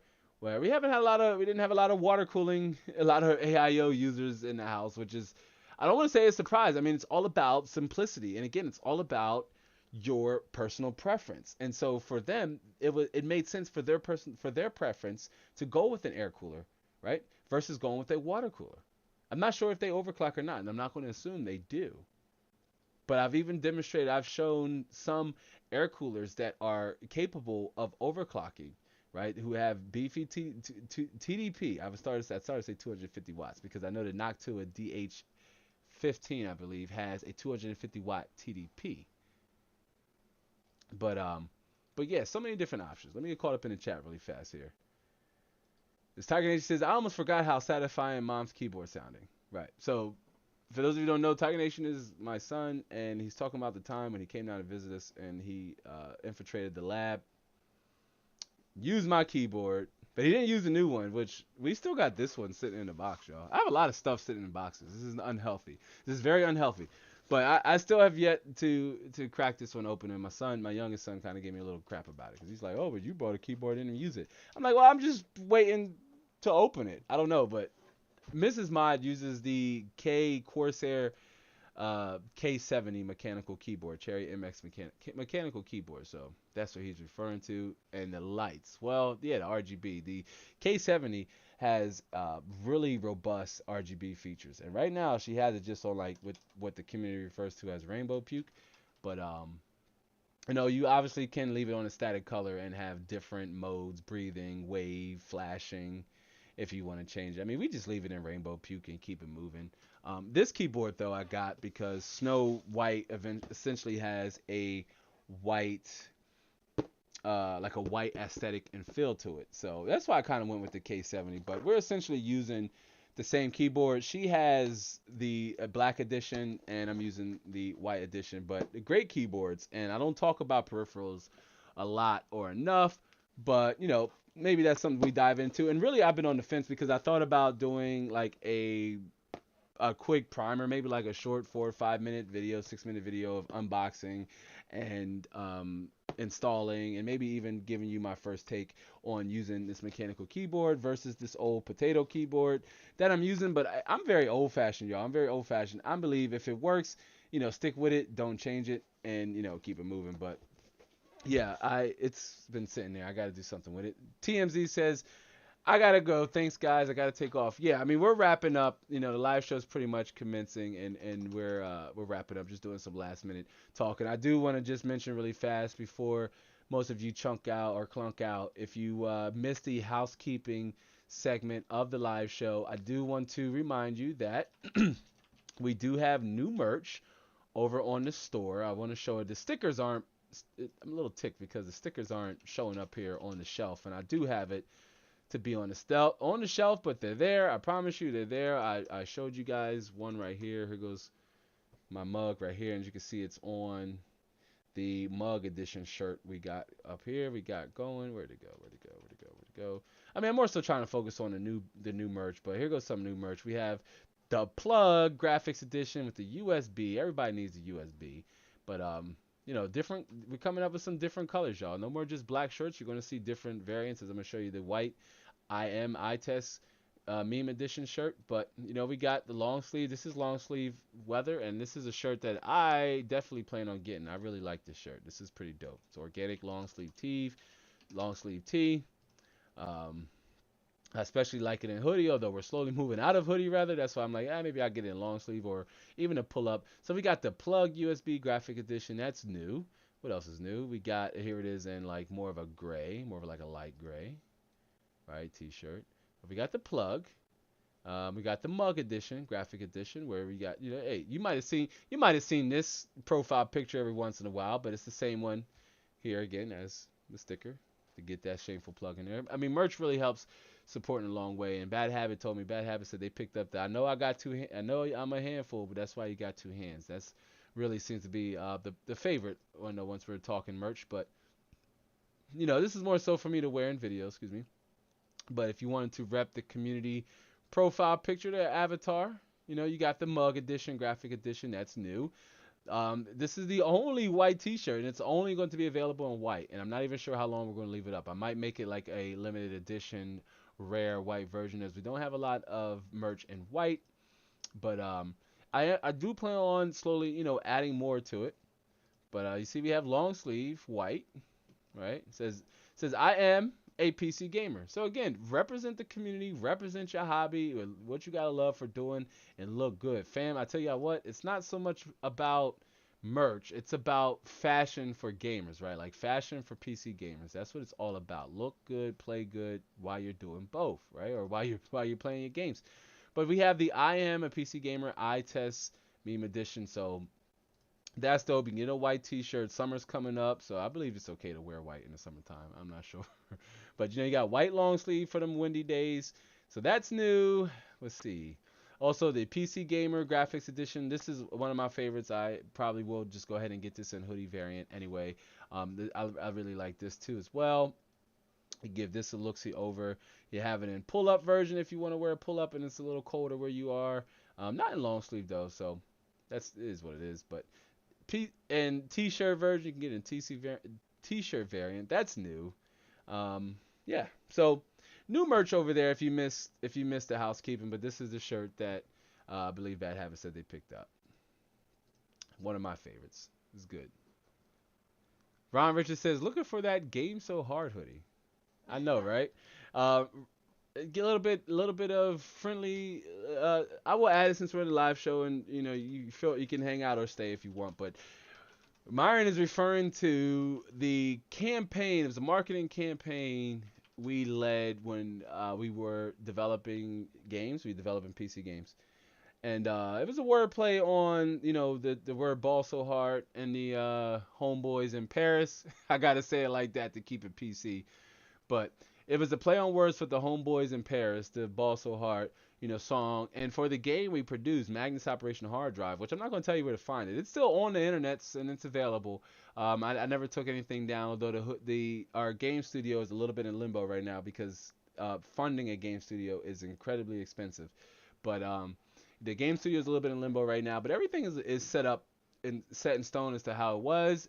And I believe even up to that video. But you may have to do a little searching. I will tell you though, it's on the brand's YouTube channel. It was called Outer Space Studios. It's still up. So if you're interested and you still here, made it this far, and shout out to our replay viewers if you made it this far, and you want to get a little bit interesting, see how I edited and some of the very early content because we curated OSS from 2004 to the ambiguous question mark that is now. But it started in 2004.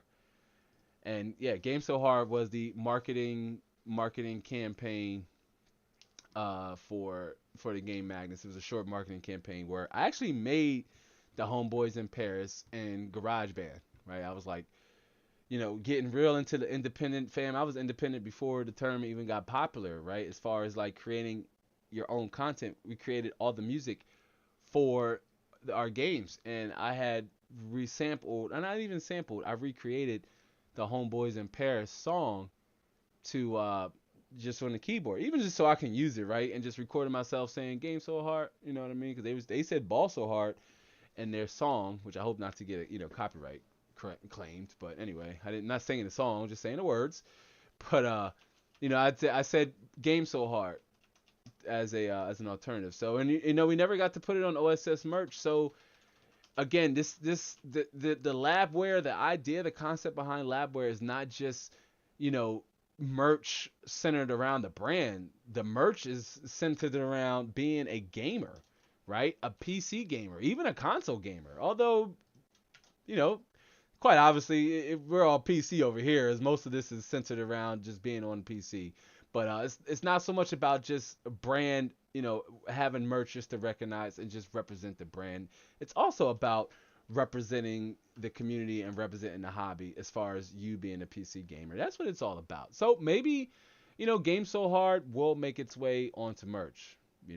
It's definitely a possibility. But I just want to add that I still very much have more merch designs to add to the merch store. I will make them I will announce them as they're revealed or as we drop them on our socials. So, if you're not following me, make sure you follow me over on Instagram at Inside the Lab YT. I don't have a personal Instagram, unfortunately. It was compromised a long time ago and I can't get back into it. So whatever. But, I'm all over Instagram as Inside the Lab YT. I will follow you back, especially if you're Lab fam. Just let me know you're Lab fam, like a post or comment. Give me some indications. I check each follow that I get anyway.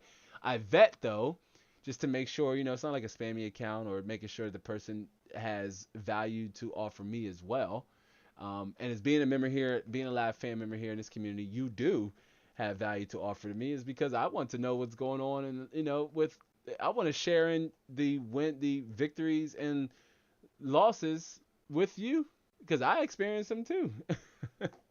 So, throughout the week when we're outside of office hours, where we're not on the live, just being able to share in those things over on social media, super helpful. So make sure you're following me over on Twitter at Inside the Lab YT, and over on Instagram at Inside the Lab YT. I will definitely follow you back on either one of those places. Also, if you weren't here for the housekeeping segment, also join our community list, our community Discord, actually our exclusive community Discord. Will be launching within either next week or the following week, and email subscribees will get first notification that it is live. Now, what's going to happen is, after maybe about a month or so, maybe 2 months or so, once we start growing, it will be cut off and say it will be strictly behind a paywall. So if you want to take place in things like monthly merch giveaways or Steam merch giveaways, and just being able to commune and fellowship with the community in a very private place with myself and others here in the community, you're going to want to make sure you're subscribed to the email list to get that notification and other notifications when things like channel memberships go live, and we start to roll those out, because I mentioned in the housekeeping segment that we have some really fun rewards set in place for membership levels of all price points, to the very high end to the very low end, to where I very much want to make sure you feel like you're getting something out of your subscription, right? Like if you subscribe to Hulu and Netflix and Disney Plus and all those other things, Apple Music, we subscribe to those things, it's because you're understanding that you're taking in a commitment by paying every month for that.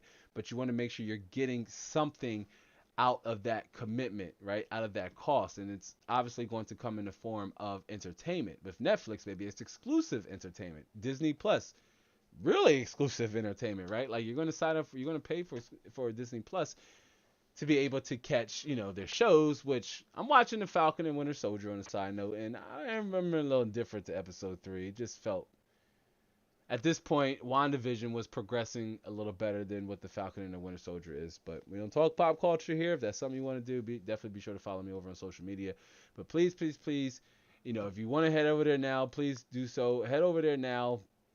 You can find the link down in the description box below to that. Do be sure to sign up with your email address and first name, so we know how to find you and I know what to call you. And then last but not least, of course, our website, which is an extension of the content. You can find like our entire videography there, as you can see here on this page. All the videos I've published as a content creator that are public, which I think I've only deleted maybe one video, and it was the Madden benchmark I did in the benchmark series. I think that's the only video I deleted on this channel. Everything else has been left up public day one, even with the pop-up live streams. And again, if you really want to help support the channel, because just watching the videos really helps the channel overall. But head over to the last week's surprise live with our surprise live stream series, and check out the conversation. Is PC gaming worth it in 2021? We made a lot of interesting points, talked about a lot of different things. We were supposed to play Alien Isolation, but Epic Game Store wasn't playing nicely. So, but yeah, the website is an extension of our content. Also, check out that fastest GPU in the world, Asus ROG Strix RTX 3090 review if you haven't yet. But the website is an extension of the content. You can get in touch with me, find our social media directly, check out the merch store directly, check out the blog, which the blog I do plan on adding more written content to the blog, more written helpful content. But you can also check out the merch store in long form and just get in a long form way, if you will, and just learn more about the mission behind the merch. Because again, it's beyond just, I want to push merch as a revenue stream. No, it's really about a fashion statement. Because hey, gamers, we can look good too, right? We don't have to be club hopping and making music videos and what have you. I mean, we can look good too. We can look good while we play. That's the idea behind it. Look good playing, feel good gaming.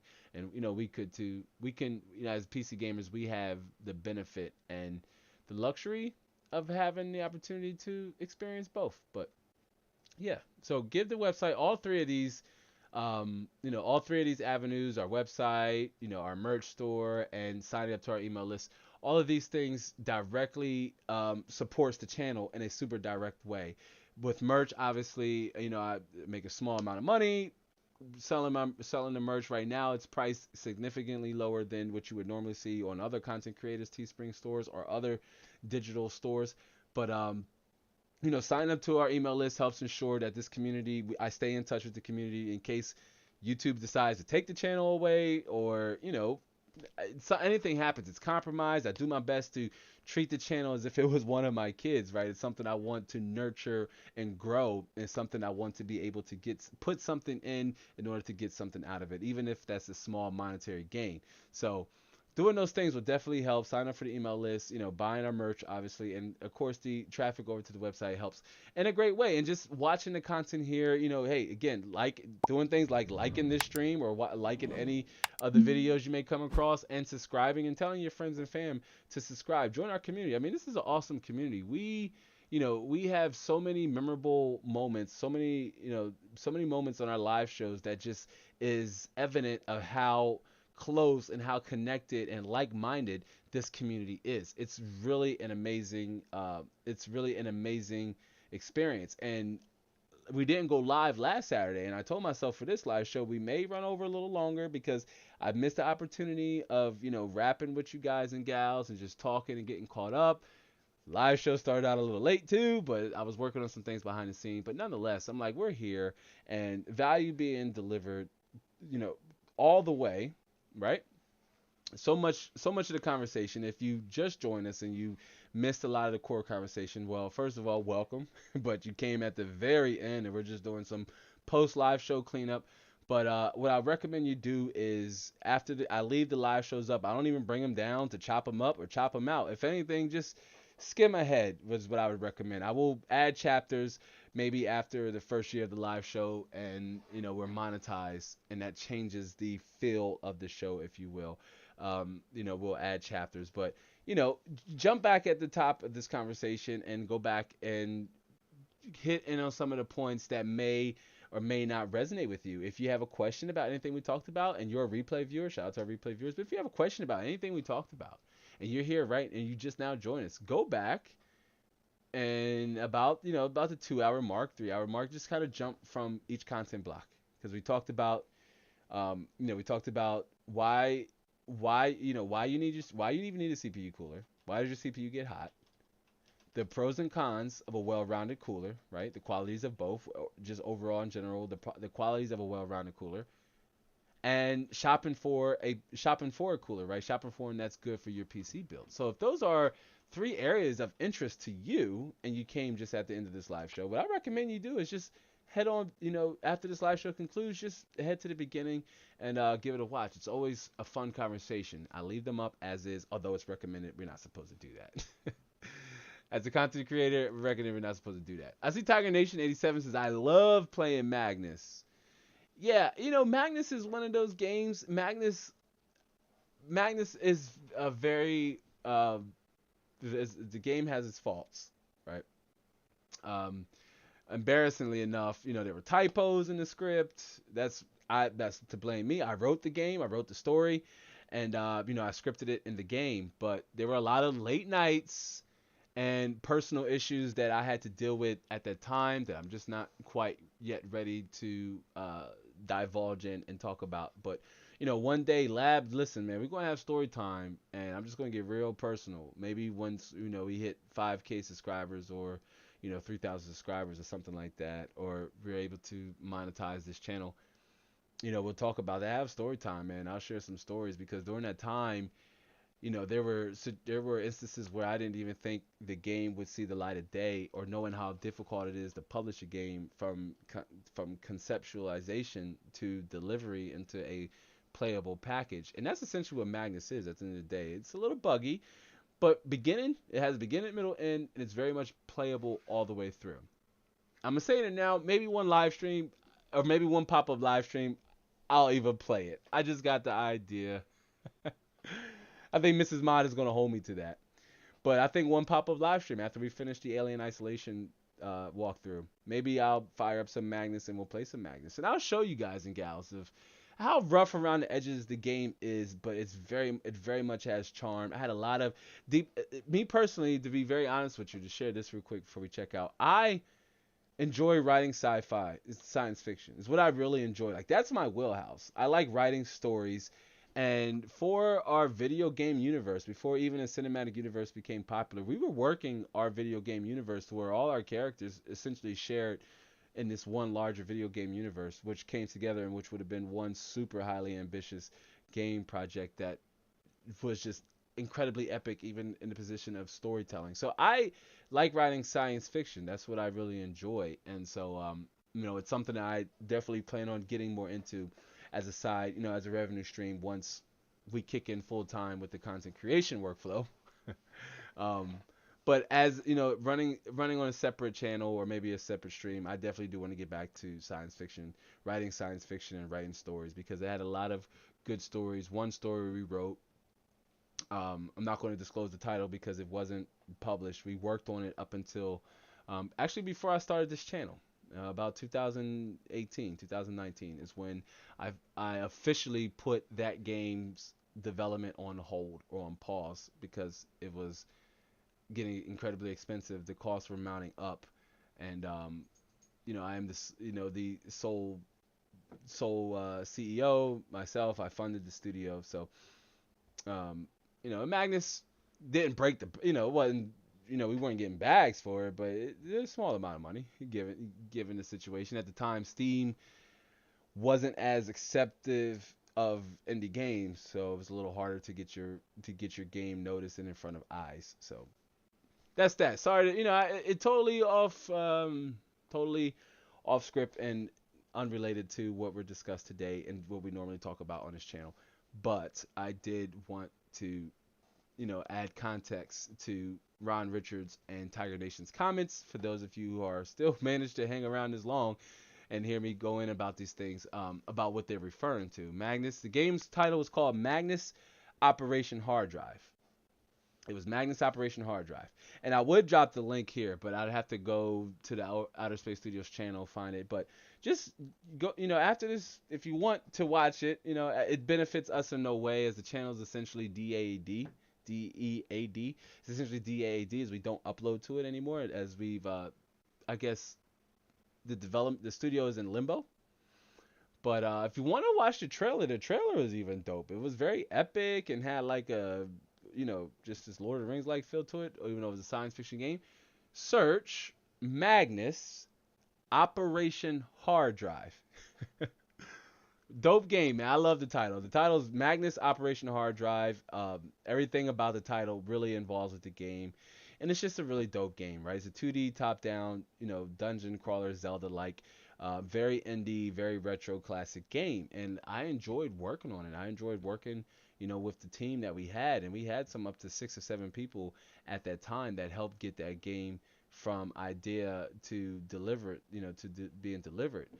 But hey, developing games is an expensive endeavor, and it's getting a little crowded. By crowded, multiplayer games have become the norm now, and most gamers expect some level of online mode with their games. So there's that. But that's another story for another time. But I will consider playing Magnus Operation Hard Drive as a walkthrough in our pop-up live series. So definitely be on the lookout for that. But fam, we gotta finish Alien Isolation. So that's no here or there. But all right, awesome stuff. Either way, listen, fam, it's been a great live show. To more so double back as we officially sign out and re-roll the the post-credit reel. Again, there's no best way or best method to cooling your CPU. What's really going to come down is to your preference, how you intend to use your CPU, your budget, and of course your personality. Because what may look good to you may not be aesthetically pleasing to me, and then of course vice versa. So when I say the best method really is all about you. You are the constant in making that decision. And what's essentially good or suitable for your system, for your needs. Is that air, or is that water? Very much depends on you, fam. But all right, now listen. I think this ride is slowly coming to an end. You know, the weekly live Q&A experience. It is essentially a ride, a roller coaster ride, and it is slowly coming to an end. But before we disembark, I do want to give a shout out and say hello to Tiger Nation 87. Thanks for stopping by, son. Appreciate you. Stay safe up there. Ron Richards, close friend of mine, I grew up with. It's good to see you bringing up that game so hard mantra that was so popular mid 2000s when we was in the height of development and just marketing Magnus in our shared universe. TMZ, the Mrs. Amify, who I said no that they had to leave. And if I call your name and you're still here, let me know. Like, hey, say up, lab, still here, hanging out. But Tiger Nation, Ron, TMZ, who I know had to leave. It was good seeing you. Limp, with their interesting name, said survive, coming in with some knowledge. Z Fluent Zion, it's always good to see you. Zion, I know Zion left, but I gotta check Zion's Instagram because Zion, they're in the process of ascending to, the pinnacle that is PC gaming. They're climbing the summit. They're getting there, and I'm just kind of trying to help them along the way. But few hurdles, few obstacles we got to get over there. But Z Fluent, it was always good to see you. Bad Habit, of course, my guy, Bad Habit. It's always good to see you too, Bad Habit. Do appreciate you stopping by, man. Bad Habit always showing up and supporting the mission, supporting the channel. Let me go up here. Sparta Rules, another close friend and fam, longtime viewer here to the channel.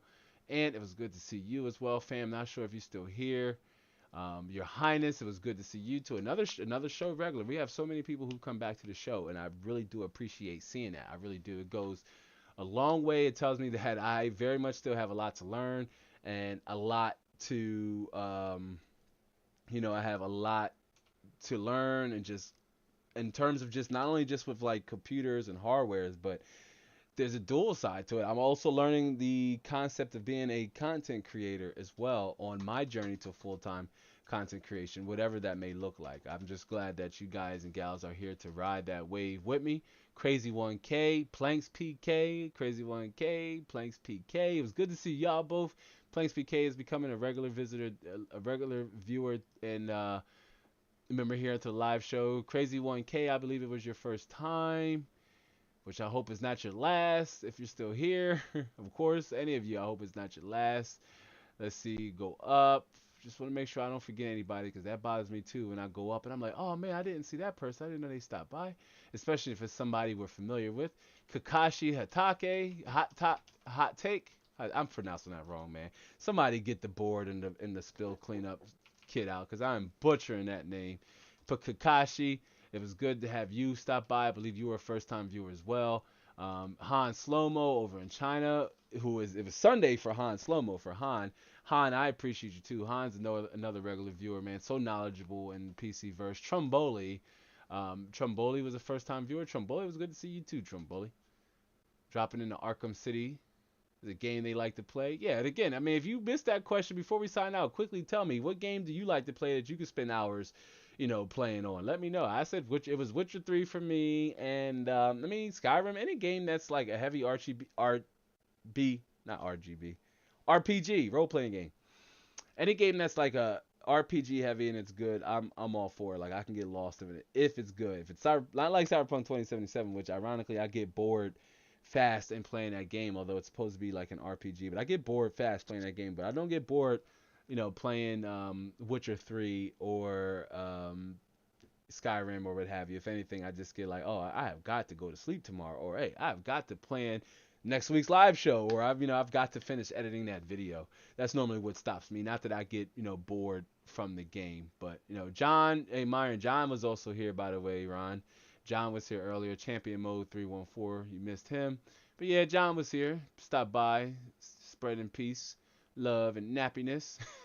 Nah, happiness. Purple Alien, who was Bryce.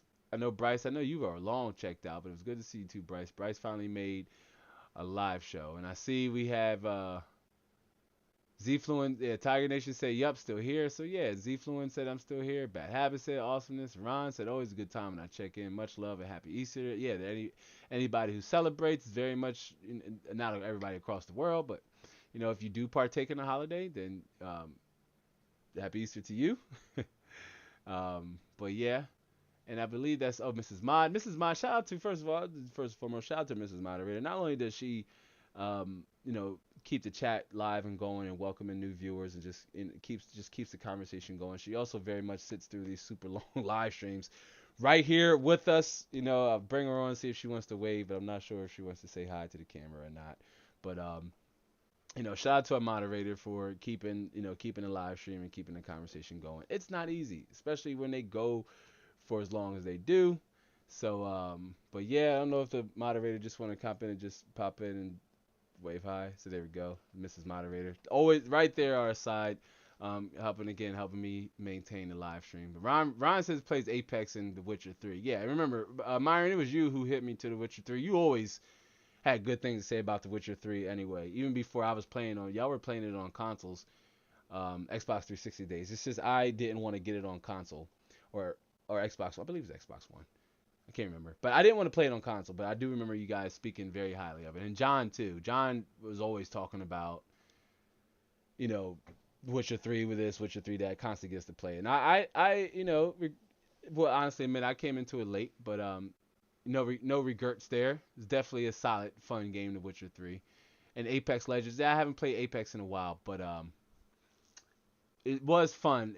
After it got real competitive, I couldn't. I play Fortnite. There you go. I play Fortnite because I feel like as a casual competitive gamer, because I still very much get in there and I don't just play like, oh, I don't care if we lose. I'm just here to have fun kind of nonsense, debacleness. But I still very much go in and compete. It's just on a casual level. If we lose, I'm upset we lost, depending on where I place. If it's top 5, I don't care. I'm just like, hey, just ready up. Let's get back into it. But Apex Legends was it. I hope more content comes to Apex Legends. Maybe I'll jump into it. And Tiger Nation says Xenoverse 2. Hey Ron, that was our game. Remember the Xenoverse games? Remember that? Playing those games. My son, he's playing Xenoverse 2. Zion, did you play? Quickly tell us before you leave. Did you play Xenogears? Xenogears is an older game, and in order for you to play it, you may have to, get it on classic PS3 store. I'm not even quite sure how to go about it. I'm so out of touch with consoles right now. But you consider playing Xenogears, man. Classic RPG.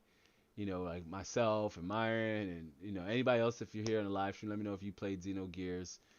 Z Fluent, I know you're a little on the young side. I know you probably didn't play Xenogears, but if you're old enough to remember Xenogears, that was a solid game. It's like 2-3 discs long, very long RPG, man. Very long RPG. I remember, like, not that I recommend this, folks, but I remember skipping school to play Xenogears, just to kind of, because I just wanted to keep going, right? I wanted to learn more about Fei Long, I think his name was. I think the main character's name was Fei Long. I think it was Fei Long. But yeah. Bad Habit says, I remember Zack Soon. Is that from Help jog my memory, Bad Habit. Is that from Xenogears? I keep talking about it, but dude, it's been such a long time since I played Xenogears. We're talking, what, Myron, like 10th grade? I was playing Xenogears in 10th grade, so that would have been about like 2001 for me. About like 2001. So it's been a while, like 20 years since I, played the game, but one thing I can remember, though, is having a solid experience playing it, man. Story was tricky to follow, but, you had to be a little older. And even for myself in 10th grade, I was doing my best to keep up. But just fighting with the gears and everything, it was just really dope, man. It was really dope stuff. But awesome stuff, Zion. So my son, he's making me proud there, jumping into some of the classics. And Tiger Ninja says, I've seen it on the store on the store on PS3, but I was talking about Dragon Ball Xenoverse 2. Whoa, fail. Okay, never mind. Totally different game. Okay. Well, hey, I mean, Xenoverse. What, the Dragon Ball, speaking of, hey, we played Final Bout. Let me know if you played Final Bout, right? That was the Dragon Ball Z game on PlayStation that was imported. And Bad Habit says, oh, nah, Zaxxon was from the 90s. Oh, okay. Yeah, I'm so out of touch. And it's late and I'm hungry and I haven't had anything to eat or drink, so my brain's not quite there. I would need a little bit of help there, but Part of my ignorance, bad habit.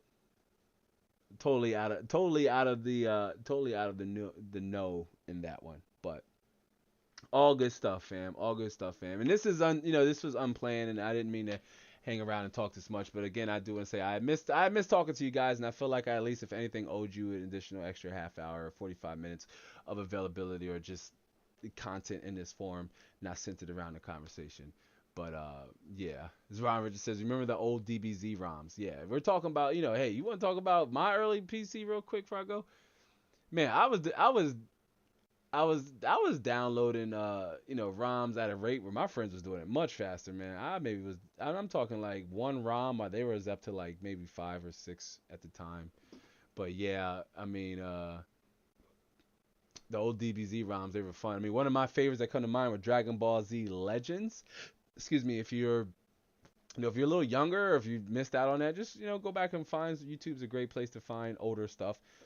So go back and watch some Dragon Ball Z Legends, because that was one of my favorite ROMs to play, to download that game and play some Legends. The graphics were horrible, but at the time it was one of the Dragon Ball Z imported games that had some of the characters you can play in that wasn't available in other games, like Super Saiyan 3, Goku, just to name a few. Like I said, my brain's not quite there. Purple Alien, what's up, Bryce? We're just now checking out, family. We're just talking about games, but essentially the live stream's over. Yeah, we're just talking about games. I know you were here on the earlier part, but if you want to catch up on some of the content, to be sure to just get caught up early on. Yeah, Ron says hi. I remember the Gohan cutscene. Yeah.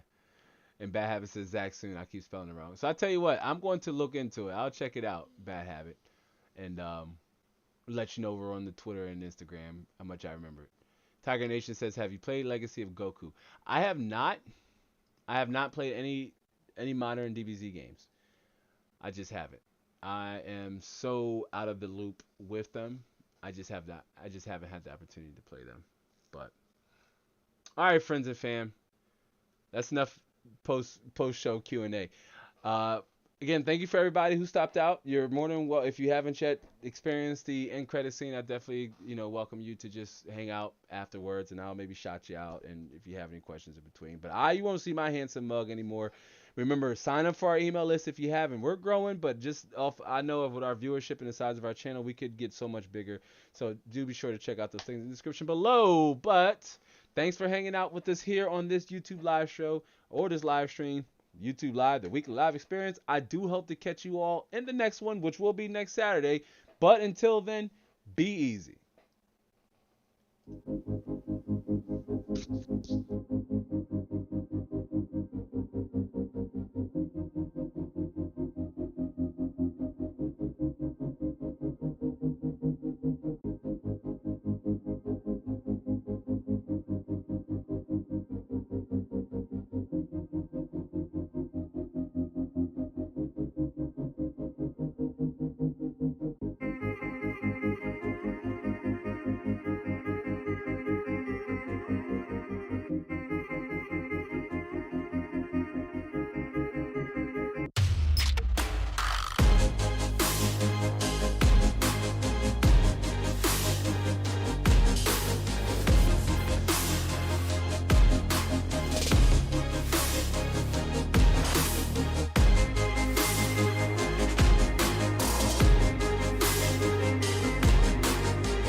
Have a good night.